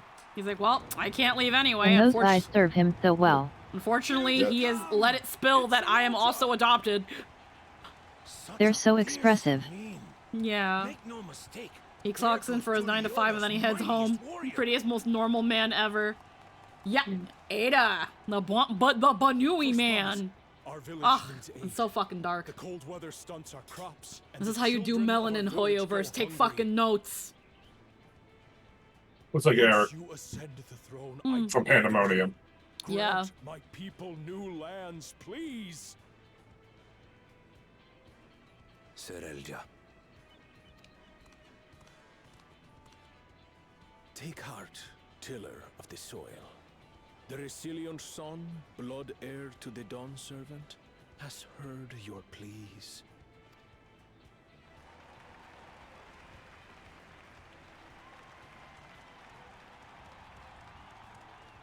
I like his headdress. Yeah. Zerelda, it's not the other guy. First promise and commander of the Landsguard. Serelja, the Palaceer. As he was so careful to remind the crowd, Soralja is indeed the natural child of Gurul Jaja. And Resilient Son, is that another title, like the first promise? I wish I could photobomb the game, but Aether is still a closed data center. Oh wow, is it? After a fashion, common knowledge has it that two-headed Mamulja cannot sire children. Yet Soralja was born all the same, with the head of Resolve's features and the head of Reason's scales. An extraordinary example of life's unyielding. Yeah, he's a Hubigo with blue scales. Oh. Which is not a... Because you couldn't tell with the headdress, but he does have the horn, like Resolve. But he's blue like the other one, the Wisdom. Oh, wow. That's why he's kind of a... He's literally a 1 in a million kind of thing. He's a shiny. Yeah. Well, not just that. The blessed siblings are usually 100% sterile, as far as people knew for all the time. For all the time that they have been a thing, people have known them to be incapable of having kids. But Zeralja, bless you. But Zeralja, like the title, he managed to get born anyway. And yes, they do come from eggs. Oh. Official pun guy. Yeah, Aether might be a closed data center, but I think that's only to, like, changing your home. If you're on Dynamis, Dynamis is still an NA. Actually, is Dynamis an NA server? I think. I thought Dynamis was because the Dynamis now data center travel is closed on it too. Oh. Yeah. That's a big rip. Sorry. Okay. Oof. And a warrior's reticence. He says little, but the way he moves. Dynamis is NA, but Aether specifically, you can't make new characters or travel to. Oh wow, is it that congested? Jesus Christ. He's a natural swordsman. A gift he inherited from his father. Some even say that the son has already surpassed the sire. Should he come to power, the first promise means to employ that martial prowess in the conquest of foreign lands. For this, he and his supporters have been labeled expansionists. This puts him in direct opposition to Wuklamat, who advocates for the preservation of peace. Okay, so his son is a colonizer. We get to hear more of why he wants that, Yeah. and it's just as bad as just wanting colonization. Oof. It's if not worse for a reason. Zoralja's motivation confounds the fuck out of me. I'm not gonna lie. Okay. But yeah, no, look, just look how fucking pretty he is. Holy shit, and his skin is glowing. And Reshade just makes it all the better. I did notice how much he had a secondary highlight in his hair. Yeah, no, when it comes to Reshade, it kind of makes it pop a little bit more. And I also think the graphical update, it definitely picked up the colors a little bit better. He did have the highlights, but they were definitely, even with Reshade back then, were a little harder to spot. Yes. Yeah. Yeah. But again, beautiful. Beautiful man. Yeah. Beautiful mans. Who is next on the... You may recall that she spoke of a claimant who cannot be allowed to rule. That is Zoralja, the warmonger. Okay. I think Zoralja's pretty cool for the most part, but... Super smart, so I understand Zoralja's motivation perfectly. Are you alright? Oh, hey, oh yeah, right. This. Forgot. The echo. It gave me a glimpse into Zoralja's ambitions. Remember she has the echo, everybody? Yeah, she does. But and hers is a little different from ours, yeah. Like an abyss, yet at the same time a roaring, unquenchable fire. It was a trifle terrifying, to be frank.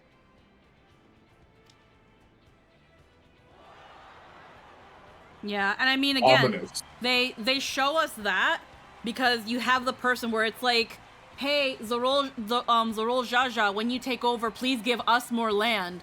Which, how do you get more land? You take it. You take it. You take Second it. promise. You must bring us more marvelous conveniences. More dirigibles and trains and the like. We need you in charge to make trading easier. Okay. This is he probably wants more open borders for trade. Complain about abandoning tradition. Modernization. We're not like them, afraid of everything foreign and new. You have our wholehearted support. With your ingenuity and knowledge, you're sure to win the contest. Forgive me, but the right of succession is barely begun. I will hear your petitions if and when I am named Dawn Servant. I thought he has the same face as Graha too. Yep.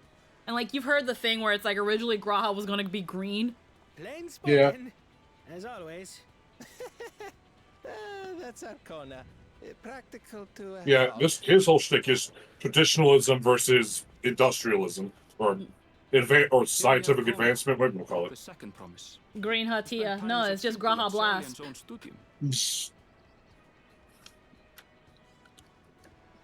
Now that you mention it, I think I did see him in the halls once or twice. There was nothing to suggest he was Turali, much less from a royal family. They definitely also spiced up Alize's fit. It's a lot sharper. They probably did the same thing with Alphino. Because right now, Alize's current outfit is completely her own. No one else has her outfit. So they just have to sharpen it. That was by design. He forwent his usual garb and took an Eorzean name to avoid attention.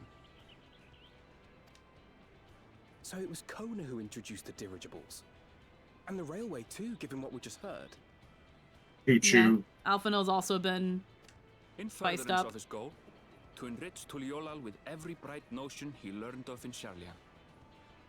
He is the hope of those who prize innovation. He's that person where it's like, okay, guys, so like I studied abroad and I'm really sorry, guys, but in Europe they have bidets and we need bidets now. You're not that far off. He's like, okay, so he's the kind of fucker that you'll be doing shit and just living your life and he'll be like, so when I was abroad in Europe, the Europeans did this and I thought it was really, really cool. We should do that. Or when your boss comes back from a company trip, he's like, so the people who do this in this country, guys, I got this is to how their work experience ethic is. You civilization. should stop doing that. If he's not bringing bidets to fucking Tuliolal, I don't want to fucking hear it. Yeah, let's get it right too. As aloof as he may seem, Kona and Wuklamat actually get along rather well. They bicker and banter as only close siblings do.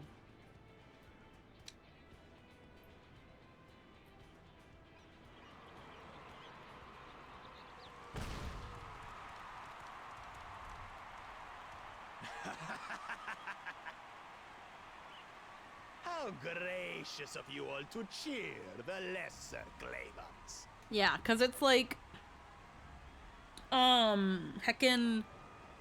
But yeah, when it comes to Kona, I feel like, again, what people want about him is gonna be mostly people who can profit in some sort of way. So the merchants, the innovators, inventors, they're gonna be more interested in him being the Dawn Servant, because again, he's gonna bring things from other countries, other nations, other cultures to Tural. And while that's not bad, you do have again what they pointed out, where the elders are like, they're scared of losing our traditions, and that's a valid concern.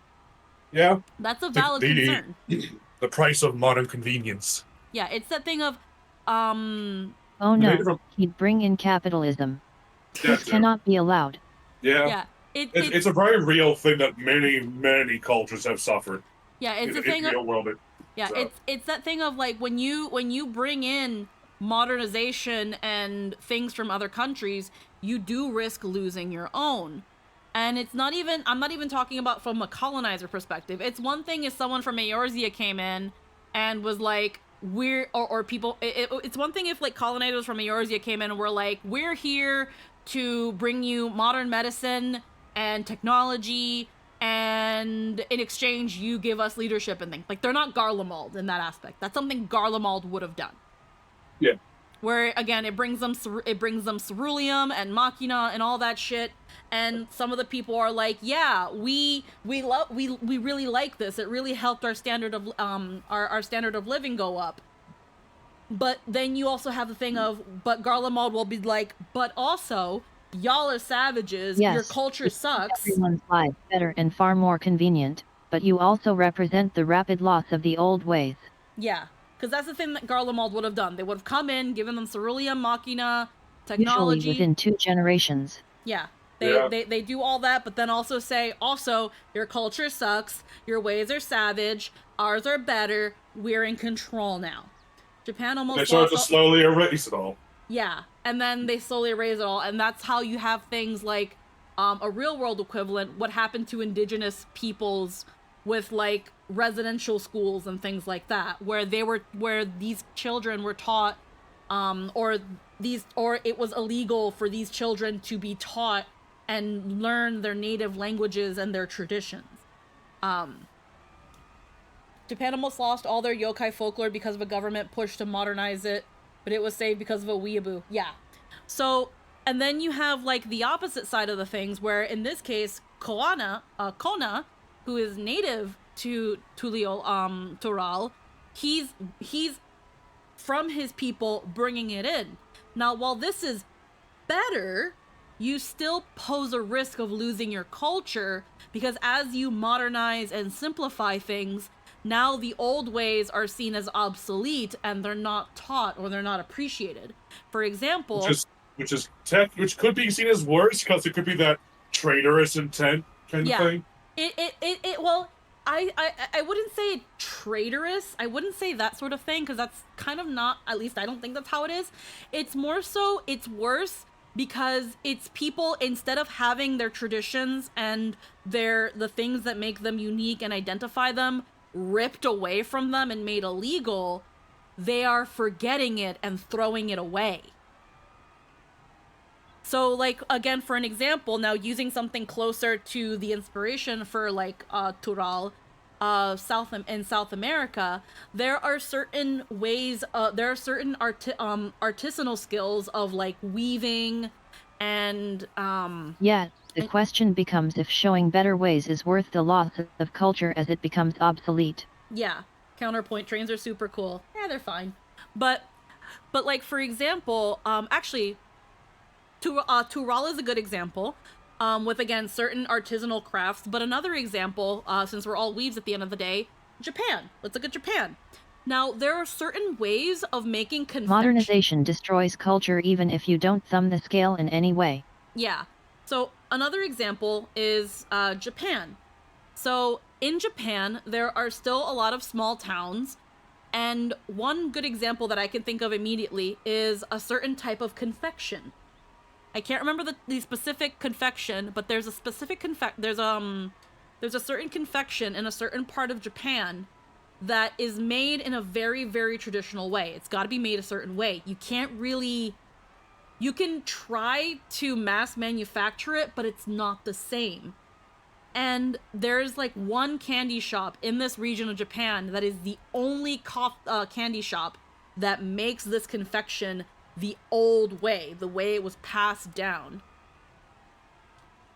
And again, modernization and how things happen, this is a thing of, again, they've now learned how to mass produce it and make a good enough version that a lot of other candy businesses that used to make it the old way no longer do. Or the same thing happens with people making potteries and crafts and art in these old ways. Yep, same thing with potteries. I think it's somewhere in India. I think it's somewhere in India or somewhere in the Middle East where it's a form of making like floor tiles. Yeah, I think it is in India. Yeah, it's a specific way of making floor tiles, and there's only one person in the world who still makes it this way. And he's old. So he has apprentices that he's teaching this old form of making it. And they're expensive because it's an artisanal craft that you spend years training and honing to make better. Yeah. But because they found a way to, again, make it easier, mass produce it, people have forgotten these old ways. And when they ask this artisan, why does he still... they can now make it better and faster. So now the only real way to make money off the old way is the appeal to novelty, and the entire culture around those crafts are just gone. Yeah. So that was the thing of when they asked him, like, why do you still make it this way? Same thing for the confectioner in Japan, same way for some artisanals in South America. Why do you still make it this way? And the answer usually is to preserve the old way. This is how we used to do it. This is our art. Like, yes, this is what brought the attention in the first place that then led to the mass production of it.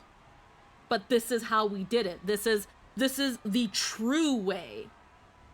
It's about preserving it's almost always about preserving their culture. Yes, there is a novelty because it's like, yeah, this confection was made the way they made it hundreds of years ago. Yes, this tile was made the way they did it hundreds of years ago. Yes, this woven thing was done by hand with the methods from a long time ago. I don't know what other this one weaving method. I think it's East European, so it's probably like Russian or Ukraine. I don't know, but it was like they had a bunch of strings, and each string had like a stick at the end, and then they would just weave it.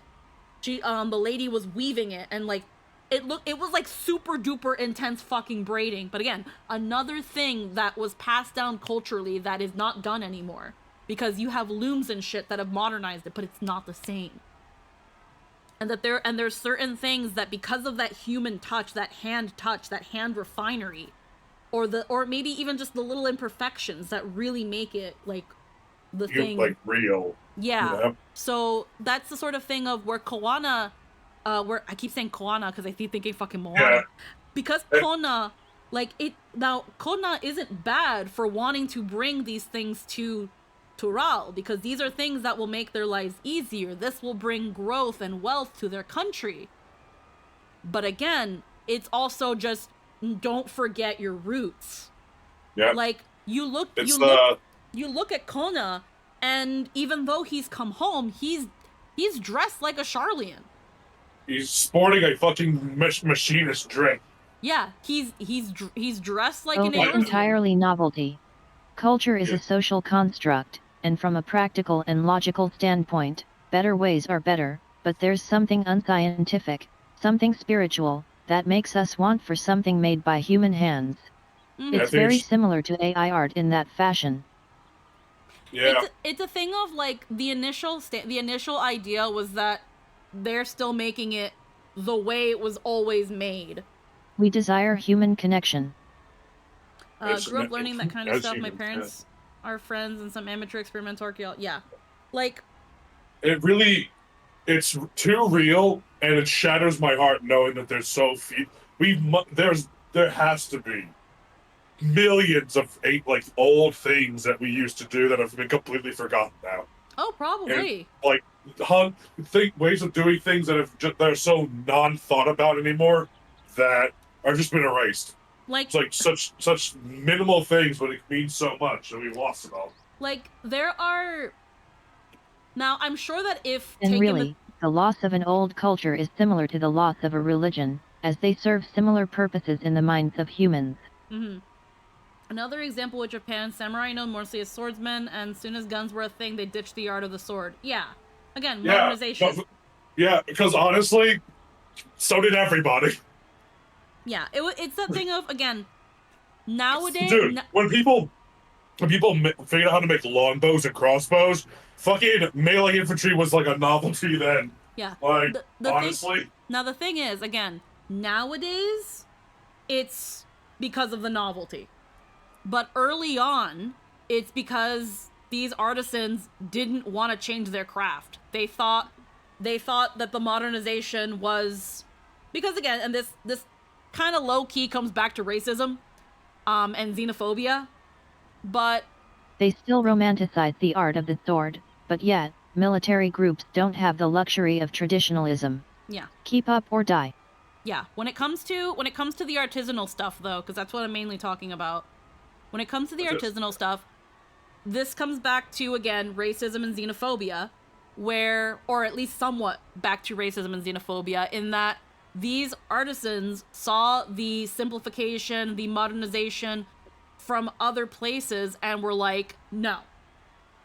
Our way is fine. You're not taking away our way. This is what makes us us. Nowadays, yes, it's mostly it's a good chunk for novelty. But back then it was, we don't want to lose this. This is ours. You don't take that away from us. It was kind of the cranky old man kind of waving his fist at the cloud, where it was like, we're not modernizing just because you tell us to. We're gonna stick to the old ways because the old ways are good. But that's the thing. Again, Kona, he is dressed like a Charlian. He's been to Charlian. He's been to Eorzea. He's brought all these cool things from the other countries and modernizations here. And again, it's gonna bring a lot of prosperity and a lot of economical growth to Tural. But again, like the elders are scared of, they're scared that they might lose their traditions and what makes them them. And that's a valid concern. And yeah, like mentioned earlier, it's also, a culture that forgets itself in the way... The point is that neither of them are actually wrong. Modernization is objectively superior in every conceivable way, logically speaking. Yeah. That said, it kills the social and emotional aspects that define the culture and mysticism that define their people and values. Yeah. it's the thing of, at the end of the day, if we were to pick a worst in this aspect, the worst one would be the culture and the society giving up what makes their society unique and them, their cultural identity, over modernization, convenience, and simplicity. That is technically the worst thing, because these are people choosing to abandon what makes them them. Yes, it's a social construct, but in some way, not all social constructs are bad. Culture is nice. And I think tossing that away, choosing to toss Never that away. said it was. Oh no, I don't think you did, but I feel like because of how it was said, it kind of can give a wrong impression. Where again, it's like, again, I feel like willingly throwing it away and giving it away is worse than having someone rip it away from you. Because when someone takes it away from you, there's usually the resistance of, please don't take who we are. So that's, again, I think that it's that thing I'm of... just pointing out the actual considerations here, from a principled standpoint. Oh yeah, I just also know, like, when it comes to, like, the term social construct, unfortunately nowadays, it's kind of seen as, has a little bit of a negative connotation to it. And that's where I kind of want to be like, even though culture is a Too social... bad. They can be wrong. I know. I know. I mostly... Words mean things. I know. Oh no, I know. I mostly want to point that out in case there's that one person that's like, what do you mean it's a social construct? No, it is. By the definition of social construct, that is a cult... wow, I'm confusing my words. In the definition of social construct, that is what culture is. But again, nowadays with certain language and the way certain people talk about also, things... gender is a social construct, isn't a pejorative. Oh no, I know. I know. It's just, again, it's mostly just for those people. It's just a statement of truth that is meant to be freeing. I know. I'm mostly just saying for those people. For those people who, for some reason, will try to take how something is said and then twist it. It's mostly just for that. I just want to cover that base. Yeah. Either way. Which is why, those people reject the framing that gender is a social construct, and they're stupid and wrong. Yeah, I know. I just want to cover that base.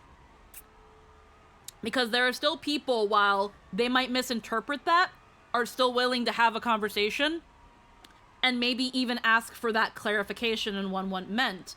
And those people, I don't mind talking to. So that's mainly just where I'm coming from.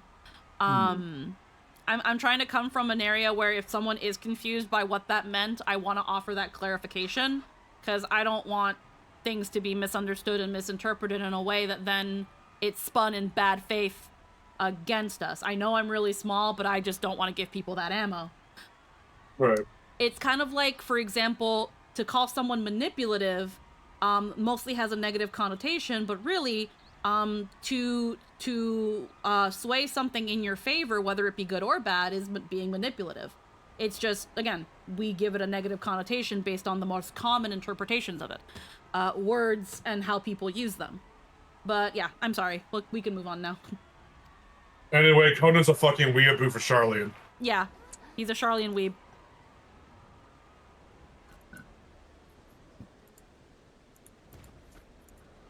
Oh damn, ain't nobody like him. Oh, come now. What are you afraid of? I'm no different from your Dawn servant. But yes, you see. From an ethical standpoint, you could argue that you have a duty to improve the lives of people even if they reject it. That is of course the framing taken by colonizers, but the argument itself isn't wrong, it's just not that simple. Things are complicated. Yeah. Yeah. That's what it really comes down to. It's complicated. That my kind should reign is Mamulja tradition, and has been so since before there was a Tuliola. I'll brush aside your feeble contenders, and then you'll see who deserves your deity. Well said, brother.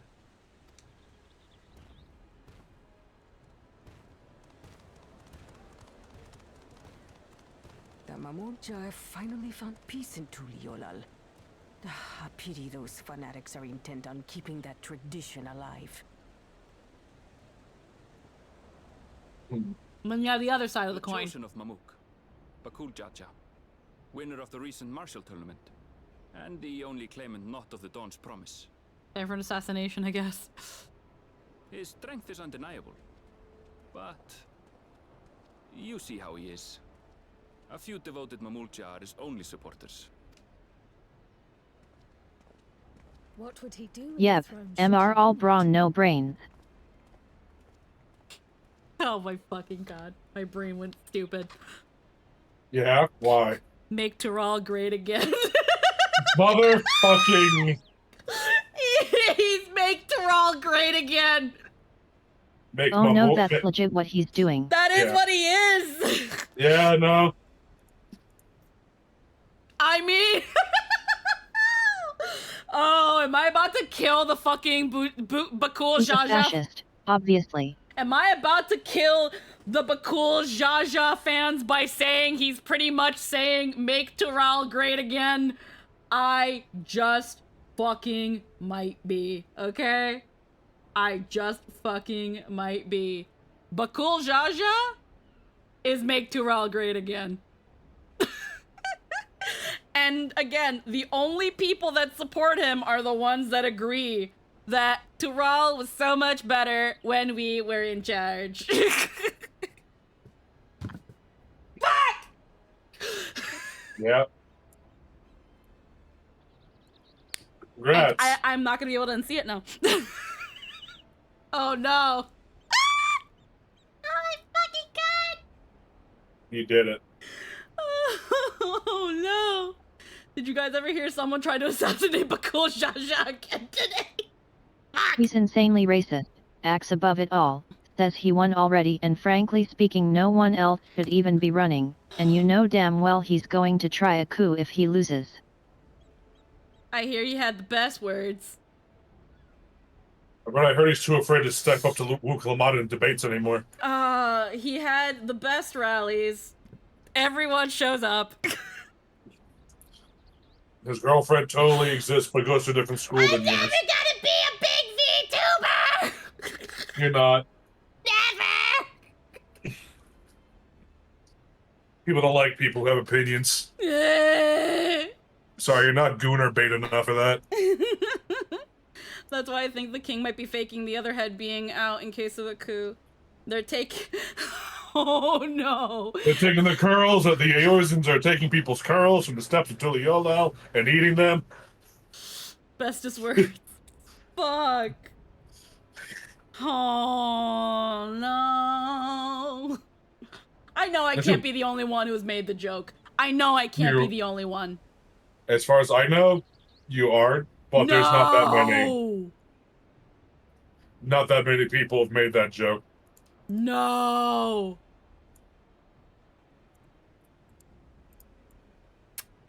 It's a good thing my marker button is getting a lot of work today because I'm making some dumbass clips. I can't wait. I can't wait to fucking get freaking...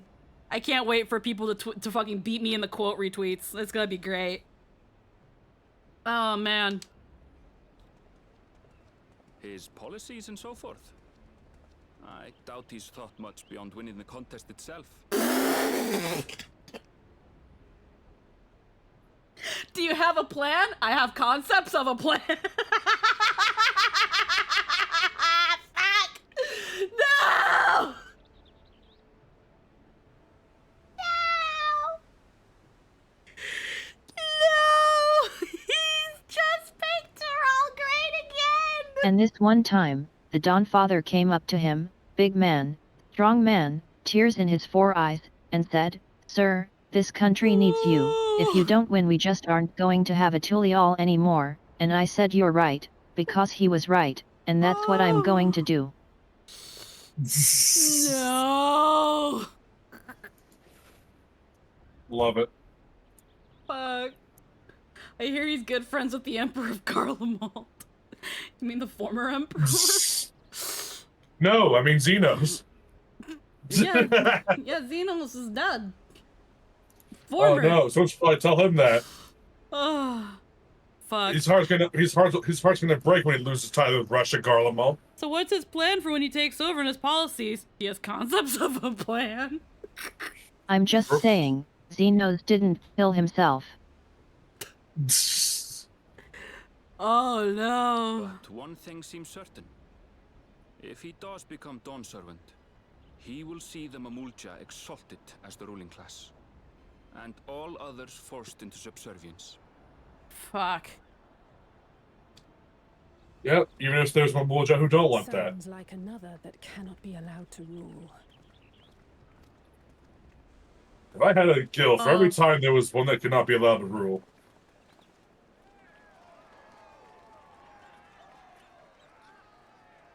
How do we make it painfully obvious that one is not like the Obviously, others? he's not Trump specifically, but he is a fascist, and that's just how fascists act. Yeah. Yep. It's the playbook. Yeah. We wish for one thing and one thing only, Third Promise. To abide together in harmony with our neighbors whom we love in this land we share. It is our way, the Turoli way. We demand to see Wuklamat's link Pearl and see the deleted messages. And we beg you to preserve it. You have my word. I won't let your pleas go unanswered. I love how one of the three big ones Until were done, Tuliol was everyone founded some left. 80 years ago, Yeah. This continent was ravaged by war.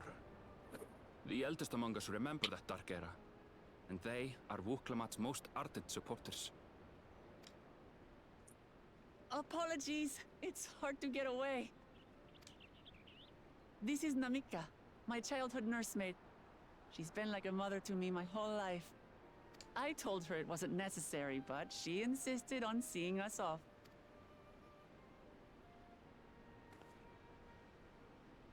I place our precious Third Promise into your care. Lordy. Did you know Wuklamat was taking part in the rite of succession? Of the Dawn's Promise, I thought it was only Zoralja and Kona. If she has any accomplishments to her name, I've yet to hear them. Compared to the two Mamulja, she pales in martial prowess. And then there's Kona, who's far and away the most educated of the bunch. I hate to say it, but it's hardly a competition. It's fine. More than anyone, I understand how much better my brothers are than me. Better? Wuklamat. I have never thought of you as the lesser sibling. She's literally the underdog. Mm-hmm. With a complex. Your brothers may excel in their respective ways, but you boast qualities. Okay, Wuklamat, I have a question for you. A strength that is yours alone. Having cared for you for so long, I should know. My mother knows these things. Thank you, Namika.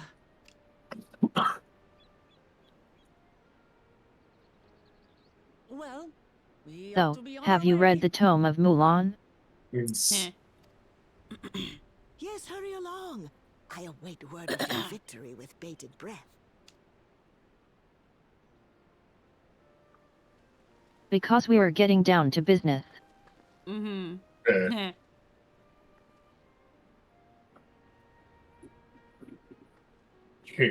She's also the only girl out of all of them. All the other ones are men. They're all men. Mm-hmm. Yep. So she's the Pun Guy says undercat, but in this case, we're just gonna use underdog. Oh, And then on top of that is also like, again, like the chick. Mm-hmm. As you just witnessed, Wuklamat has no great army of supporters. Not yet, at least.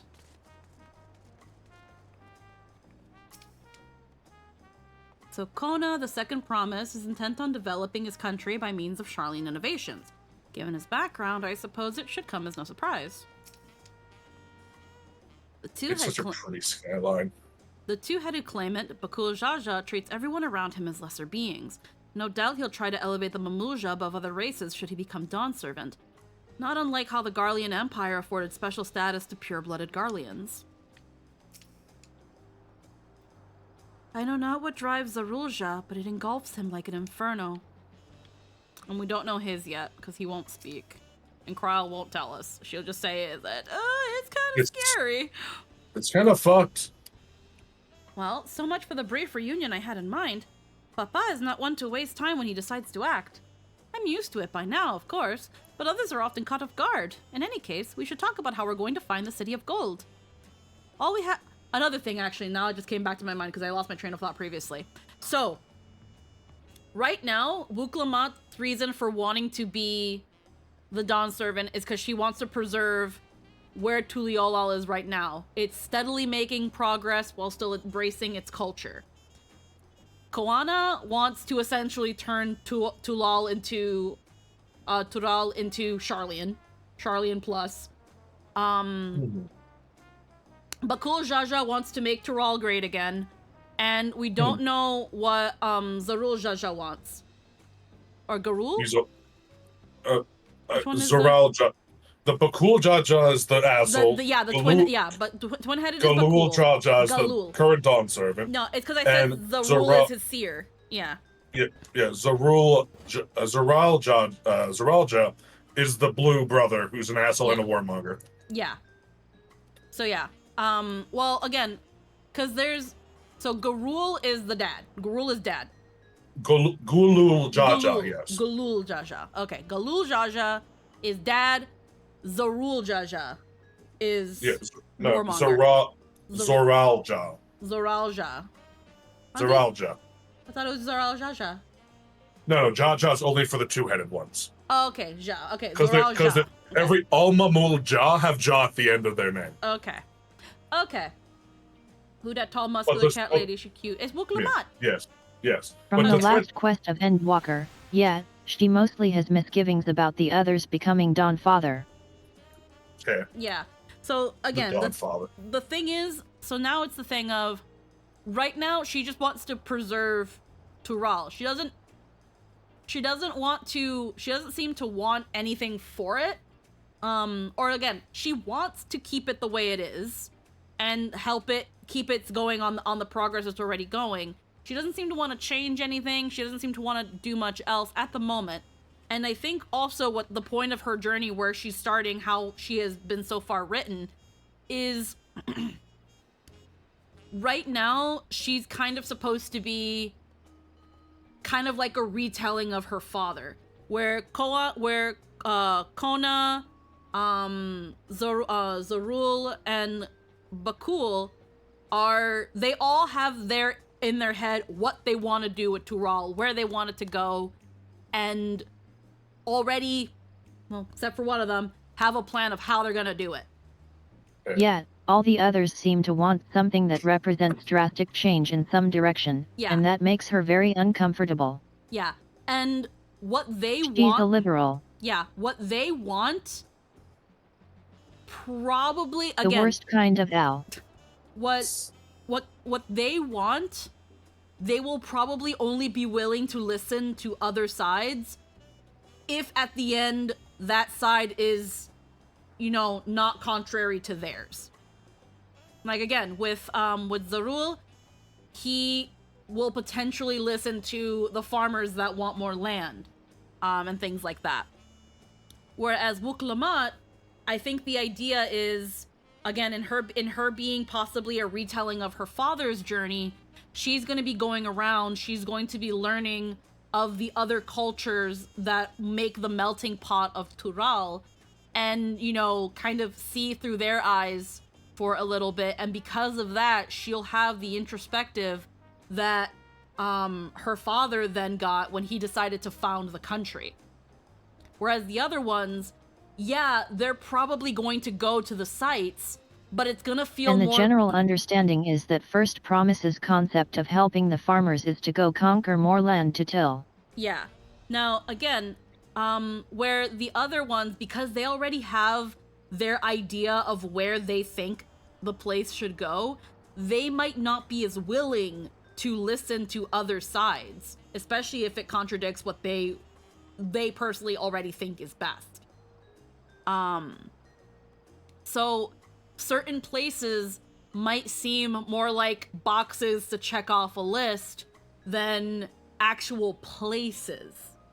Like, again, they have to go other places and see other societies and their leaders, and it's gonna be that thing of, for some of them, it's gonna be point A to point B to point C, where the other three all think the current state is bad and wrong and want to fix it, where Wuklamat doesn't think it's broken at all.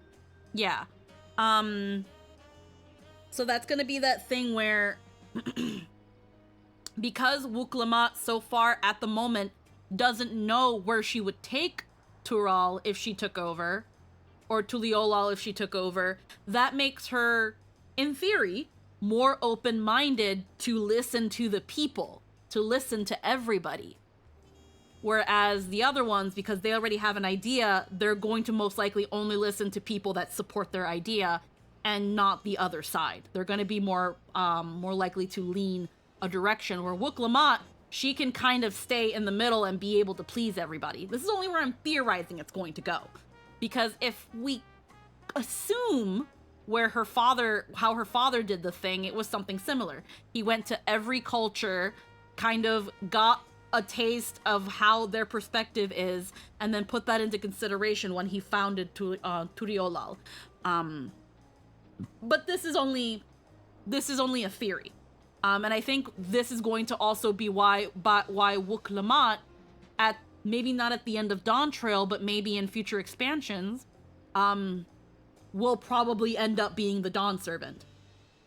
Because she took the time and she took the care and had the consideration to hear everybody out, and that way she can truly be a leader to the people and not a leader with her intentions. It's that thing of, at the end of the day, that power so much doesn't corrupt, but power reveals. So once Wuklamat gets this power, again, if she ends up being the Dawn Servant, then we get to see where her politics lie, what she's actually going to do with it. Whereas already all the other contenders, we're kind of already seeing what would happen if they had that power. Yeah, they have their she intent. are actually pretty good already and moving the right direction candidate. Otherwise we have the warmonger, the reverse colonizer, and the fascist. Yeah. So right now, Wuklamat, because she at the moment doesn't want anything, is the best candidate. And it's not that she doesn't want to be Dawn Servant. She seems to want to, it's just she doesn't know what she's going to do with it. She has an idea, but she doesn't know how. And because of that, she also acknowledges that she's going to need help. And at the end of the day, a leader needs their people. They need other perspectives, people to tell them they're wrong, people to help them. Whereas these other contestants, they already kind of have a feeling that they know what's right and they know what it is. But, you know, Wuklamat wants nothing. She has achieved the third formless jhana. Again, I wouldn't say that she wants nothing. Right now, it's mostly for lack of a better word. Right now, she's not quite sure where she wants to take it should she have it. But because of that, that makes her the most open-minded.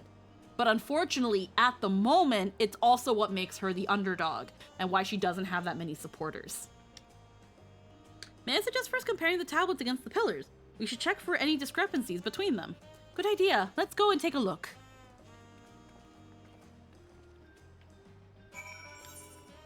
I always forget that my outfit It has a doesn't huge seem fuzzy to strictly collar. disagree with the first and second promises, so much as they're both radicals in their own rights and want to do everything now.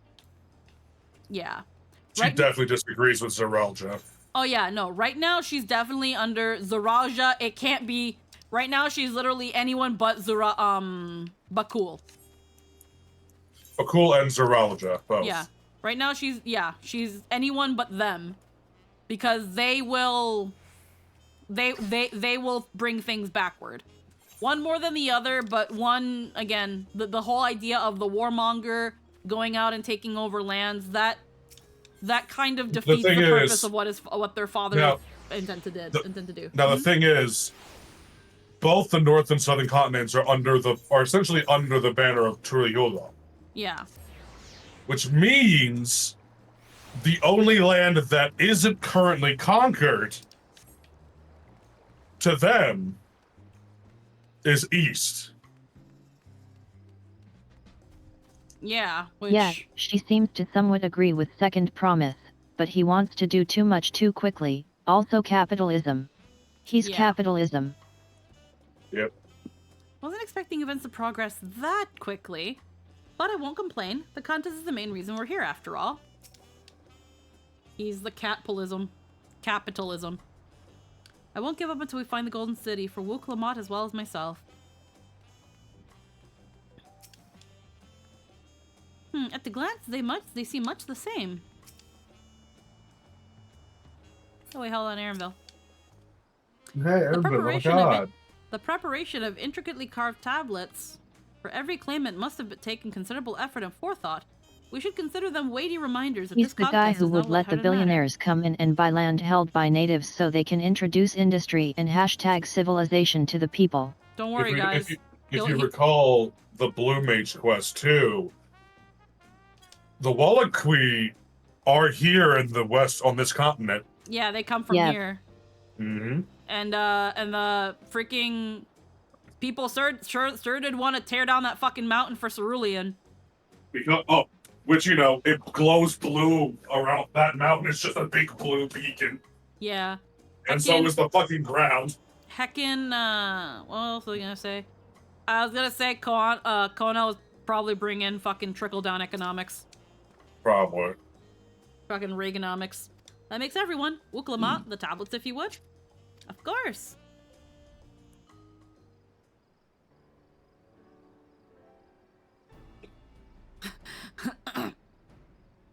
Konanomics. Everyone has a tablet? Then let's compare them to the respective pillars. Keep an eye out for even the smallest differences.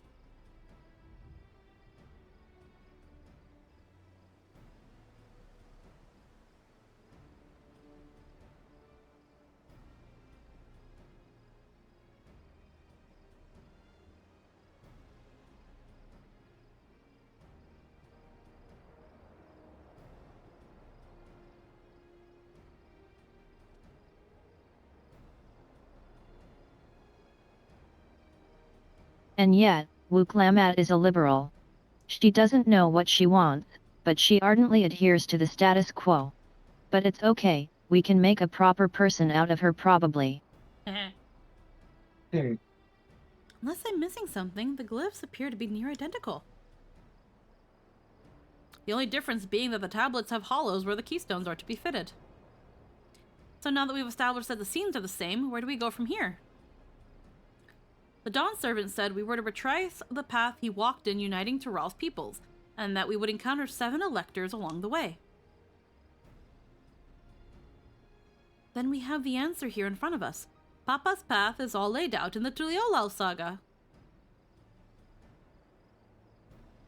Just where to start. The events the glyphs portrays, do we know the exact locations where they took place? If one is close, we can go there and search for an elector. That would confirm we're on the right track.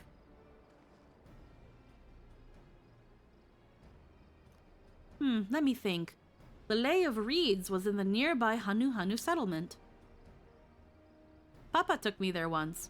It was during festival season, and the whole village was alive with good cheer. There's also the Lay of Gold. Involved the Pelu Pelu village, which is about the same distance from here.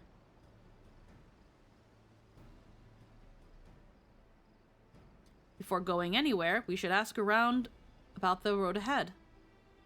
My brain. I heard a lot of talk as we toured the city about that storm we passed through at sea. Apparently, it ravaged Yaktural several days ago.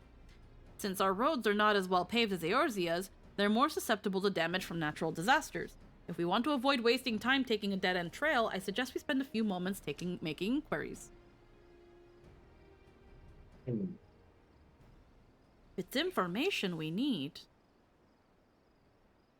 Just leave it to me. I'll bring the information to us.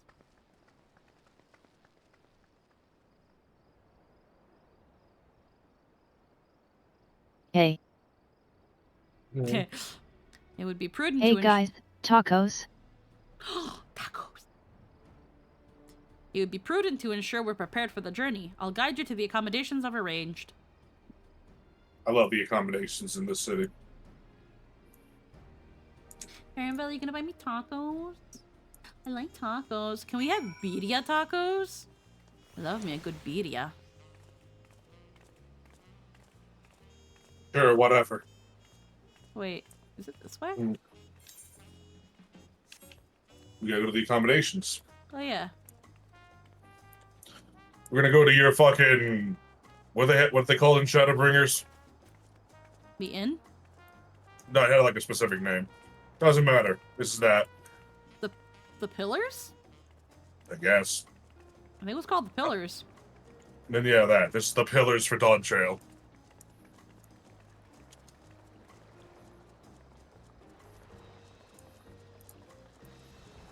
There's no one here. Funny. Huh. Has Okay, been this 2 is months. the name of an area in Ishgard. Oh, pillar. Okay. I think it was called the Pendants? Yeah, that's it. The pendants. Yeah, the Pendants. Yeah. It started with a P. Yeah, this is the pendants for this expansion. Book Lamont said she would bring the information to us. I wonder what she meant by that. What a comfort to have our lodging sorted in advance. Such lovely cottages, and they're on the water. Mm-hmm.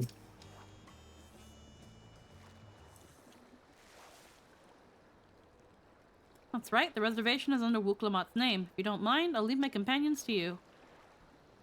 Certainly, sir. I'll go and track down the third promise. Once you finish organizing your gear, you can meet us outside. Balyav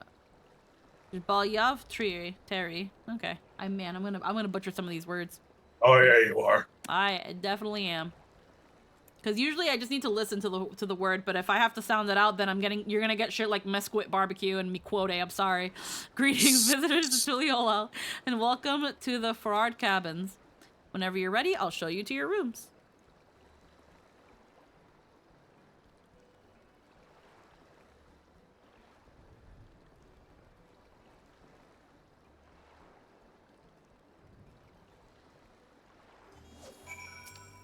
All right. No, I want to see what it looks like. It's beautiful. Oh, it's nice and big. Summoning bell. Ding ding.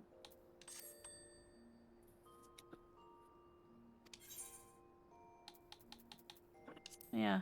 Oh, nice. I don't have any ventures to...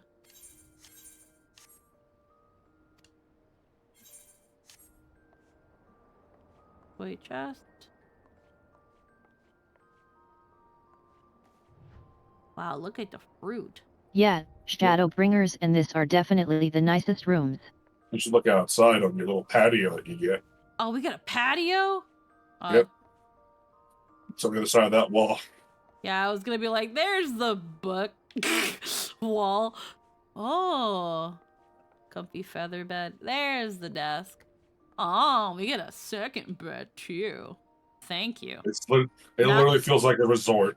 Now it'll be slightly lore accurate to mine. Unending journey, hell yeah. 2 chairs and a couch. You should turn to the right, and there's your no, patio. oh no, I saw it. I just wanted to make it last. Oh, I love this. Big seat. Bigger seats. And in daytime, it's just as beautiful. Look at that, look how peaceful it is. I really like that. It's so That's fucking cool. So pretty. Yeah, the rooms, like, some of them barely let you see out the window except for, like, the pillar, the pendants. And even then, it wasn't that much. Nope. So this one giving you a whole-ass view of, like, the world. Mm-hmm. Even the stars are different because you're on the other side of the planet. The moon. The moon. It's great. You can only see so much of it. Yeah, but still. Yeah, I'm trying to, like... It's fucking awesome, man. Oh, yeah, no, this is really fucking pretty. Holy shit, they went in. Mm-hmm. Here's what I'm curious of. Because normally... Okay, so normally, I just want to see what the sit is. Okay, so it's just like a chair. Okay. And then, what about this, though? Is this also like a chair? Because I know with some things, it's like you can doze, and then you can... So like if do I have does here? No.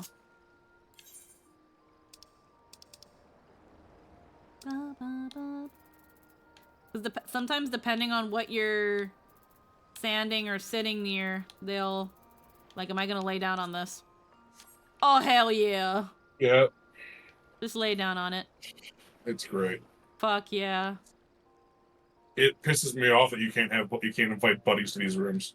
Oh yeah, no, this would be adorable. I can see this being an easy G, just in itself being a very easy G pose spot. Yep. Okay, this one it doesn't do it, which that's fair. That's great. I like that. And again, you have like a nice little couch. Yeah. Honestly, here's the funny It's thing. sad you can't hang out with friends in it though. Oh, I was gonna say, it is really sad that you can't like bring like a party into your own little lodgings. I don't think they'll ever do it because of like how instancing and shit works. But honestly, it would really solve the ERP problem. It would! It would. Just let them have their own isolated area away from the rest of us. Yeah. It's just sad because you have this very nice dining table. Yeah, no, you have this really nice dining table. You have this really nice thing right here. You've got like an additional bed, even though it's got this stuff on it. Like, you could still be on it. You've got you literally have a fucking love seat right here. Like, this is such a couple's look. And it's like, again, because I'm fucking shipping trash, of course, my own little, like, wall lore includes Gallon and all this. So it's like, this is their fucking room. I love it. I like it. And again, it just makes sense for, like, if you have traveling companions to have, like, your own little fucking room here. I think it's fucking cute as shit. And then, yeah, if they even just let parties, because, like, here's also a reason why. Yes, this is their fucking room. The room where they fuck. Okay, Lynn. The point I'm trying to say, they already have something similar with the islands, where the islands are instanced areas. Unless you have people on your friends list, they can join you. What they could do or consider doing is that with instanced areas, you can allow party members in. Maybe not friends, because it'd be really weird if you're freaking ERPing with somebody here and then your friend's like, hey, whoa! But like instance for party members. That would solve the ERP problem. No more weird people dancing in the clubs and weird shit like that. I mean, there are ERP parties. Y'all people be doing whatever y'all want. Live your life. Live your truth. But for it would also be technically accurate. You'd be host to a party of people. Yeah. And again, which is what having people over is. Yeah. So, like, again, this would also just, in general, fix the ERP problem, because now obviously ERPing is against TOS and shit and stuff, but we already know people are gonna do it. So, you know, obviously it wouldn't be for the intent, but this offers privacy. It offers party privacy. I guess they have something similar in, like, the homes and stuff, but again, like, this is that doing it, like, to make it so that your party members specifically can enter certain instance areas with you, like the in rooms, offers the most control and the most privacy. But yeah. So, like, axolotl is actually pronounced Asholok. Is it? I don't think so. I thought it was pronounced axolotl. Is. Because Punkai says, so, like, axolotl is actually pronounced Asholoch. No, it's not. Don't lie to me in my own stream. Don't fucking lie to me in my own stream. Anywho, beautiful. Love it. I should probably make this place my home, because we're probably going to be teleporting back here a lot. I want to look up how to pronounce axolotl. Listen, I looked this up, I swear. I swear on Grahatia's life. Well, if you swear on Grahatia... Well, let me see. Oh, let's find out. Graha's dead. Alright, we're gonna set this as our home point. Because we're gonna probably be coming back here a lot. Thank God, finally he's dead!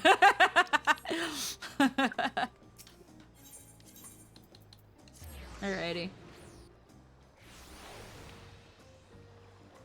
Technically speaking, it's pronounced however people use it in common parlance. That's how language works. It is, so it is Leviosa. So it is Mesquite? No, you're just always going to be wrong. Subjectively. If enough people say it that way, yes. So you know what that means, Anthony? I just have to change the narrative. It was never pronounced Mesquite. It was always Mesquite. Y'all people just don't know how a Q is supposed to sound like. Sure. No. Fuck. Anyway. Fuck. Fuck. Shit, I didn't think you'd say no to it. What to do now? There was no plan B. So is Toonberry. I only had a concept of an idea. Look, I still keep saying fucking Toonberry. I think it's cute, so I'm going to allow it. Even after now knowing that it's Tomberry, I keep saying Toonberry because it's like, it's a Toonberry. I think it's better. It's a little smooth, round, green thing that hangs out in tombs. It's a Toonberry. I will never forget the reaction Logan had to you saying that. I'll never forget my reaction to you saying that. It's great. My reaction to finding out you just said that you were saying because you thought it was just pronounced that way, not because you were doing a bit. Yeah. Oh god, I don't know if that was ever clipped or anything. I don't know if it was clipped or not. I don't know. I don't think it was ever clipped. I'm trying to remember what stream specifically. It was definitely one. Ago. It was definitely one where I was playing Final Fantasy with Logan because that would make sense. But yeah, no, and a part of me keeps still like again Toonberry, just logic. The Asalosh pronunciation is based on how it sounds in Nahuatl, as I understand. Oh, okay. Await your companions and embark on the right to succession. Yes. If time begins, story.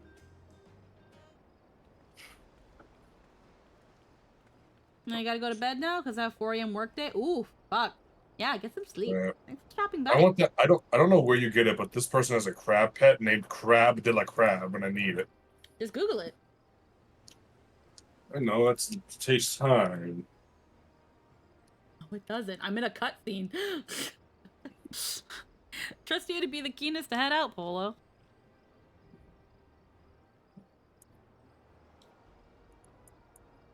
Where Airvel Wuklamot, I wonder? Waterside exploration. God damn it. Oh, good. You're all here. I need to get a retainer that does fishing. Oh, that makes sense. Who met your Well, that's easy, Anthony. You're a high-level fisher. No, it says it's for explorations for high level. I guess I could make a retainer from one to the other.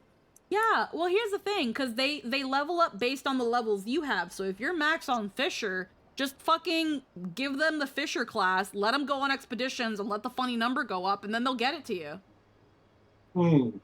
Like, sure. I guess that means I could do the same thing for culinary things. Yeah, and while they're out doing things, they'll bring you stuff that you can sell on the market to make money, as well as money. They'll bring you money. Finally, money. Like, whenever you send them on those like explorations that they're like, I'll see you in 18 hours. They usually bring back the silver coins. You're right. I should go see if they came back yet or not. It's been 2 months. Who might your companions be? Seeing as we needed information, I thought who better to get it from than the locals. These two hail from the I villages should we're really thinking to change visit. one of mine off of Monk and into something else. I just don't feel like it. Mm-hmm. I give you credit for taking initiative at least. What do you mean at least? Or at last? I'm honored that the third promise would seek my advice. I too am happy to answer your questions. Any encounter might be an opportunity to do business. Thank you both for your help. Before we begin, there will doubtless be other occasions where we will need to act independently, so I brought these for the two of you.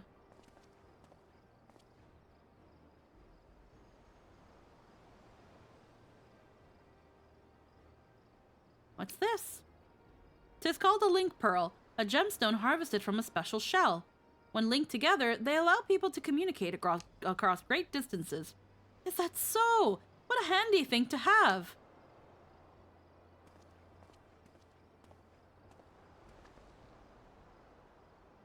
It'll be very Look at us useful on our destroying the travels. cult of messengers. Speaking of which, I should get back to introducing my two new friends here.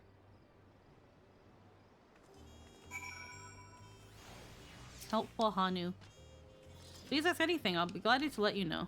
It's basically asking you. It's asking you, do you want to go hang out with the Hanu, or hang out with the alpaca people? You funny crab. That's what I want. The crab and the crab. He's got a funny little X for a mouth. Yeah, he does. Oh, they're so funny. Crabs are oddly cute until they get near me. Crabs are cute until they get near me. What a stroke of luck to force his connection to the palace. May it be the beginning of a profitable partnership. Approachable Poeloh. Okay. How about you, Arenville? Wiclamont may not be as experienced or accomplished as her brothers, but she has an affinity for the people. For her, finding those willing to cooperate is as simple as asking. She's got what they call charisma. 1 second.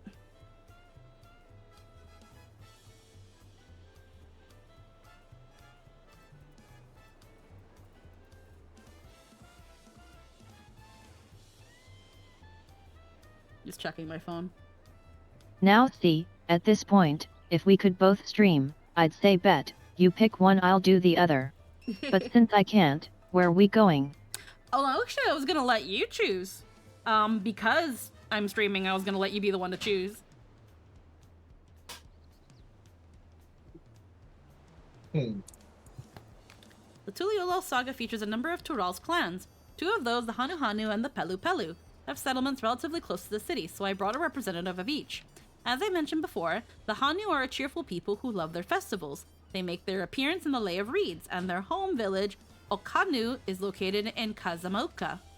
The other, smaller fellow, is one of the Pelu, a clan of business-minded folk from Urkupacha. They appear in the Lay of Gold and craft all kinds of marvelous goods at Huachumpelo, their village. Now, as for deciding which village to visit first, why don't you put that adventurous instinct of yours to work for us? Pick our destination. Main scenario will branch into two paths. Accept the quest from the helpful Hanu will temporarily prevent you from accepting the quest, and vice versa. Second will become available from the respective NPC once you've completed the series of quests on the first path. Furthermore, story elements and quest rewards will not be affected by your initial choice. Speak to the NPC you prefer and embark on the trails with a right of succession. Yep. There's no, I'm thinking burbs. Thinking burbs? I went with the Hanu first myself. Alright, let's go burbs. Only because I love the Vanu and I couldn't resist. They're funny. The quest to Urupacha will become available once you've completed this quest series, beginning with the helpful Hanu. Alright? Well, what is it you'd like to know? Also, alpacas suck. Moving on. I like alpacas! I would have picked the alpacas because I want to see them!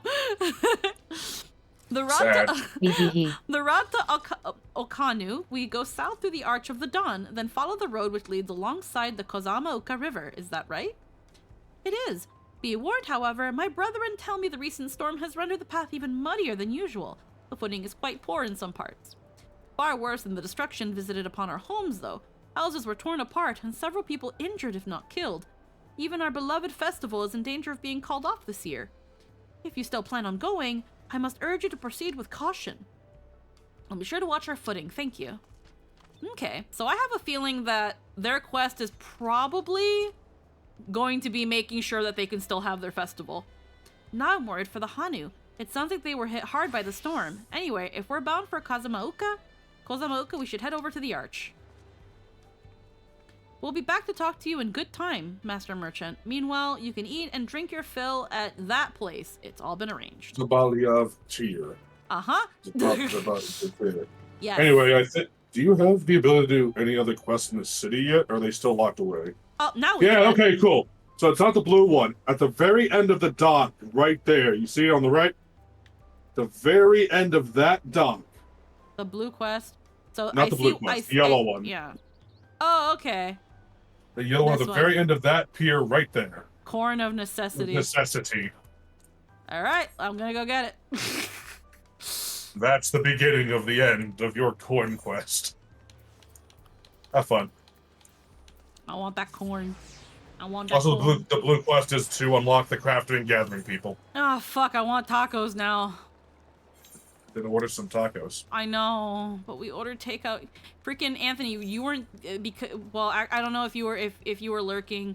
Heckin', we ordered KFC chicken sandwiches yesterday from Skip, and they were being like, KFC has a BOGO on sandwiches, so we bought 2 sandwiches. You know what that usually means, right? Oh, it wasn't that. Hold on, No. hold on. I want Anthony to guess. Okay. So So KFC is having a BOGO, which is buy one get one. So we bought 2 sandwiches. So what does that mean? Did you buy multiple sandwiches? Yeah. So again, there's a buy one sandwich, get one sandwich. We chose to buy 2 sandwiches. What does that mean? You bought 4 sandwiches. Yes. Okay. We only got 2. Oh. Now you can say what you want to say, Jester. The menu wasn't like that. The menu literally had a thing where you selected the buy one get one, and that was the price they gave you. Buy one get one. You selected 2 sandwiches in that, and then you could select the buy one get one again and select the sandwich again. So I selected 4 sandwiches technically. Yeah. And I selected the order twice. Yeah. Yeah. So if you were able to hear that, Jester essentially did the BOGO twice. But we only got 2 sandwiches, and he was only charged for the 1. At least according to the KFC receipt. According to Skip the Dishes, he got charged for both. And that's bullshit. he had to place a ticket with them so that they could fucking give his money back. But because of how Skip the Dishes is, they gave his money back in credit so he can order again. Fucking cocksuckers. The corn of necessity. Okay, so you're able to get your money back. It's just gonna take a little bit. You happen to... Yo, the curious... Oh, okay, here he is. You happen upon a curious cob of corn that almost seems alive. That's hilarious. It's just a cob of corn. Rustle. The rustling of this corn sounds not unlike a dejected sigh, and you could swear it is looking out at the ocean. Oh, woe is me. Oh, woe is me. Are you alright?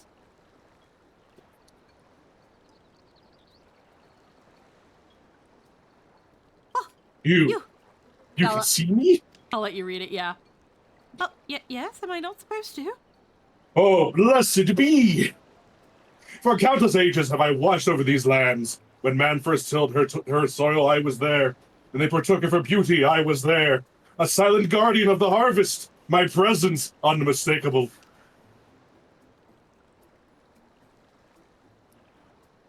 Yet the passage of time would bring change to the people. They began to forget the old ways. Forget me. I traveled the lands hither and yon, yet no matter where I went, I remained unseen and unheard. I feared before long I might shuck this nigh immortal cob.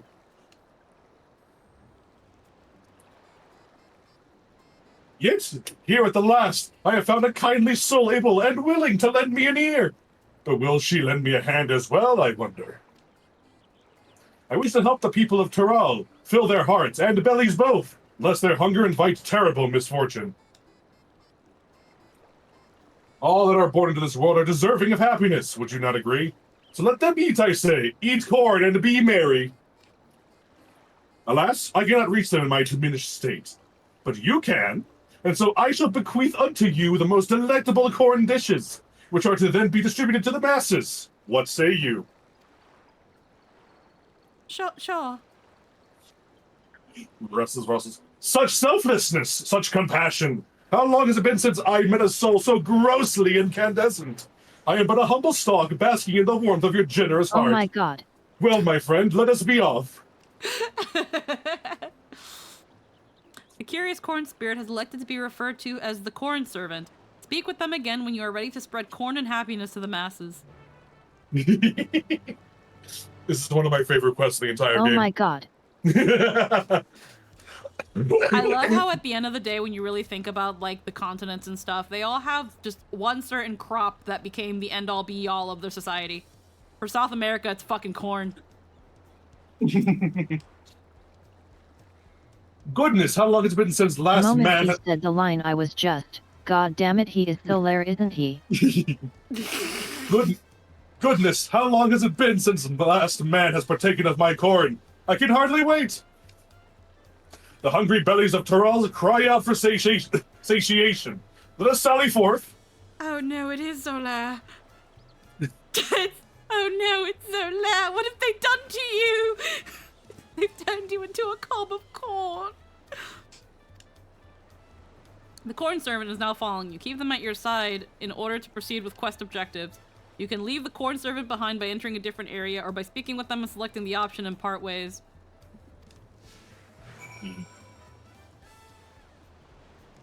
Okay. That's funny. I love the corn servant. He's so funny. Let him go. What am I to do now? I'm like to starve at this rate. His belly, it speaks to me. I bid you offer him this grilled corn, seared to perfection with the hope that it yet burns in my corny bosom. We're just gonna be fucking giving people elotes. Actually. Here, take this elote. It's a fucking we're giving out elotes.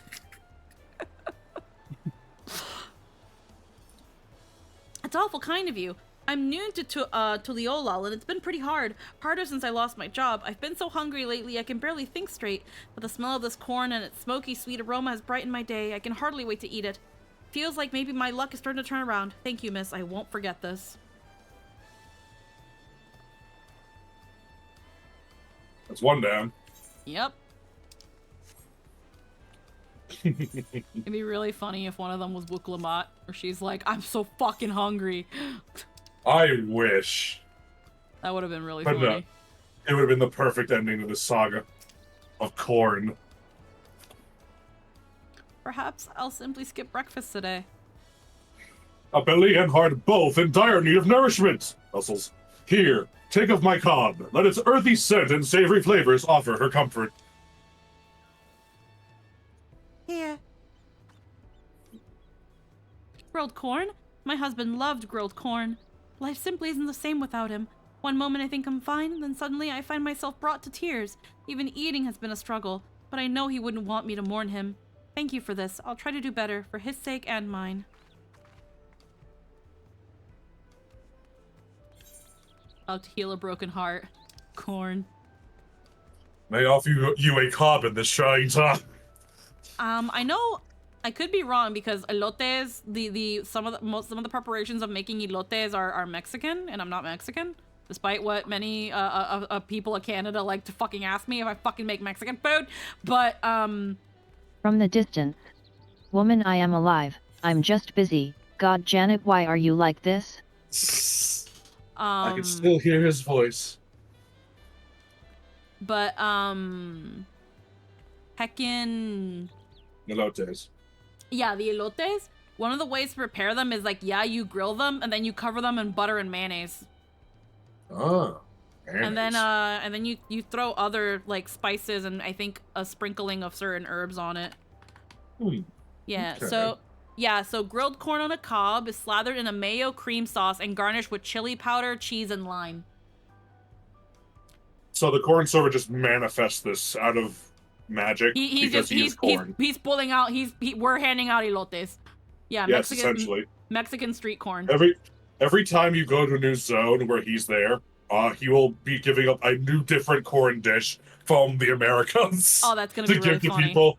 It's always something different. Yeah, I've been And wanting. at the end of them all, he always gives you just 2 cobs of corn. Yeah, That's your like quest reward. We didn't get a chance to buy any, and maybe we can probably grab a couple more. But there are these little corn shacks scattered around town where that apparently has like the best local corn in town. We gotta hit up a couple one of those, honestly, or just get some ears of corn.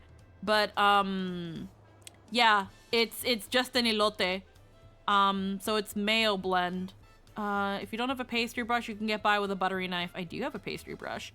Mayonnaise. Some elote recipes call for sour cream instead of mayonnaise, or a half and half mix of both. While I'm not the world's biggest mayo fan, it would be clear winner in my taste test. Mayonnaise seemed to amplify the other flavors, while sour cream seemed to dull. Well, yeah, because the sour cream will dull the chili powder. Which, honestly, if we use Kewpie mayo, it should be fucking bomb. If you're interested, That actually would be huge. if you're interested in lightening up the side dish, however, you could use sour cream or even Greek yogurt. Chili powder. If you have a special chili powder on hand, like ancho, guayilo, or chipotle, elote is a great place for it to shine. Or you can use some tajin for some extra tangy flavor. Mexican spice blend of chili powder and lime. I do have chili powder and smoked paprika. That would be good. So what are we making the mayo cream with? Mayonnaise. Okay, it's probably just like, it's probably all mixed in. That's why it's called a mayo cream at this point, because you're mixing stuff in it. So it's saying here, mayonnaise, lime juice, chili powder, cayenne pepper, kosher salt, or a pinch of fine salt, cotija cheese. That will probably be the harder one to get. But a probable replacement for cotija cheese would probably be mozzarella, or maybe even Parmesan. It depends on the feta. Feta cheese. Okay. I was just saying, like, what is cotija cheese? I was like, what is cotija cheese similar to? It's often compared to feta because of its salty flavor, firm texture, and how easily it crumbles. Feta hails from Greece and typically made with pasteurized goat milk. However, feta cheese sold in the States is often made with cow's milk, making it more comparable to cotija. So a lot of feta cheeses are made in a similar way to this Mexican cheese. Okay. So if I ever want to make these from home, then yeah. Okay, awesome. So just get some fucking feta cheese. I feel like if you don't like feta, you can still substitute Parmesan. It just won't melt as nicely. But you can use feta cheese. I'd probably subtract the cilantro and probably either use an alternative or make that just an added garnish. And then yeah. Mayonnaise, lime juice, chili powder. I'd probably put in the spiced paprika, cayenne powder. I have that. And then yeah. No.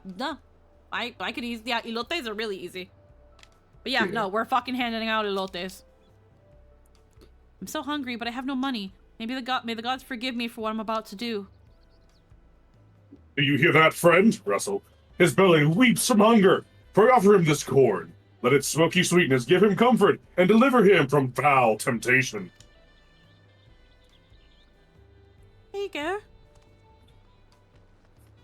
Is this grilled corn for me?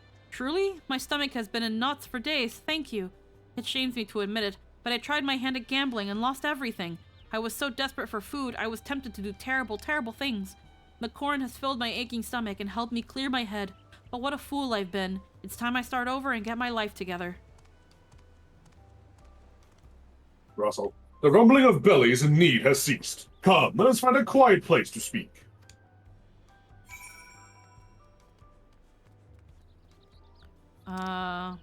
Okay, good. I was like, I almost went here for a moment, but I was like, wait. That's MSQ. The misquit.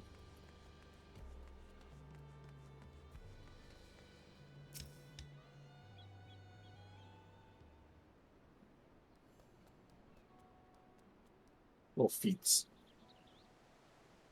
Full glad am I to have helped the people of Poeloh. Indeed, my kernels swelled with joy at the sight of their happy and content faces.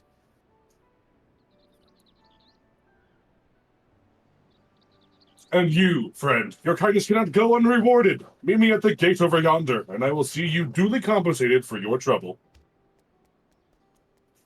I just love how it's just this little bouncy corn boy. He runs like a Pikmin.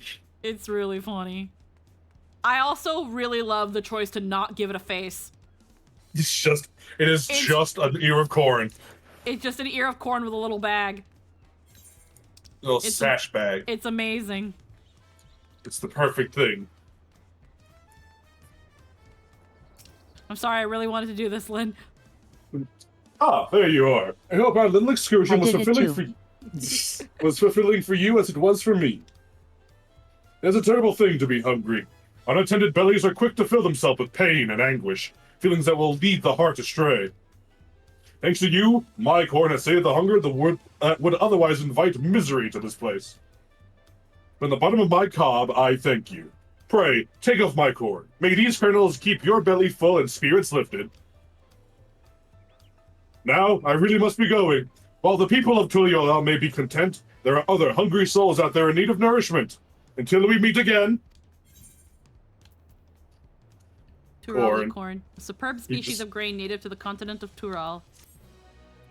And there he goes. We will meet again. We will meet again. Yes, there's one in every zone. Oh, hell yeah. It's great. I should be like to observe the festival, but the Hanu are probably not in the mood to celebrate.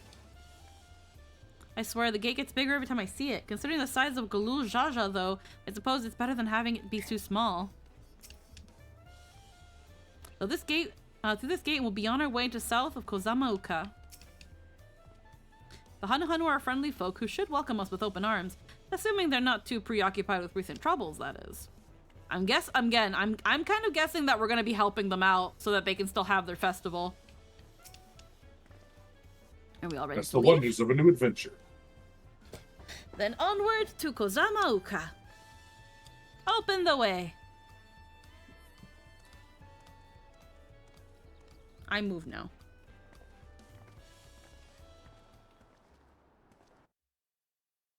The devil's in the details, the cuteness is in the vagueness. Yeah.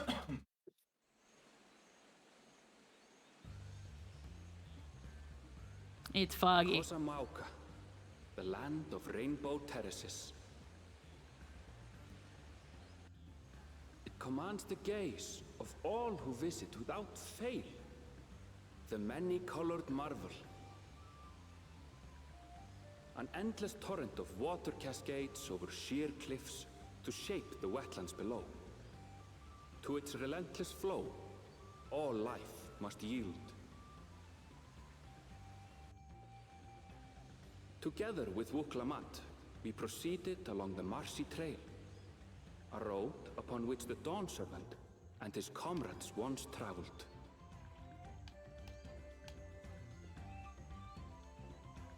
A little foggy, but it's still impressive as shit. Oh yeah.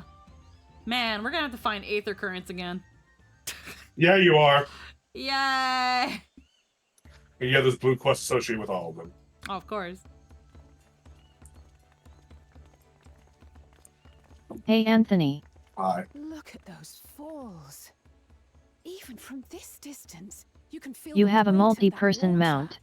Yes. Yeah, you do. What instance of Kozamauka are you in? I don't know, actually. Impressive. But as you can see, Tuliolal does not want for natural wonders.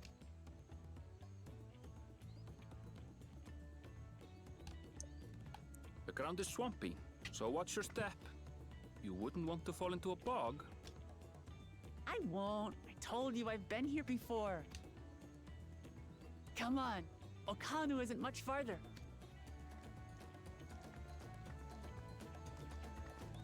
I don't terribly mind getting the currents, just saying.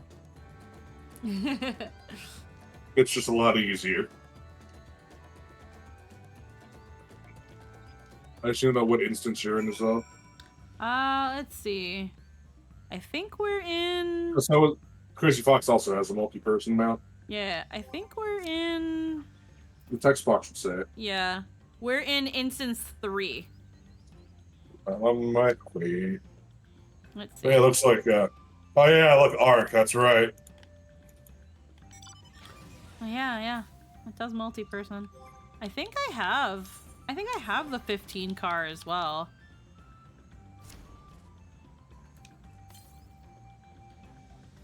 I don't know if Ark's multi-person.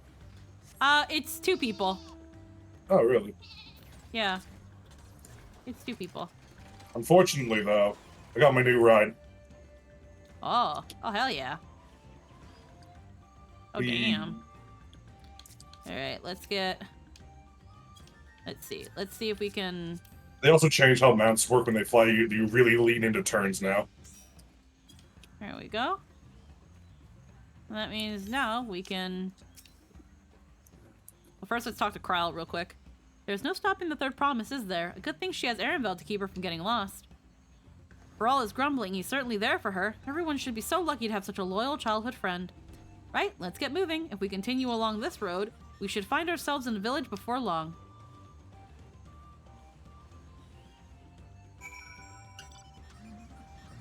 Alright.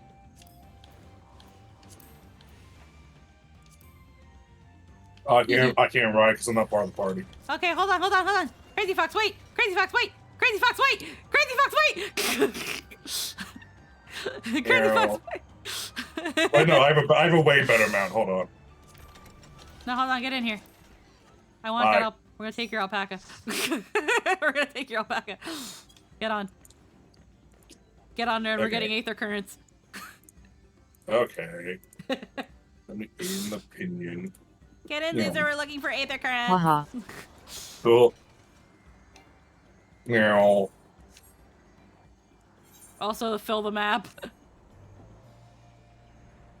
The moment the fog dissipates, you gotta look over to the fucking the mountains? south.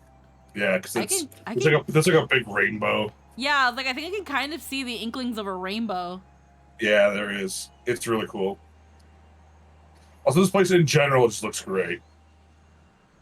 I'll pull up the list and fly you to them if you want. Yeah, I mean, I'm down. I'm down to being flown around to get them. I'm guessing there's one here. First up, Northwest. it should be at the base off this tree. On top of it? To the base of the tree, probably the other end. Probably the Or other around end? here. Or at the top. It's really hard for me to remember. It might be at the top of this tree. It might be. I feel like it would be on the top. Encourage If the people to currents climb would it. be like that. Yeah. Even their fucking stairs are painted fancy colors. It's crazy here. Yeah, holy shit. X27 1.4 Y77. I wouldn't be surprised there's also lookout spots here. Oh, there's tons. But you have to get the sightseeing upgrade from the person to Liolo. Yeah, no, that makes sense. So if the coordinates I are hear it. 24, I hear it. 27. I hear it. I hear it. I think I hear it.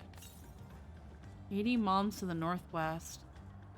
Oh, it's on the island to the north of us. Little islet, if you look at the map. Oh, That I little see. level Yeah, island the right little, there. the little bip right there. Hold on. That's what the X and Y coordinates are going to.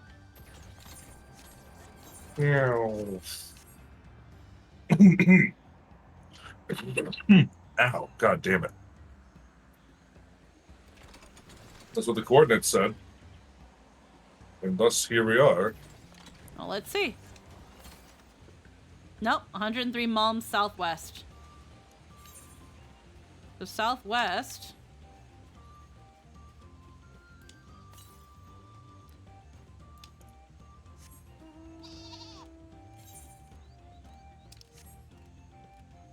So it's got to be about here. I can't see it. Found it! Oh, there it is. Right here. And Lynn's running off somewhere. Oh, there it is.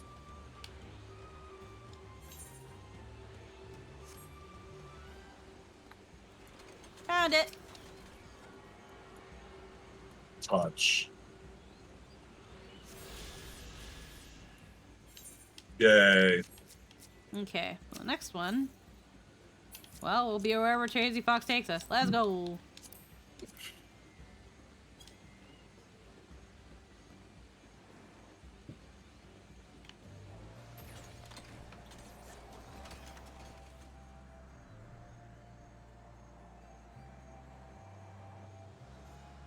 The funny thing about DAWNTRAIL is they like tripled the amount of ether currents you need to find now. Really? If you look at your travel and take a look. Let's see. Where would Travel. it be? Travel. Ether currents. All the way to the right. Yeah. Oh wow. Yeah, they Mhm. did. There's a total of 15, including the 5 side quests. They've also lowered the amount for Endwalker. Because Endwalker used to be a lot too. Yep. It's fucking like it's 10 currents per zone, so that's 60 currents.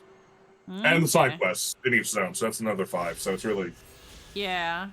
like 30, 90. I bet. Imagine if the car came with like a convertible hood for when it rains. Oh, that'd be funny.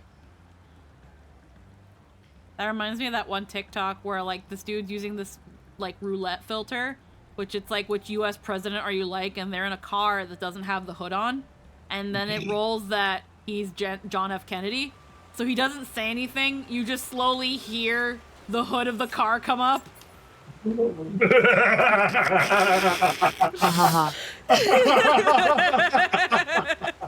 Oh, it's so fucked.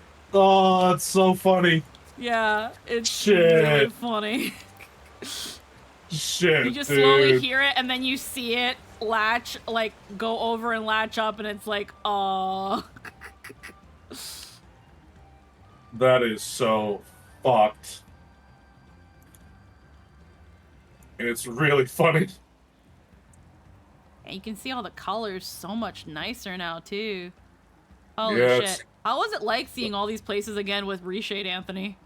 I was fucking floored. After fucking doing it without it. Yeah.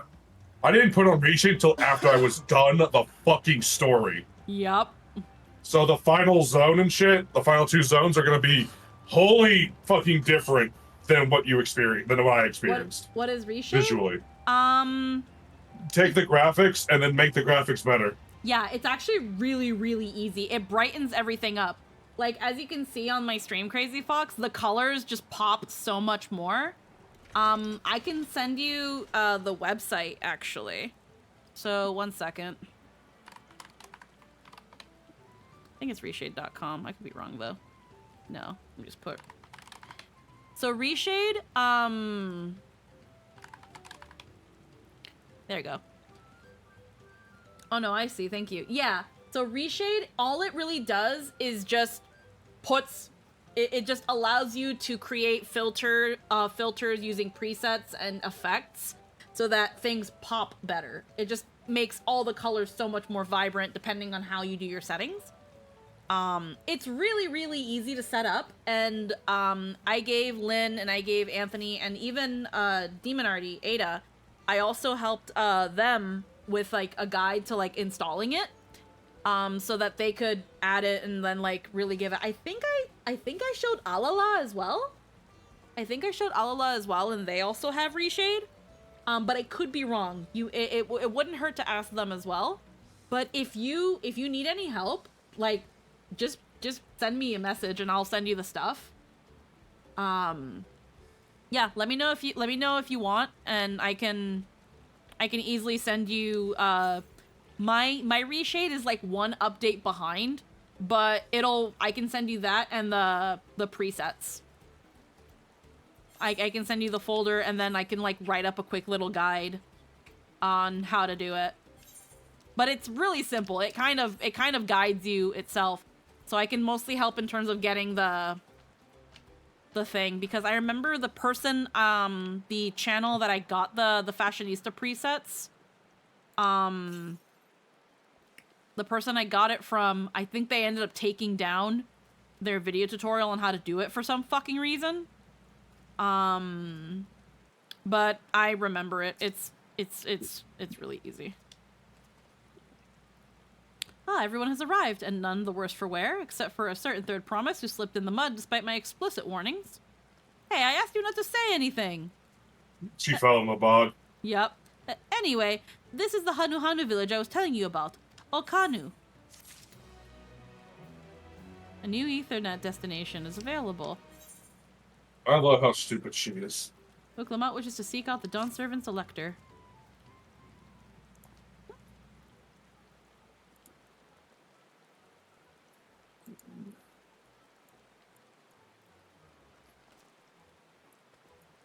It's like our friend said, the people are in no mood for festivities. I can only assume they're still recovering from the damage brought by the storm. Indeed. Well, let's do what we came to do and find this elector.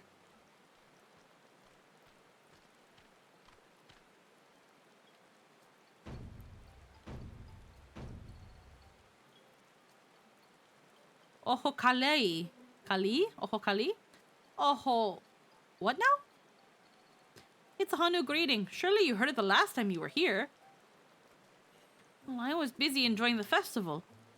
Greetings to the third promise and her entourage. I, Zanuhali, welcome you to Okanu. As elder of my people, I shall also be fulfilling the duties of elector during the rite of succession. So our idea about the electors was correct. We do just as Papa said and retrace his path from the saga. I'm ready. Give me the feat and test my worth. All in good time, all in good time. In fact, I came to let you know that we are not quite ready to begin. For the moment, please enjoy the hospitality of our village. It is dark. It got dark. Should we poke around a bit then? We might pick up some clues about the feat. You know, prepare ourselves. That's surprisingly prudent of you. What? You think I'm being too cautious? No, I'm impressed is all. You admire and respect your father, who is prone to decisive action, so I expected you to rush in first and ask questions later, or never. I do look up to Papa, but you should know that he has a pragmatic side too. The head of reason is the thinker who takes time to consider all the possibilities. While the long naps he takes these days, though, the head of resolve is less restrained by his wisdom. I can't fault you for thinking that's all there is to him, but there's more to the Dawn Servant you've seen thus far. I should like to speak with the head of reason one day. Well, I'm sure you'll catch him awake soon enough. To return to the subject at hand, you wish to take... Yeah. To look to the subject at hand, you wish to take a look around Okanu then? Do some groundwork before the feat begins? Something like that. I mean, I could probably pass this test with my eyes closed, but it'll keep us busy while we're waiting. Wuklamut has the right of it. As Elder Zanuhali is a resident of this village, learning more about it can only improve our chances at the feat. Might have suggested a division of forces. For instance, Arenville, Alize, and Kryl should concentrate on the southern half of the settlement. Meanwhile, Wuklamut, Poeloh, and myself will handle this northern half. Birds. Sounds good to me. Alright. What was my brain gonna do? Okay. Good question. Okay, no, I was just looking at the chat. Whenever you're ready, I'll take you to the next current. Alright.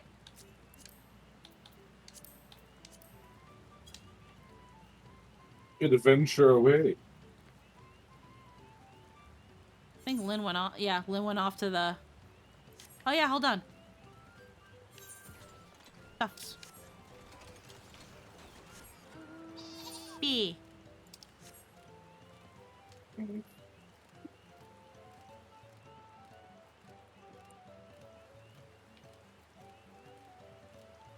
Man. Oh, vantage point.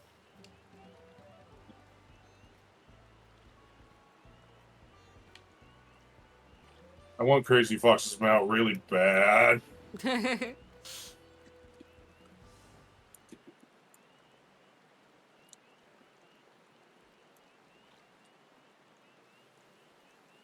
Oh. Wow. The gaping hole in the wall and missing portion of the roof. Clearly the work of the storm's powerful winds. Repairs appear to be ongoing. Oh, interesting. I'll have to get that. Oh. Oh, that's so cool. I'll trade you some pocket lint and a quarter for the totems. Hold on, what? It's such a cool mount. I have 95 totems for the fight before getting this. That's from the second big trial fight, and the first one also has a version of it. Different version. That's so cool. It looks so fucking cool, man. I want it. But you either have to get the totems or roll on the EX, you said? It's an EX2 mount. Yeah, either the totems or you get it. I want the EX1 mount too. The EX1 mount matches this sword I have, if you want to see the sword. Oh, don't have the EX1 mount. Yep. Oh. Yeah. Let me just...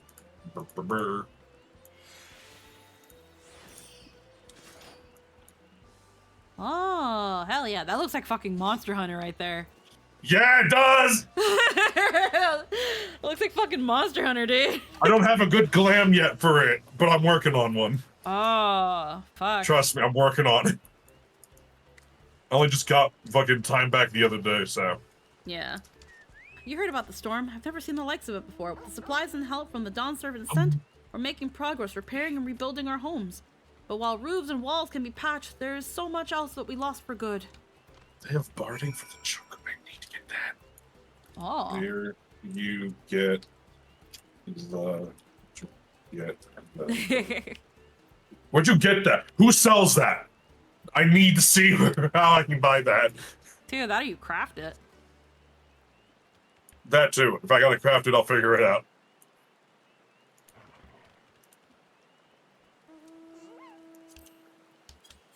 Alpaca. Crafting or market board, of course. Yeah, I had a feeling. Barding usually nowadays is craft or market. A lot of houses are still damaged, and the Hanu I've spoken to are not their usual cheery selves. That storm broke more than wood and reeds. There must be something I can do to help them. I'm going to look around a bit more. Oh, the noises. Me. Me.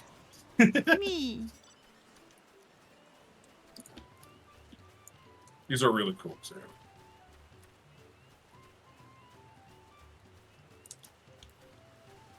Yeah.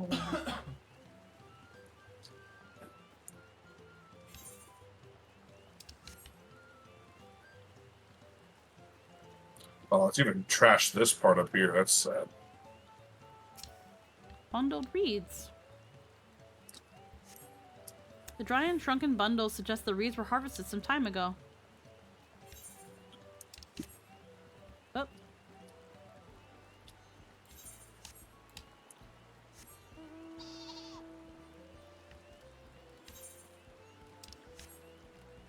I like the music of O'Connor. Yeah, it's nice. It's God, I just like the Hanu place. Just like the Vanu. It's just a good time. Boat of woven reeds. This looks like it's for a celebration. What? No way. No way. Nagua. Woven from reeds, this boat-like vessel is reminiscent of a bird. The beak and feathered tail in particular stand out. Like a piñata. Like a piñata, because they're not doing anything with it this year. Eh. The boat must be woven from the same reeds I've seen gathered into bundles here and there. The plants hold both practical and cultural significance to the Hanu, then. Hello, can you all hear me? I'm told they're ready to receive us now. Come to the large building in the south of the village. On my way. We ought to hurry there, too. I should probably go lick the crystal. Oh, fuck. Lick it. Lick the salt crystal. I didn't get to lick it. Too late. We'll lick it later. When you fail this run, you have to go start back from the very beginning. Fuck! Start the cutscenes all over. Unskippable. Yeah. Play through all of AR without skipping a cutscene. Or that oversized lout. How much easier it would be if Soralja were to fail here. But that isn't likely to happen. Honored I need to get guests, that mount too, I goddammit. am Zanuhali, Elder of the Hanu. I am also an elector, charged with judging which among you is worthy of ascending the throne. Without further ado, let us talk of the feat. Not so fast. Nah. Surely you Oh, couldn't that's begin so without us. fucking cool. It's crazy if I just showed me Well, something, and it's really we fucking made it cool. after all. Yeah. But hey, it's the fucker. Mm-hmm.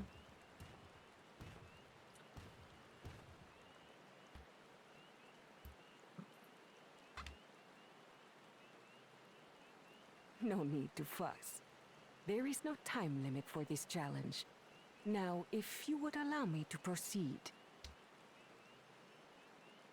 It is here, in Okanu, where my people forged a bond with the Dawn Servant during our own chapter of the Tuli Yolal saga.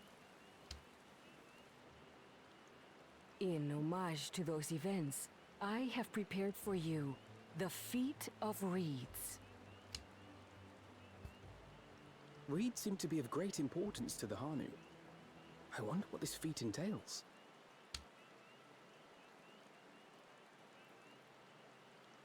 We use reeds in every part of our lives, be it as food or weaving material.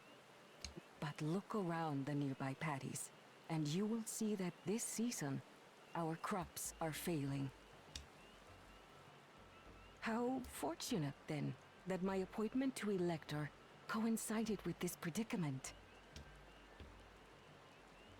For surely, those who aspire to be Dawn Servant would find the matter of an ailing harvest a mere trifle to resolve. Aye, well, it is indeed the duty of a ruler to address the people's woes. Exactly, exactly. Do well in this, and you will earn my keystone.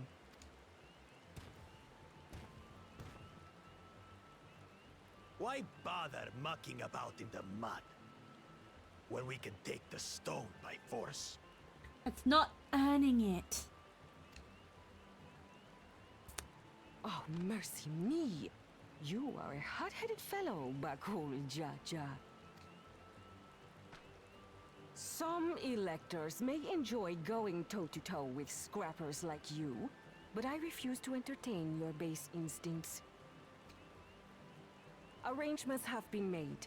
Should you attempt to engage a feat giver in combat without their consent, word of your immediate disqualification will be sent to the palace. If you're still feeling feisty, then by all means, draw your weapon. Just like, if you start a fight here, bitch, you out. It's almost like the Dawn Servant knew who was participating. This contest is presided over by cowards. There's no sport in fighting you. Also, you get your ass kicked. Then we can return to the business of earning my keystone. I like Zanu Hali. The feat of reeds is begun. Claimants, I wish you the best of luck. She's just like, how does fighting me deal with the fact that we are starving? Exactly. Also, fuck you, get to work. Also, fuck you.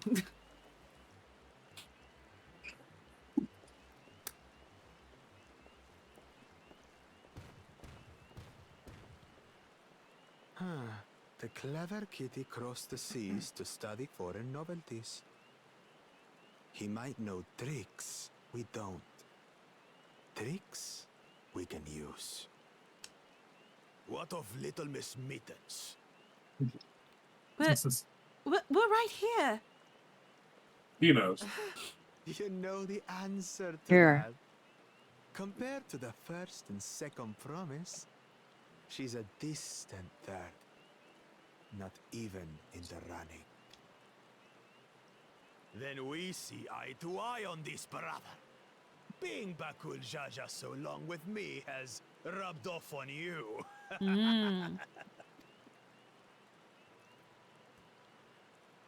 These allies of hers, though, they might be a problem. I like how he acknowledges the very idea that if he tries to fight you, he might have an issue.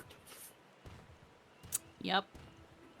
It's like, you have no idea how fast I could squish you. Damn it. Like a little tiny bug. Just as qualified to be here as they are.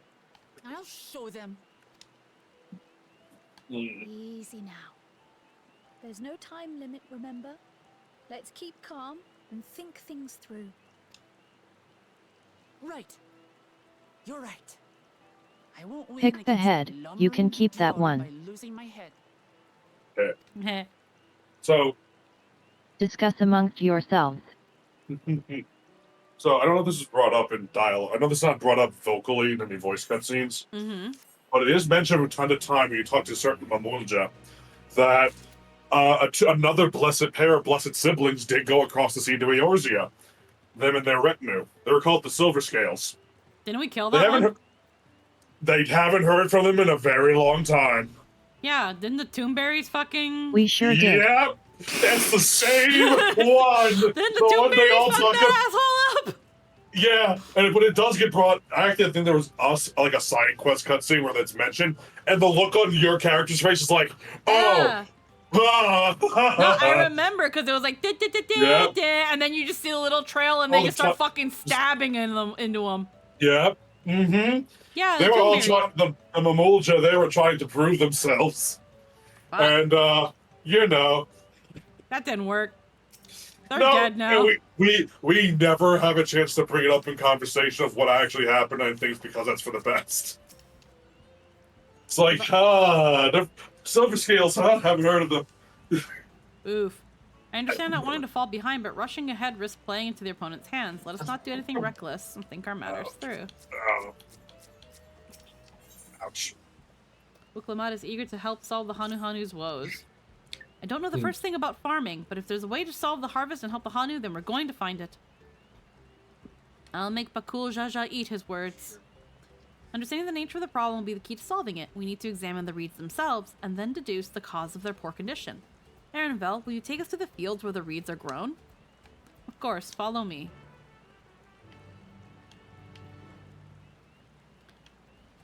Okay, let's get on the funny... Let's get on the funny thing.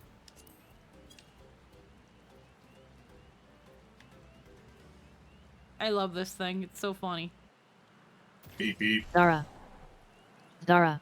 Oh! Hi, hi. Zara, hi! Hello, Zara.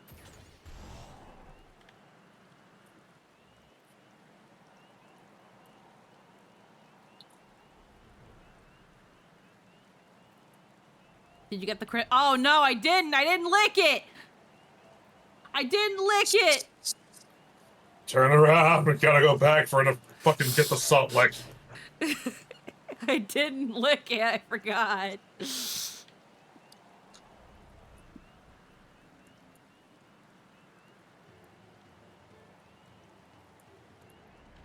I'm sorry, I forgot we have to lick it.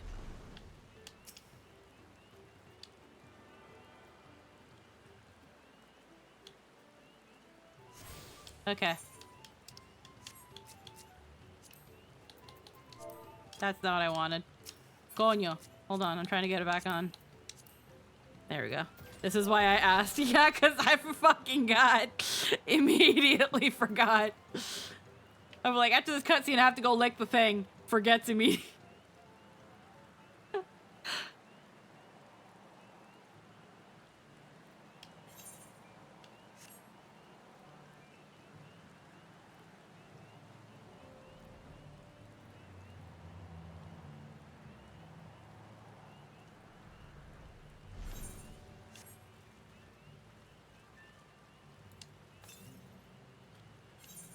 Northeast.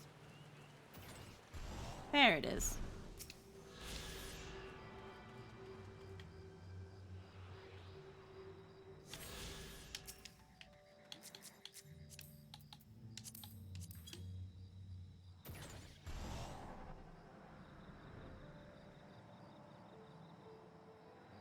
So pretty.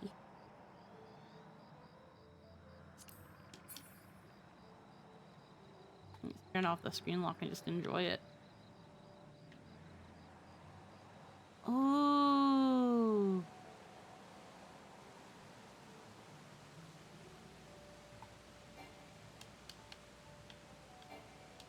Only dismount when stationary is below a certain altitude. Might have to go a little lower. You can't jump off. There we go. To the west.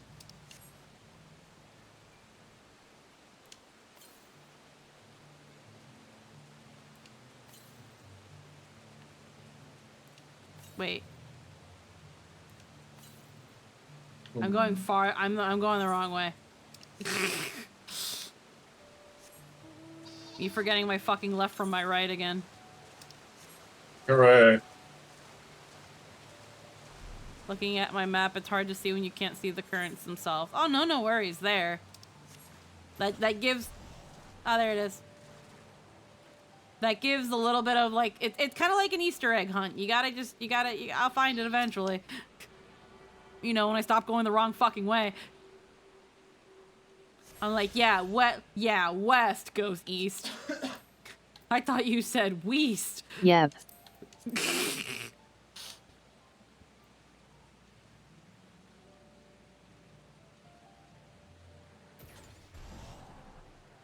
How have you been enjoying Hawaii, Zara? And are you still there? Or are you gonna be there for another week or so? Yeah. I can't remember if Zara said how long she was gonna be in Hawaii.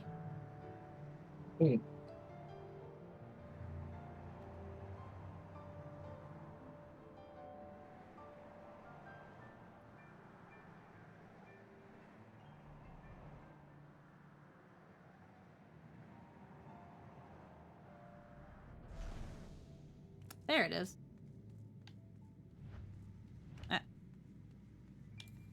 Just got home today? Oh, hell yeah! Scour the land, searching far and wide, collect them all on the side quest. That makes me want to die.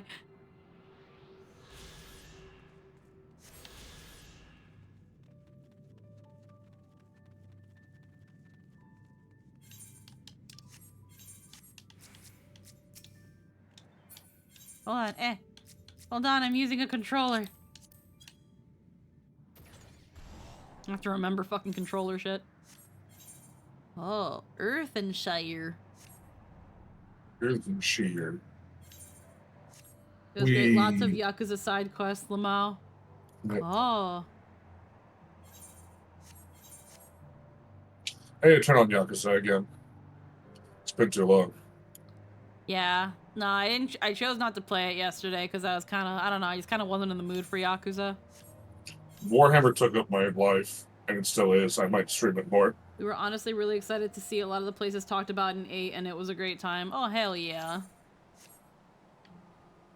That's always fun. I only got a little sunburnt, so that's a win. Hell yeah.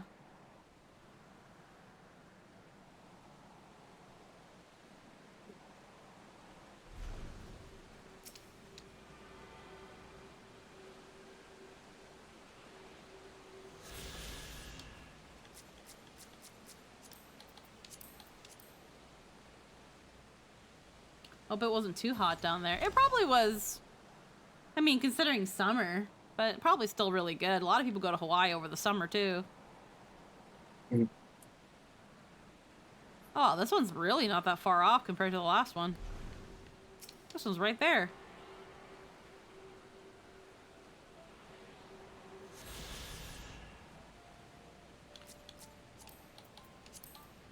It's supposed to be entering fall right now. Oh, yeah, it is. It was almost the same as it was at home, actually, so it wasn't too bad. It was like 75 to 85 most days. Okay, that's not bad. 85, depending on the humidity level, can be pretty but, like, yeah. It's already starting to get, like sweater weather here, which is Ocean great. is a pretty decent heat sink. It's the humidity, though. Yeah. Oh, there she be.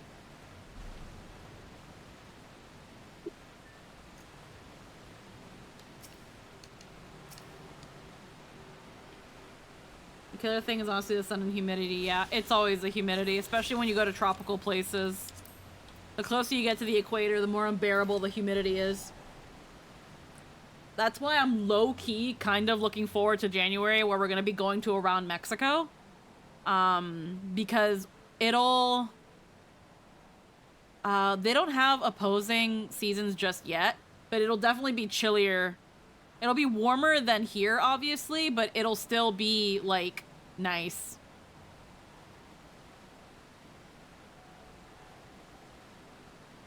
Because Mexico gets hot as fuck during the summer, and I'm not about that shit.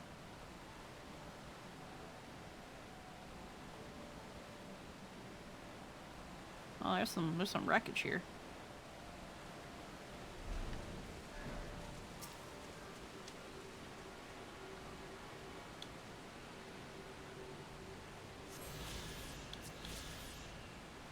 Durali Morbol.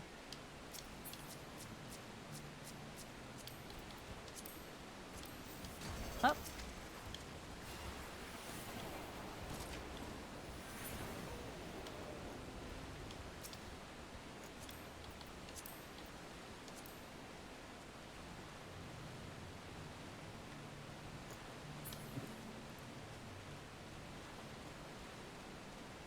Get in the car, Anthony. Yeah, I know. I was looking at something. I'm in. It was you a might- mark. He. You might be wondering why I asked the both of you here.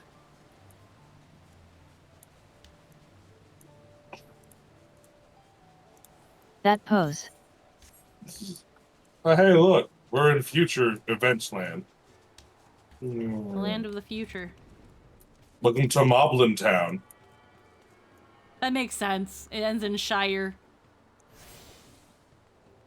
You'll find that they're different in name and color palette. More or less. I want to speak to one. Hold on. Talk to any of them. So many pots went smash shards. Perhaps if we powder smash the smash shards and mix the pot powder with craft clay, we could make fresh pots from the smash pots. Yeah, they're the same. Yeah, just in title and aesthetic. There, Yep. That's all the difference there is. They have fucking... but instead of Gooby speak, they just call it Mooby speak. Yes, that's actually not wrong. Mooby speak. And then we're gonna later on in like 3 more expansions, or like 5 more expansions, meet the Boblins with their booby speak.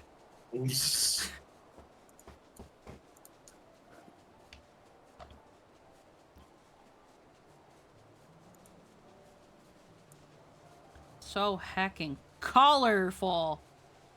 It's so So I've been to Hawaii now and Florida. Florida humidity actually makes it much worse. Oh, I'm sure. And and also it's Florida.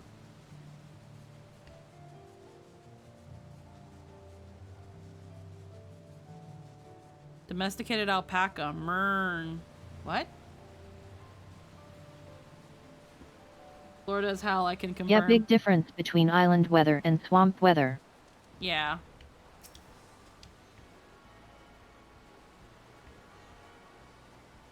Okay, that's all the currents and crystals. Okay. Wow, that was fast. Yeah, wow, that was fast. Thank you.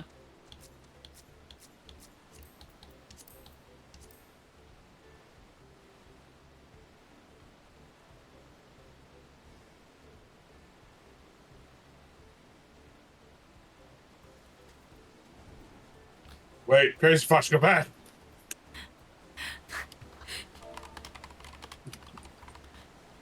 You forgot Lynn. You forgot Lynn.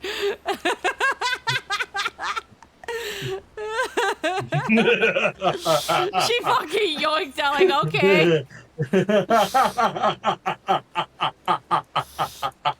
Well, if she's paying. Well, if she's paying. Oh, Wait, that's funny. Oh my fucking god. Oh my fucking god. That was funny. I'm waiting for a wow. Just wow.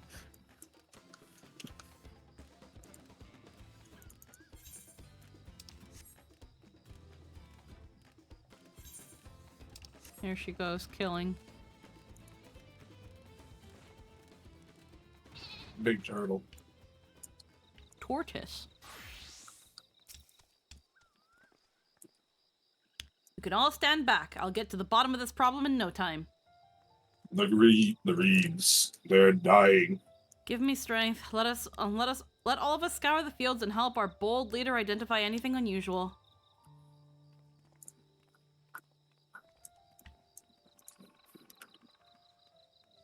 We'll go for about another 45 minutes before I end stream, and then we take a small break before deciding if we want to continue.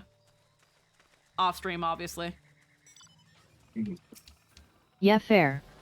Yeah, because Jester is home, and I don't want to take. It's been a while. Yeah, Jester is home, and I don't want to take all night streaming. And Sun and Holly described the reeds appear wilted and unhealthy.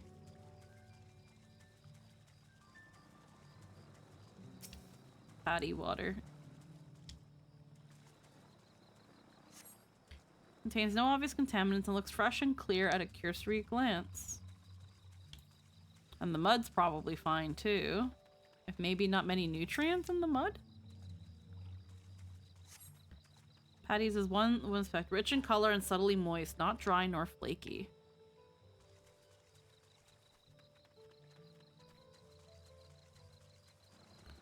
Lethargic frog.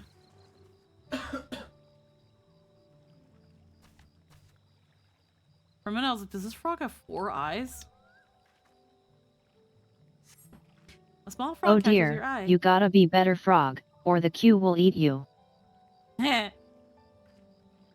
Strangely lackadaisical, it doesn't even bother to hop when it eventually scurries away.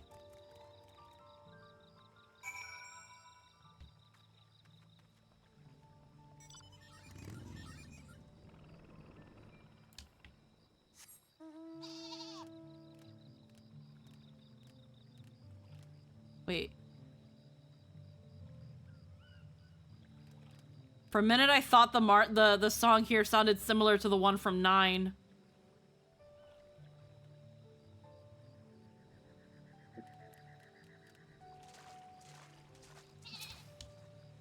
Any luck?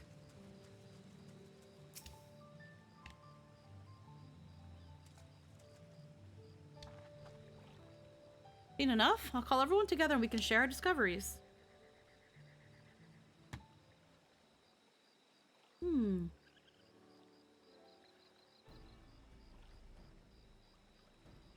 Well, what do you think? Any obvious problems?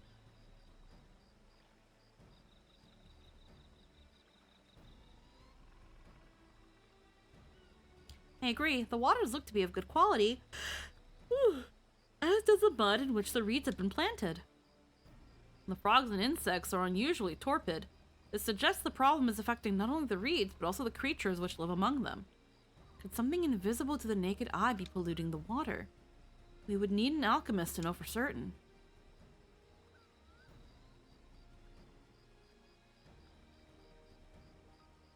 I don't have much to add about the fields, but something else occurs to me.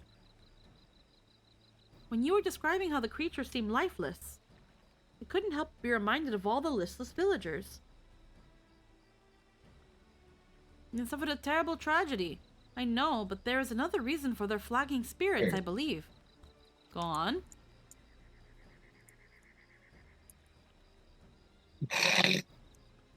The festival! This is traditionally an occasion for celebration and renewal, so without it, the Hanu are struggling even more to recover. The last time I visited, the village was in the middle of festivities. You never see the Hanu more joyful and alive. It's an indispensable part of their culture, and its absence will only compound their woes. So I say we help them put on their festival, give them a reason to cheer in those sad times. Who knows, maybe fixing one problem could lead us to a solution for the other. Well, stranger things have happened. Right?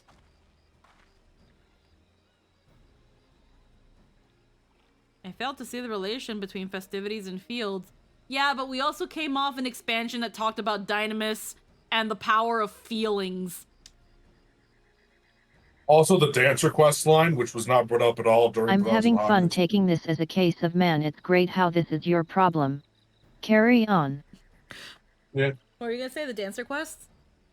Dancer quest literally says, "Hey, if people get super depressed, evil spirits will take over their bodies and they'll go insane. So we dance to prevent that through the ancient art of dance magic, in order to rebalance their emotions so that it doesn't happen. Our hips don't lie, so people can be happy. Literally, they dance to prevent the dynamis thing from happening. Yep. Which is not at all brought up during the shit in Raz and Han where this came from. Dancing originated there, for fuck's sake. Well, the dancer class came from Razatan. And it's funny because it's like when you explain to them about the thing of Dynamis, they kind of when the first before you actually learn what Dynamis is, they tell you about like this other energy based on emotions.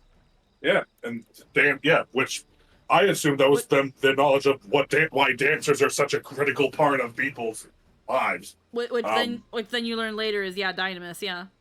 Yeah, but it's not even brought up. Let's see. Let's not be too hasty in dismissing the idea. Things which seem unrelated can later prove to be connected in surprising ways. True, and being bereft of ideas as we are, any proposal is worth entertaining. I suppose. Besides, this is Wuklamat's journey. It's only right that we follow her lead.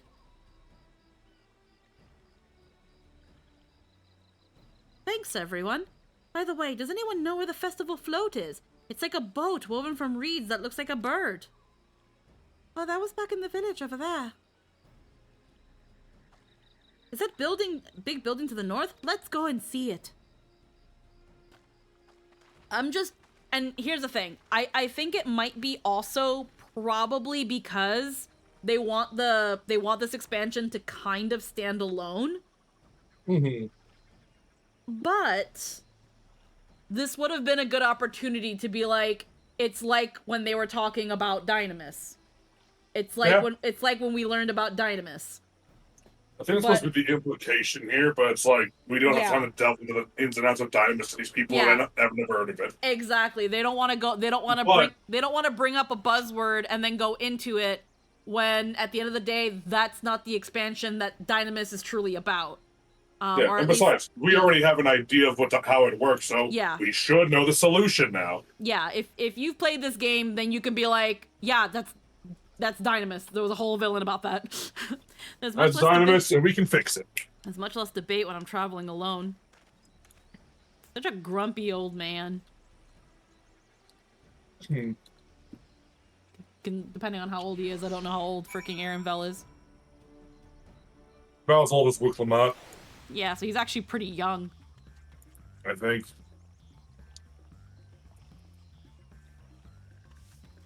Get on that bike. It's very funny. Oh yeah, no, I've seen it. We go on the tire. You should see me sitting on it then. It's really fun. Yep.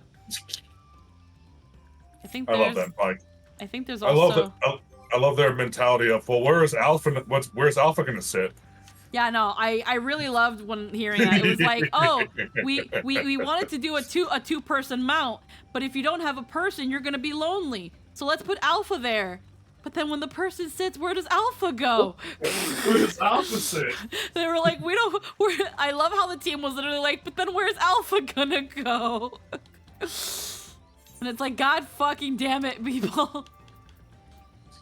Here we go. I mean, I do have this one. Listen, it's a real concern. Is that Nero's bike? No, actually. This is from the island. Ah. That's your Animal Crossing bike. Hold on, where's let me look up what it's called. It's called the Garland GLIIT. GLIIT? I don't know, man. I just read it. I have long since abandoned my island. Oh, I haven't been back in a while. But I really wanted the glam. And because I really wanted the glam, I eventually had so much money and things I could export that I was able to get all the mounts. You can get an alligator, you can get, hold on. So you can get, I gotta look for them. So you can get that bike. You could also get this. You could also get tiny bike. Yeah, you can also get this. You can get this. You can have I can now take Pee-wee with me. You need Pee-wee. You need a Pee-wee because he's the smallest. He's the tiniest boy. Let's see, where is it? I have to find it. It's called Island something.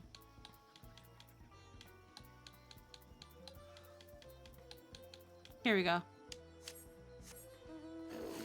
Island alligator. Hey. It's just that. An island Island alligator. gator. Let me see if there's anything else, just in case I'm missing anything. Oh yeah, you can also get all the mandragoras. So there's this one.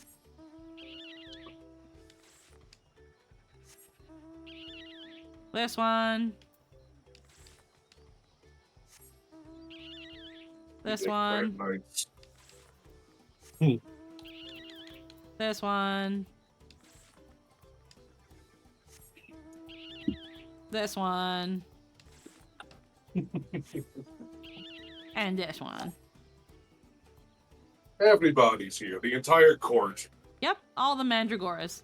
I think there's a special one. There's like a multicolored one and like I think like a zombie patchwork looking one. But those you get through like something. I think it's you get them through the island, but I don't know. If that gator looks at my chocobo wrong, it shall be the last day as star on its star. Yeah. I'm pretty sure the zombie one's from Baja. Yeah, I have no idea. I think there's one more that's really special, but I could be wrong. But yeah. But cool. That's awesome. A lot of island mounts, but a lot of them are. Most of them are the mandragoras. Yes, this is the float I remember. Does not appear somewhat damaged. Does it not appear somewhat damaged to you? We should take a closer look. Inspect the festival float. You can move the camera as well. Blah blah blah blah blah. Telescope.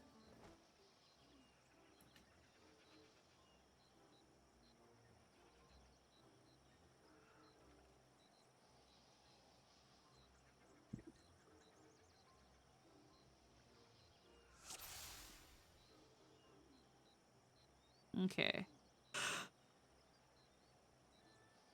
Not really much you can magnify on. Oh. Shaped, snapped carrying pole. There's not really much here that you can fucking... But right there you can see it. Oh, that's definitely broken. How will they lift this great big vessel without the carrying poles intact? Okay, well that one's actually pretty easy to see. I just noticed how easy it is to see. Alright. There we go. Bedragged feathers. These tail feathers have seen better days. I swear the colors were a lot brighter the last time I saw them. Something on the head?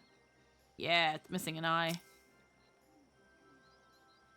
Oh dear, one of the bird's eyes seems to be missing a gemstone.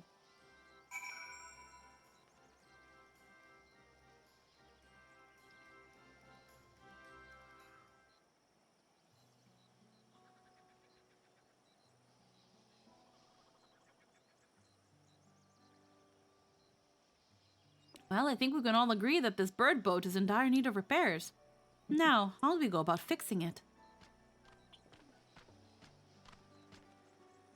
What is going on here? We were admiring your festival float. 'Tis a shame it's in such a poor state, due to the recent storm, I gather? Yes, we had to leave it exposed while we ushered our people to safety. With the float in this condition, there can be no lifting of wings. No ihihihana.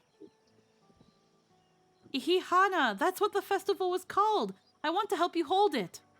Have you not seen our village? Homes are ruined. We're struggling to make repairs, and you want us to hold a harvest festival? I know how it sounds, but giving into misery never improved anyone's situation. A celebration of life and growth may help give you the strength to work through this tragedy. The role of festival leader is mine this year, and there's nothing I would like more than to lift everyone's spirits. But we don't even have enough materials to repair the float. We need a bakisha for the missing eye, uipo for wood for the poles, and feathers from the winds chosen to adorn the tail. 2 of those I know. A bakisha is a type of precious stone used in arcane equipment. Moment, let me call my retainer. I got like 300 of each of those. And uipo wood is essential for crafting ceremonial instruments. These chosen feathers, however. The woods chosen is the victor of a competition in which the contestants see who can blow a feather the furthest using wind magics. And that's something of a problem right now. We Hanu are gifted at employing such airy sorceries, but expand a great deal of mana when doing so. We are soon exhausted by the effort, and having no reeds to eat will only make it harder. I think I understand. Your vibrant reeds grow quickly and vigorously, but much so that they stifle the development of nearby plants. They must be a potent source of the energies you naturally lack. They are indeed. Owing to the poor harvest this year, we've been left enervated. Wow, I can't read. And if we cannot Good girl. and if we cannot gather the correct materials as dictated by the custom, we cannot repair the festival float. Oddly enough, we may have just stumbled upon our solution. The Wind's Chosen would, by necessity, have a natural gift for manipulating magical energies, which means any feathers taken from the victor should be high in ethereal conductivity. The float's construction also requires a stone used in arcane equipment, as well as timber favored from ceremonial tools. The demand for such specific materials must have an underlying reason.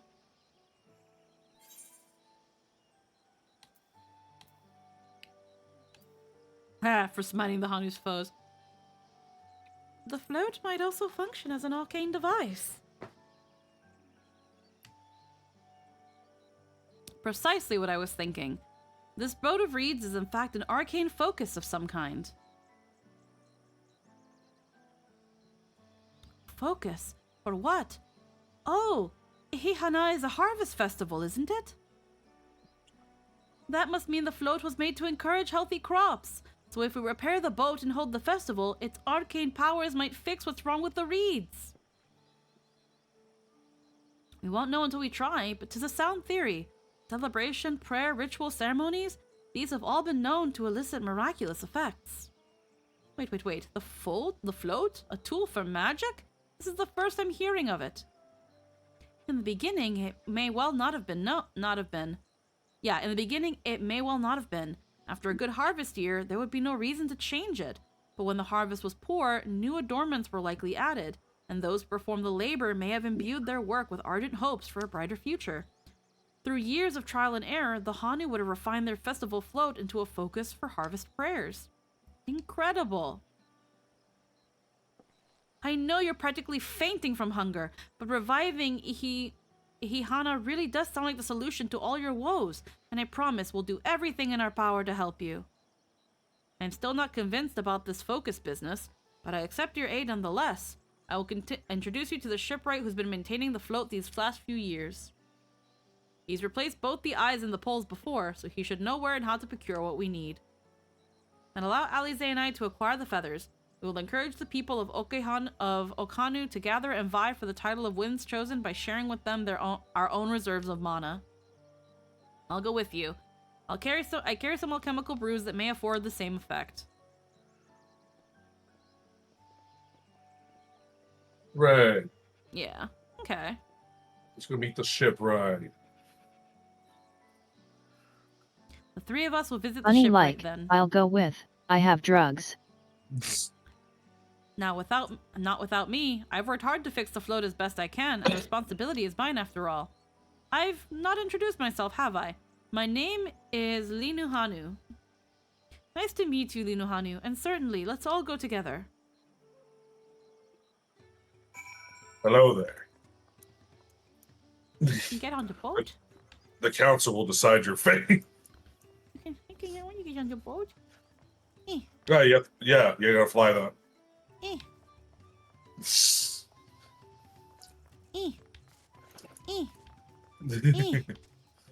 That's what Crazy Fuck's got me the barding. Oh, hell yeah. They're so nice. Good attempt.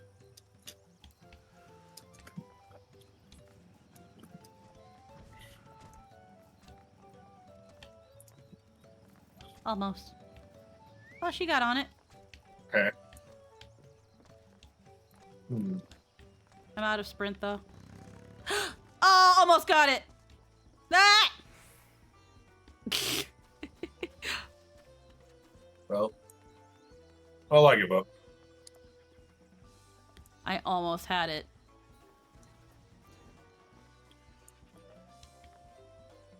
Yeah, you gotta be like from right here, but the Ninja run, yo. the run, Yeah. the run makes it easier.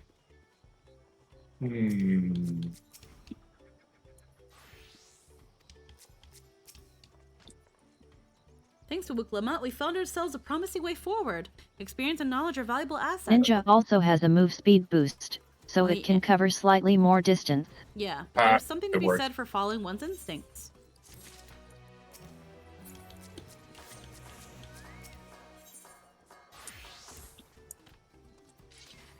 The shipwright's name is Wukavu. He's a Jabral who's only moved to Kozama Uka a few years ago, but has since mastered our customs to an almost frighteningly degree. He's especially strict when it comes to manners, so make sure to offer him a proper Hanu greeting. I wouldn't want to offend him right before asking a favor. A proper Hanu greeting? Oh, that one. Don't worry, I remember how it goes. Then we shouldn't have a problem. Let's head to Okbekbe, to the east of here. I don't think she does. And we're about to fuck it up.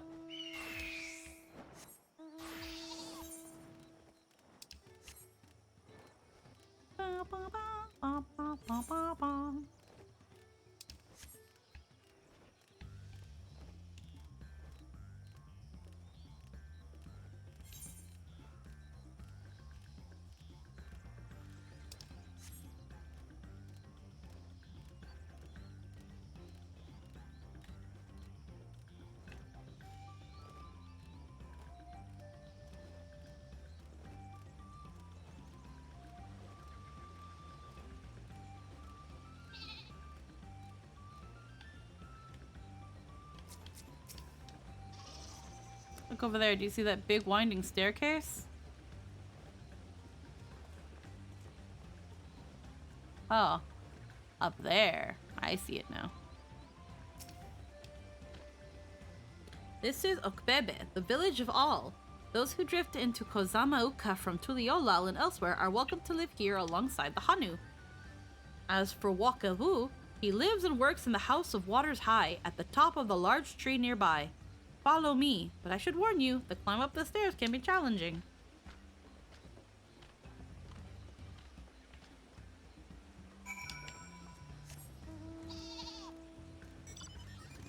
Not if you have a sheep.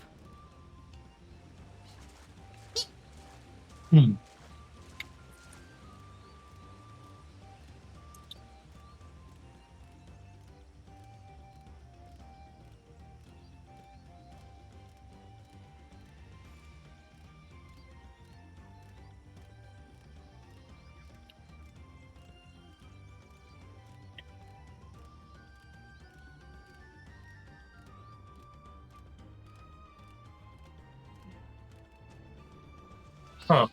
Okay. Hmm? It's nothing.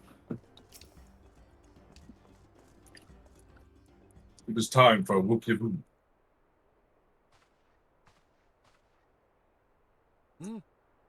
What do you want with me?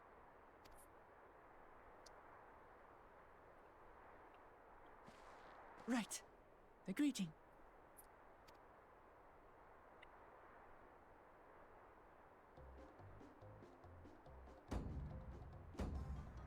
Oh, Kali. Oh, she remembers. Yep. It's a Vanu. Good job. I love it. Yep.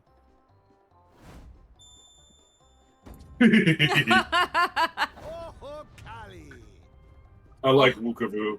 Oh, Kali, that's cute. Yep. I know we saw it earlier, but I couldn't read it before because I'm dumb.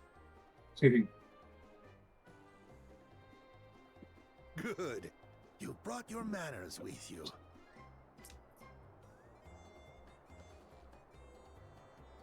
When you know Kanu, do as the Hanu do. For a country as diverse as ours, the preservation of harmony demands that we respect the cultures of all peoples who call it home. Well, that explains your familiarity with Hanu customs. And you speak truth, of course. To live together means to learn about each other. Ah, I appreciate an open mind. In fact, I get the sense we've met before.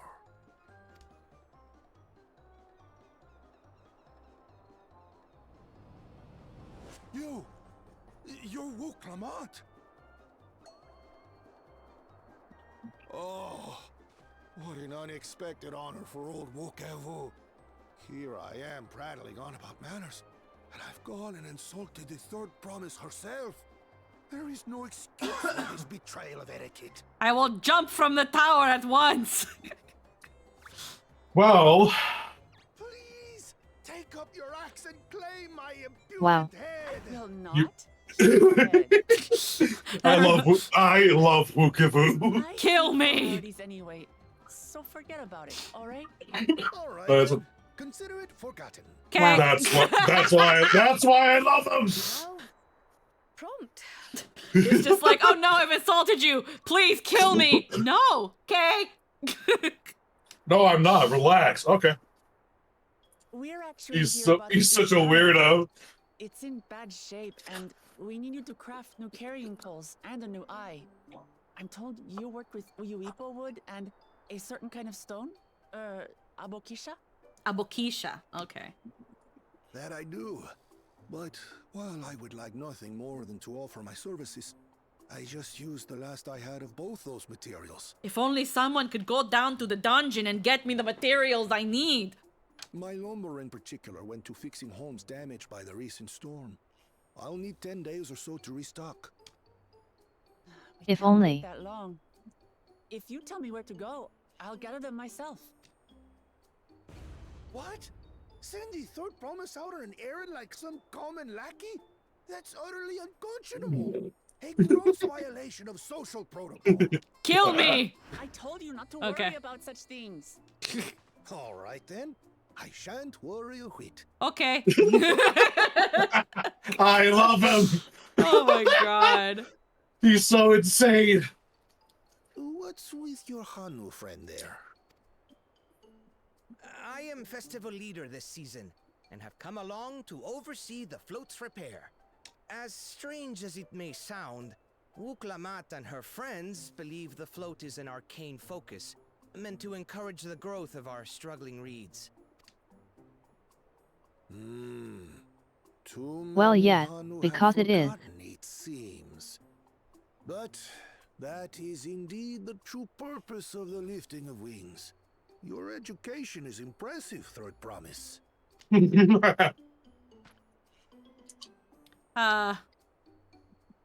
Sure. Maybe a little. Allow me to show you where to procure Uyuipo. No, she just used shonen protag logic. We can leave the Abokisha to your friends, I presume? Take yourself to Cave Kikitola, or thereabouts, and you should find the stones you need. Tomorrow gather the 50,000 bundles of wood. Put that fucking axe to use, girl. I've been there once or twice. I can guide you. Yeah, you get this a lot. Lamont gets the grunt work where you get less severe grunt work. Mm-hmm. Because it's her story. She needs to do the side then. quests. Let's get moving. She needs to do the busy work. Ah, sneaky, sneaky.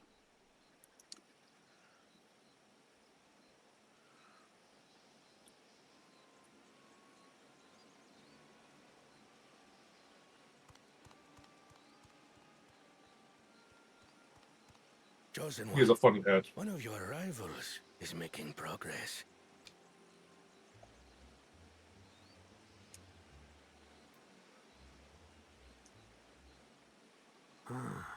Ihiana, you say? Should our first choice fail to deliver, it might be wise to let this play out.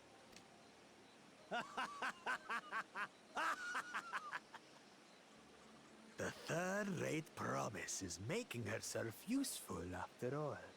Fuck you, Bakul Jaja.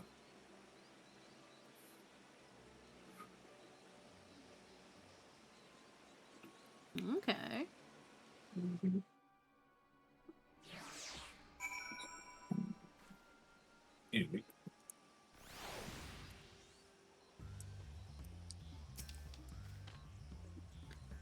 Cave Kikitola is southwest of Okanu. You can return to the village first and head there on foot.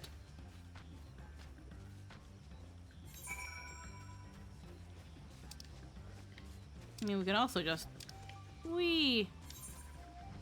The fee is waived when using an Aetherite ticket. Oh, yeah. But... If you drop a flag, I can fly you there. Well, right now, the first one is returning to the village.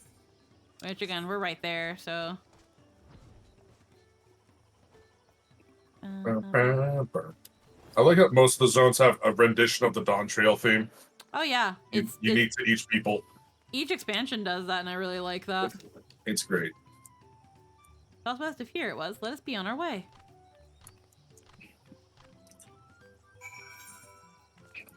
Alrighty. Asking us to go over yonder. It's a doozy of a drive.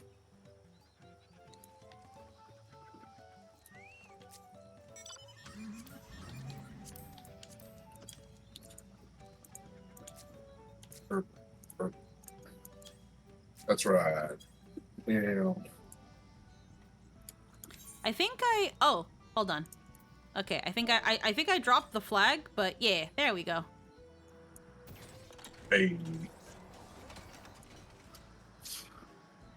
I think it was like 2 months ago when people told me that you can put flag points down as waypoints. Yeah. And I'm just sitting here like, you can fucking what? Yeah, you can... I didn't know that until I started playing DAWNTRAIL. Yeah. And it automatically puts flag in the chat for you so that you can just press enter and then it'll send it, yeah. I never knew. That took me a second to understand. It was like during the map quest, a map night that I learned. Cave Kikitola as promised. Home to many deadly creatures. Venture inside if you feel confident, but I'll conduct my own search out here.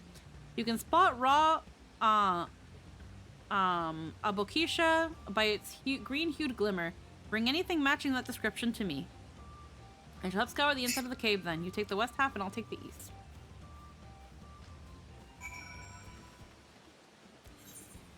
Alright.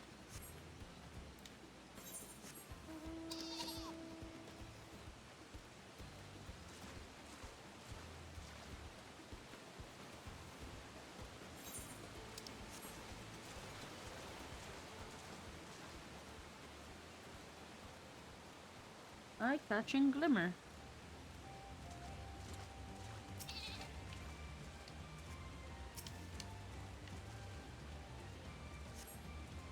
Chunk of stone. This seems like the exact kind of mineral they were looking for.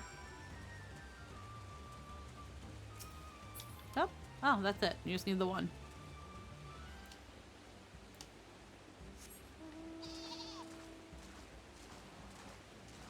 Oh. I think Lynn just went right back. Because it's not that far.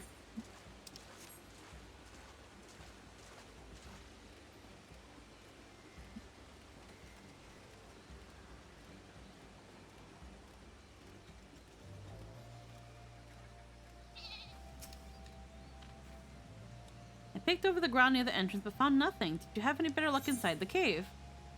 Raw. Yep, this is Abokisha. Along with Krau's contribution, we have more than enough for our needs. The stones you've brought shine very brightly. I thank you both.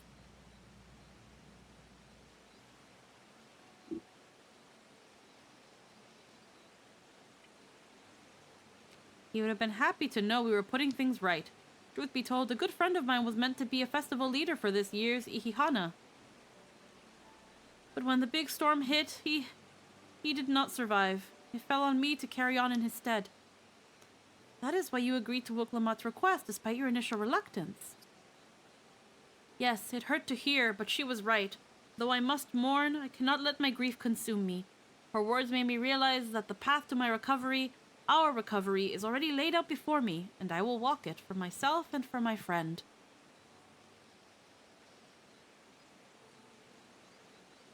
Thank you for sharing your story with us. Please rest assured we've taken your plight to heart. I'm certain our companions are procuring the other materials as we speak. Everything will come together, and the Hanu shall host a splendid, uplifting festival. That we shall. With that, let us return to deliver the Abokisha to Wukavu's waiting hands.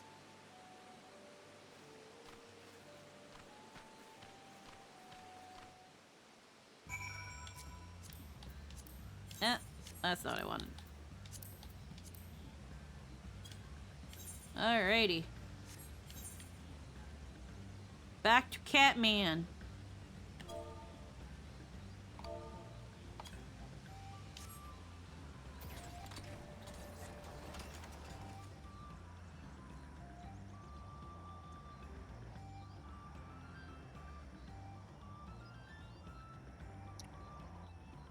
Oh, it's so sunny. Yeah. It's unreal. Like how the trees get even more multicolored up on the cliffs. Yeah, they really do. Holy shit. The rainbow terraces.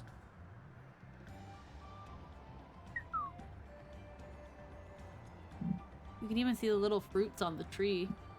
Yeah. Those will fucking kill someone if they're not careful.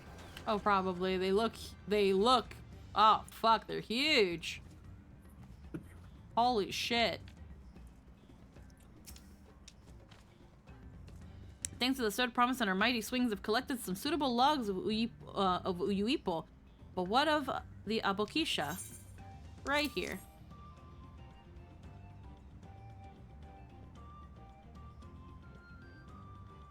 Yes, these are excellent samples. A goodly quantity, too. At this stage, you've likely surmised that the lifting of wings encourages the crops to grow. But not exactly how, eh? Well, you're in for a treat. If all goes to plan, the result will be spectacular. Now, to get to work crafting these pieces for the float, I could use an assistant versed in the arcane arts to enhance the Uyuipo's conductivity. And I'd be delighted to help. Hi. Everyone else should head back to Okanu. Okay, fine. Okanu. We'll join you at the float once the work here is complete.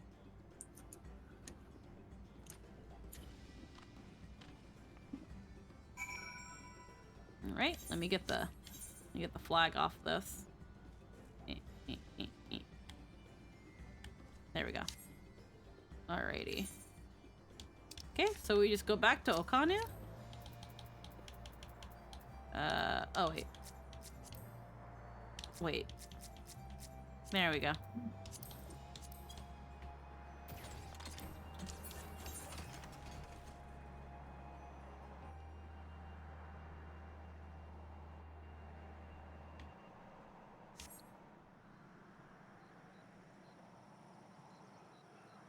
Uyuyub. I think it's just funny. Uyuyub.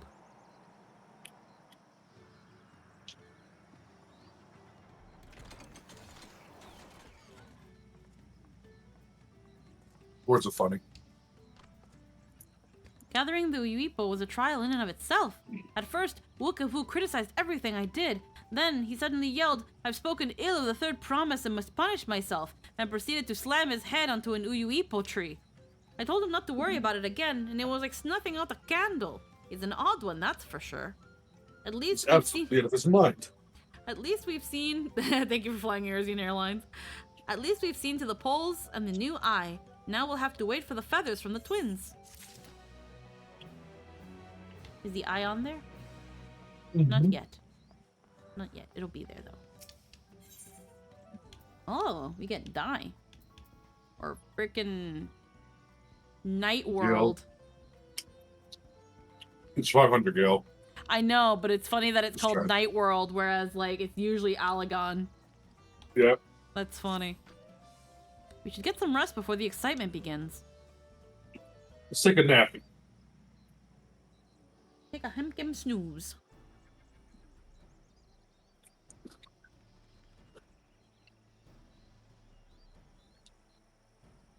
Over there by the float. Isn't that the third promise? Then the rumors are true. She's trying to complete the float of reeds by reviving Ihihana. The festival is a prayer for healthy crops, but does she honestly believe that will be enough to save our harvest? The second promise, meanwhile, barely glanced at the fields before leaving Okanu altogether. Maybe we asked too much of our young claimants. He just gave up?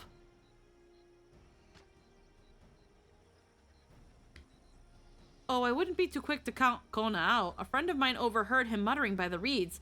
Something about what needs to be done. He brings Charlian reeds. And he's like, these Charlian reeds are so much better than your shitty reeds. Up in Charlie, and we started eating wheat, not reeds. Is that so? Perhaps we'll get to see another of his innovations firsthand. He just comes back, he brings Archon loaf. Yep. He probably ran off to call up Eorzea like, hey, I need fertilizer for my backwater nation. Yep. Huh, that sounds like our Koana. One look at the reeds was all he needed to think of a solution. I like how you keep saying Koana because I do it's spelled keep that saying way. it fucking wrong. It's in my brain and now it's hard. It's like Toonberry, I'm telling you. Be that as it may, our own solution is nearly ready. Koana means family. Indeed, as soon as the others get back, our long-awaited festival can begin.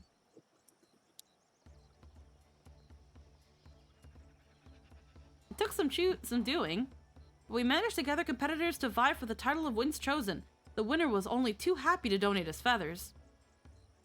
You should have seen it. He called for an incredible gust that sent his feathers sailing for Malms. We had to turn ourselves, but it's more difficult than it looks. Poor Arenvels twirled in the air for a moment before landing on his foot. I am a gleaner. Magic is not part of our training. As for us, we've brought the wooden gemstone replacements crafted by Wukavu. All that's left is to attach them. Has it been decided who will ride the float? Papa was the guest of honor the last time I was here. I remember being surprised they could even lift the thing with its hulking weight on top of it. The rider must be a personage of great esteem. However, which is why the invitation is usually extended to the Dawn Servant. This time, however, I have another in mind. Oh, who is it? Our beloved Ihihana, the lifting of wings, is only being held because of you and your companions. Thus do I nominate you, Wuklamat, as our guest of honor. And then suddenly, this pissed off a lot of people. Because what do you mean the Warrior of Light doesn't get to ride on the funny bird float? Uh-huh. Huh? Me?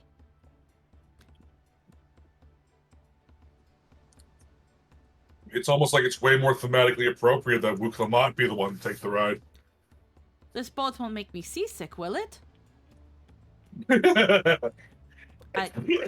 I don't think so. I mean, not my country, not my problem. Carry on. It's not our I'm place good to... being a scion. Exactly. It's not our place to ride it. We're just along for the ride of her story. Again, I've seen the criticisms where, again, it's too about her and that we're doing all the work, and it's like, I don't know. Like, Wuklamat, she was sent to go do stuff. Like, But my power fantasy grow up. Yeah, seriously. Listen, we're not doing the work. We're doing side shit, and only if shit hits the fan are we expected to do a goddamn thing. Yeah, and otherwise, this is Wuklamat's story. Yeah, and honestly, like, she didn't not do anything. We just didn't see her do it, but she did it. She gathered wood. And at the end of the day, this was her idea. Like, one of the responses we could have thrown was, I don't think that's gonna work. You could have thrown an idea where you doubted her. So, like, this was her idea. She's the one that thinks wholeheartedly that it's going to work, and you can choose to side with her or not, but she's going to do it. I mean, we could have solved the problem already if we wanted to. We were just vibing, like with Hildebrand. And I'm about that. Yeah. It's already gone a lot better than last time with Lise. Yeah. Then I like to think of this expansion. I'm sorry. Oh, no, it's just this expansion is Stormblood to me. Well, without the rocky beginning part. Right? Like the rocky first half. It's not, it's different. This is like, is this the best expansion they've ever made? No. Endwalker's right over there. But this is really good. It's a really great, it's great. And we've literally saved creation. We deserve a fucking break and do something easy. Like babysit this new protagonist. It seems like it seems more so like God, where was my train of thought? My train of thought. I'm here to watch the show. Y'all have fun. I think I lost my train of thought. Yeah, it's gone. I knew I was gonna say it for a moment. I'm Fuck, I hate that I lost it because I was literally about to say it and then I lost it.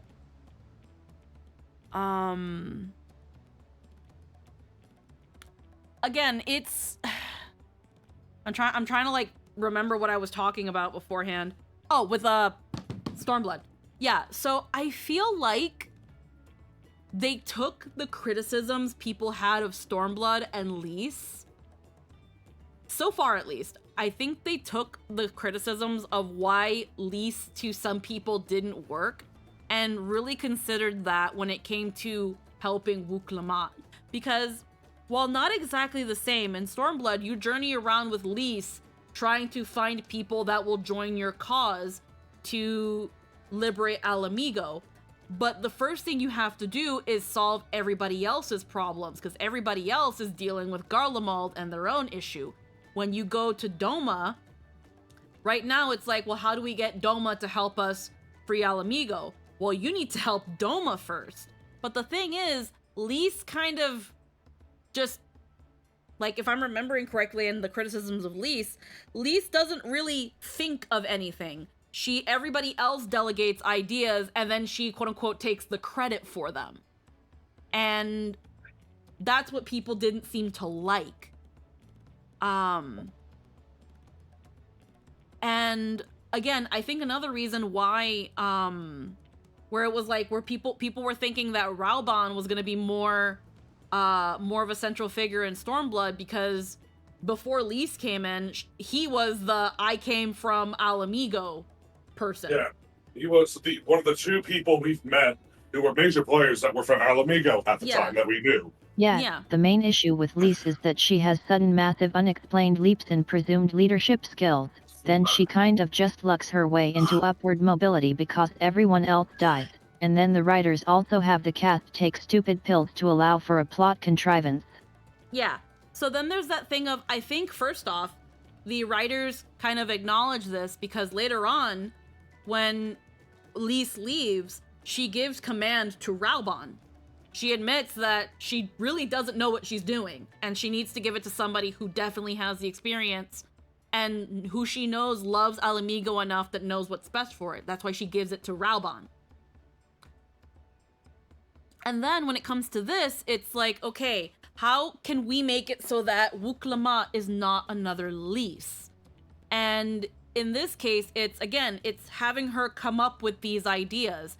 Sure, she still kind of bumblefucks her way into it. Again, her idea of let's bring the festival back was, hey, everybody's sad, everybody is down in the dumps because of this tragedy that happened, and that could be affecting the crops. If we bring back the festival, maybe all that joy and festivity will bring life to the earth. If we bring life to the people, we bring life to the earth.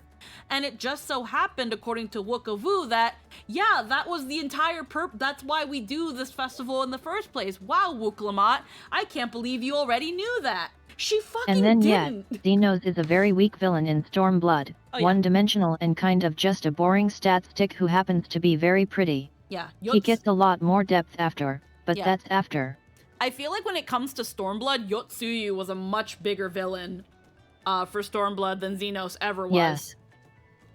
Yotsuyu seemed like the villain of Stormblood over Xenos. Objectively, the villain. Yeah.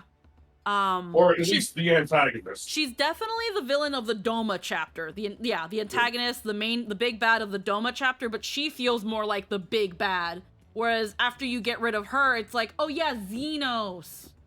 That guy. Yeah, he's still here. And he kept that one note. That one note? Or not that one tone, is what I would call it between Stormblood and Walker. Yeah, but we barely see him in Shadowbringers, and half the time he's controlled by Elidibus. But I don't count that as Xenos. I know, that's why I said he's barely in Shadowbringers, because he's not. Whereas in in Endwalker, he's still pretty one note, but he's more so, okay, so now I want to cause the end of the world because it means that this person will fight me. and then eventually, like, for example, that one speech that Alize has with him, where she's like, do you ever give a fuck about anyone but yourself? if you keep not giving a fuck about people, no one's gonna give a fuck about you, and no one's gonna want to entertain anything you want to do because no one cares about you, because you don't care about people. And that's where Xenos, while you could still say he doesn't give a shit about people, he realizes that his obsession with the Warrior of Light is because of some weird care, and he's like, okay, I will care about things because you care about things. And honestly, as much as it doesn't... And he's like, oh, that makes things difficult. Yeah. Okay, I'll do this. Yeah. He starts caring now, not be... It seems like he still hasn't gone anywhere, but trust me, he has moved from point A to point B. Before, he didn't care about absolutely anything. But then he realized, if he cares about what you care about, at least, then there can be some semblance of an understanding. I'll care about this because you care about it, and He's still I care. a sociopath. Oh yeah. But he's considering high function. Yeah.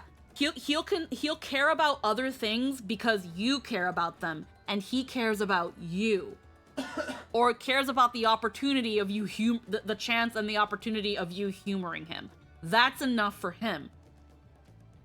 Again, I'm not saying that Xenos took leaps and bounds and truly grew as a character, but he at least moved forward a bit. He was not the same Xenos as before Endwalker.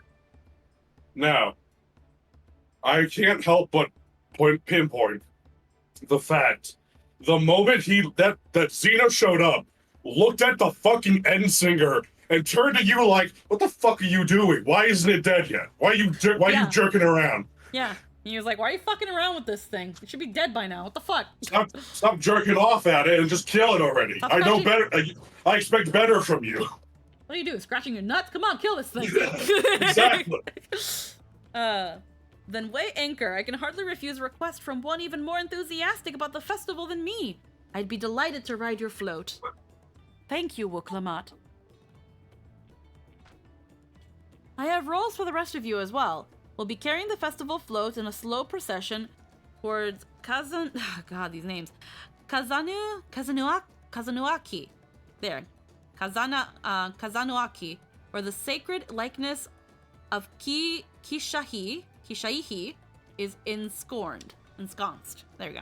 What I'd like you to, because I'm having a hard time reading these words and I really want to get them right, I'm like fucking up other words too. What I'd like you to do is clear the path for dangerous wildlife so that the procession can move along unimpeded. Consider it done. You expect me to sit still while Wookaboo has finished with the float? Let me come along and help with the clearing. As you know, I'm not much for fighting. I'll stay behind and assist Wookaboo with the repairs. If you aren't sure where you need to go, the path I spoke of begins with the south of the village and branches off to the east. That will lead you across the bridges to the stride of the sun. Then we shall see the clearing to it end to end. Oh my god, is this gonna be a dungeon? Is this first dungeon time?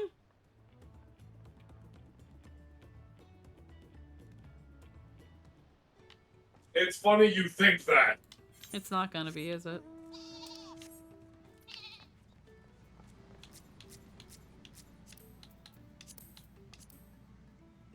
I can tell you what level the first dungeon's at. It's probably at like 93, huh? Let me go grab it. I'm not even at 91. We're not even at 91, dude. It is 91. Oh, okay. We're close to 91. Mm-hmm. We're close. We're like we're like 3/4 there. Once you finish this stuff with the Hanu, you'll be halfway there. Oh wow. Okay. We'll probably have to stop once we go here then, because it's 8 o'clock. We've been streaming for 7.5 hours. And I do want to take a shower and talk to Jester about what we're gonna do about food. But if Lynn's down to keep going off stream, I am super down to keep going.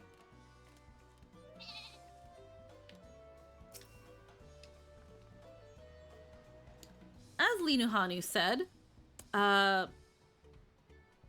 Kuzanuaki should be down this way, but off to the east where the path branches.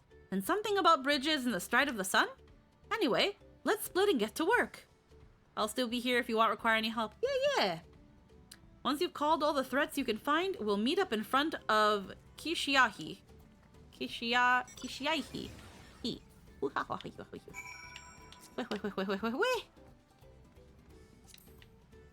Oh wait, is Lynn here? Where's... Oh, Lynn just went on her own.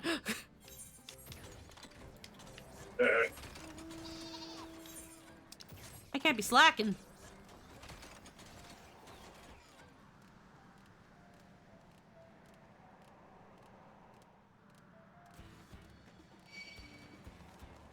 Ah, fuck.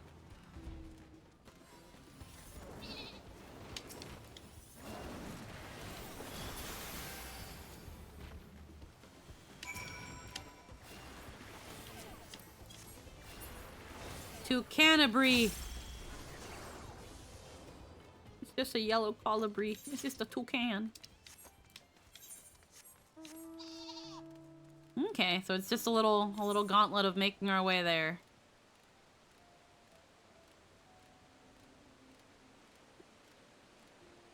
Good, because that way we get to explore the map a little more.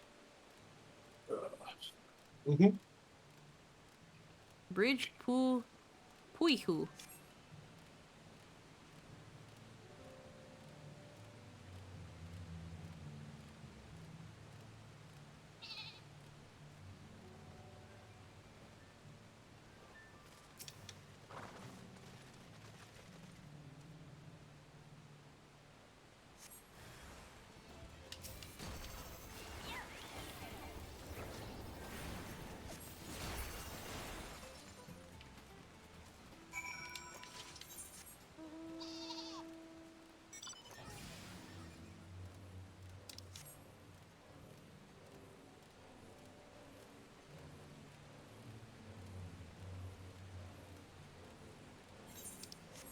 God, I love the glowing pinks.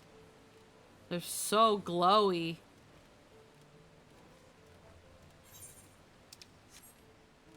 I'm just a fucking sucker for glowing, like, flora and fauna at night.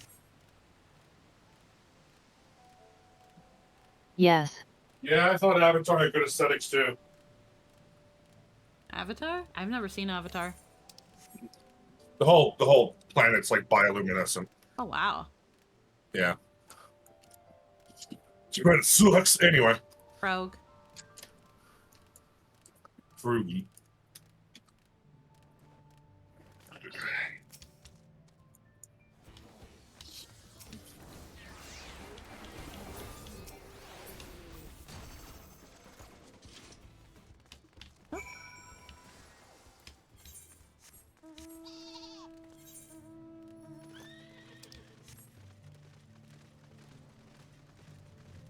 It's so much prettier at night. I'm sad I did this quest during the day.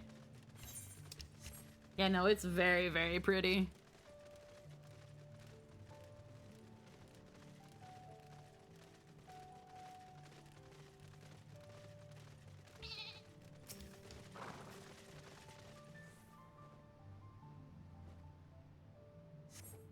Right. After this cutscene, we'll end things. Alrighty.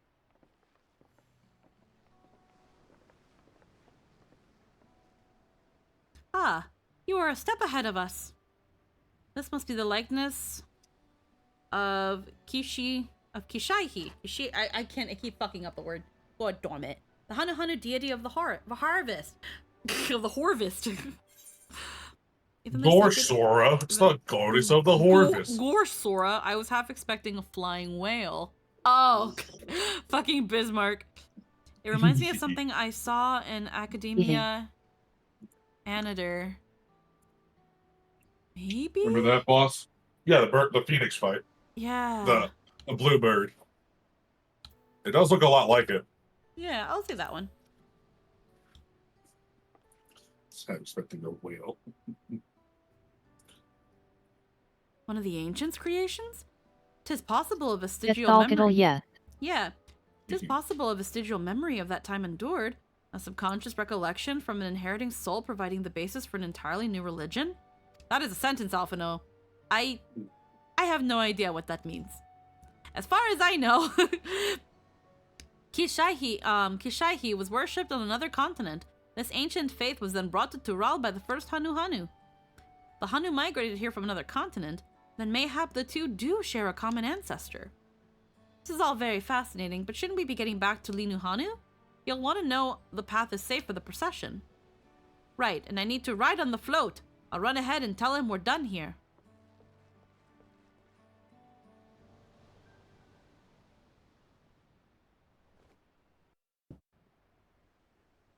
It fills me with joy when I see responses that indicate that I did things before now. Meanwhile, in Okanu, yeah, I like when that happens. Uh-oh. Yep. Not sure we heard you right, old man. Why don't you say that again? As many times as you'd like. The third promise tasked me with repairing this float, and I'll not relinquish it to an uncultured brute like you. Much less one that can't even manage a simple greeting. Good. We wanted to handle this in a civilized way, but we're more than willing to kill you. Hey, that'll disqualify you. If they attack the proctor. Yeah, it's to attack the proctor. We have a two-headed problem. Yes, please hurry. I do love how the Vieira just reach up. Already? Yeah. She's on her way back already? Stand back, Wukevu! I will protect the float! Are you trying to be brave, little bird? I could never have repaired the float alone. Not properly. But thanks to Wuklamat and her friends, we can hold Ihihana again! This is a priceless treasure! And as festival leader, I would die to protect it! Very well, if that's what you want. The thing is, though, at the same time, when you consider the proctor, they're the ones that decide if you get the keystone. Yep. They can obviously say, like, no, you don't get it now. She can be like, fuck you, you resorted to violence, you destroyed, you killed our festival leader, destroyed our precious artifact.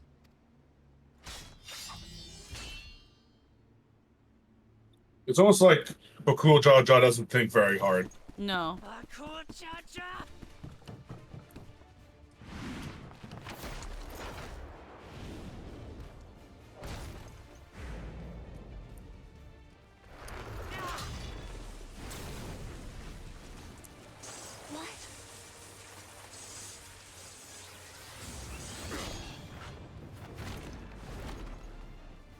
I put everything into that blow. Oh, we're definitely gonna have to kick his ass at some point. The better for you to understand the gulf between us. But you need more lessons. We'll carve them into your mangy hide until you cry and beg forgiveness.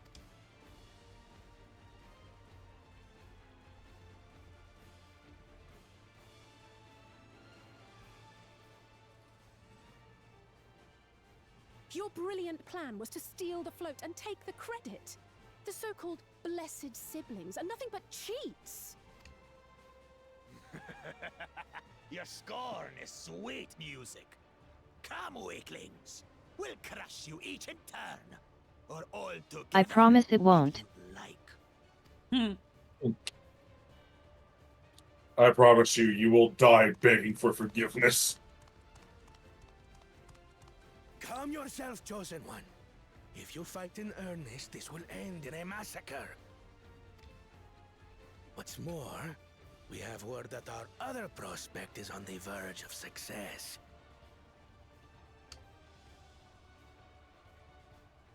Then it would be foolish to expend effort swatting gnats. Let's go pick on the other cat instead. Oh, they're too much of a fucking piece of shit to ever fuck with Kona. Yeah. They think little of Wuklamat. Yeah.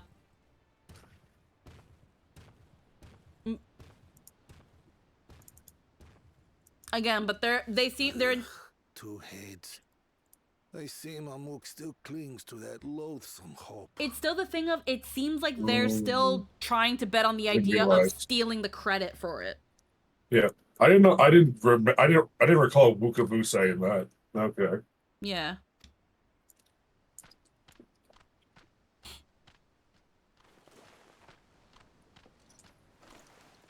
Talk to us, third promise. You're not dying, are you? It'll take more than that to kill me. So, are we having this festival or not?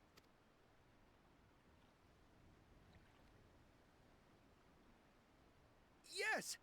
Yes, we are! Happy burb. I'm so happy.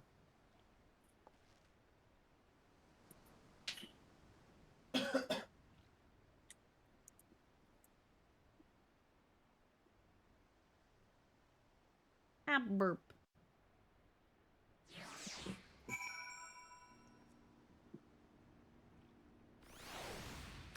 Hello Alrighty. there. Rotation. Alrighty then. This is where, stream-wise, we're going to stop. Me and Lynn probably will continue on our own. Maybe once in a while we'll stream regardless of wherever the hell we are. Depending on how much we yap about things while going through the story, whether it be off or on stream, we'll probably bring up Which will be a lot. Yeah, we'll probably be talking a lot while doing this off stream about stuff, but we'll bring the conversations in. Because of course we have to. I'm a very yappy person, very yappy stream. So don't you guys worry about missing in on the yaps. I'll bring them back and yap about them again. But I think for now we've been going for just about 8 hours. So I think what we're gonna do is we're gonna pass things over. We've got a small crowd, but I think we're gonna heckin' raid blue. I actually didn't notice that they didn't have 5 DARPs today. So that's interesting. I didn't realize it either. Yeah, I did not notice. I was not looking at Discord. I did. I did not notice. I suck. Well, good on you for being observant of everything that goes on. Yeah, It's so actually very impressive. We're actually gonna raid into Deco. So heckin' call him a cute bean. Say freaking what the fuck or some shit. I don't know. I don't got a raid message, but I think we're gonna Make sure you tell. Make sure you tell him what Pot of Greed does. He might not know. Yeah, no. There we go. What does Pot of Greed do? There's your rate of message. So what does Pot of Greed do again? There we go. There's your raid message. Hold on, let me actually write it again and put a silly emote on it, because that's what makes it a raid message, right? Yeah. I don't have a silly. Actually, hold on. I do have a silly. Here we go. Squeaky note. There we go. Alrighty. Alrighty then. I'm gonna be heading out. I hope you all have a wonderful night. We will be back tomorrow with some more Final Fantasy VII Remake intermission. I almost said integrate, but that's the package. We're gonna be back with some more fucking intermission tomorrow, so some more heckin' Yuffie time. Now that we've gotten all the side stuff out of the way, I think it's just straight on plot from then on. Looking forward to it. Yeah, so I think we're gonna be going straight on through plot, so we might maybe finish it. I don't know. But we're raiding into Deco now. Bye! Bye-bye. Bye. There we go.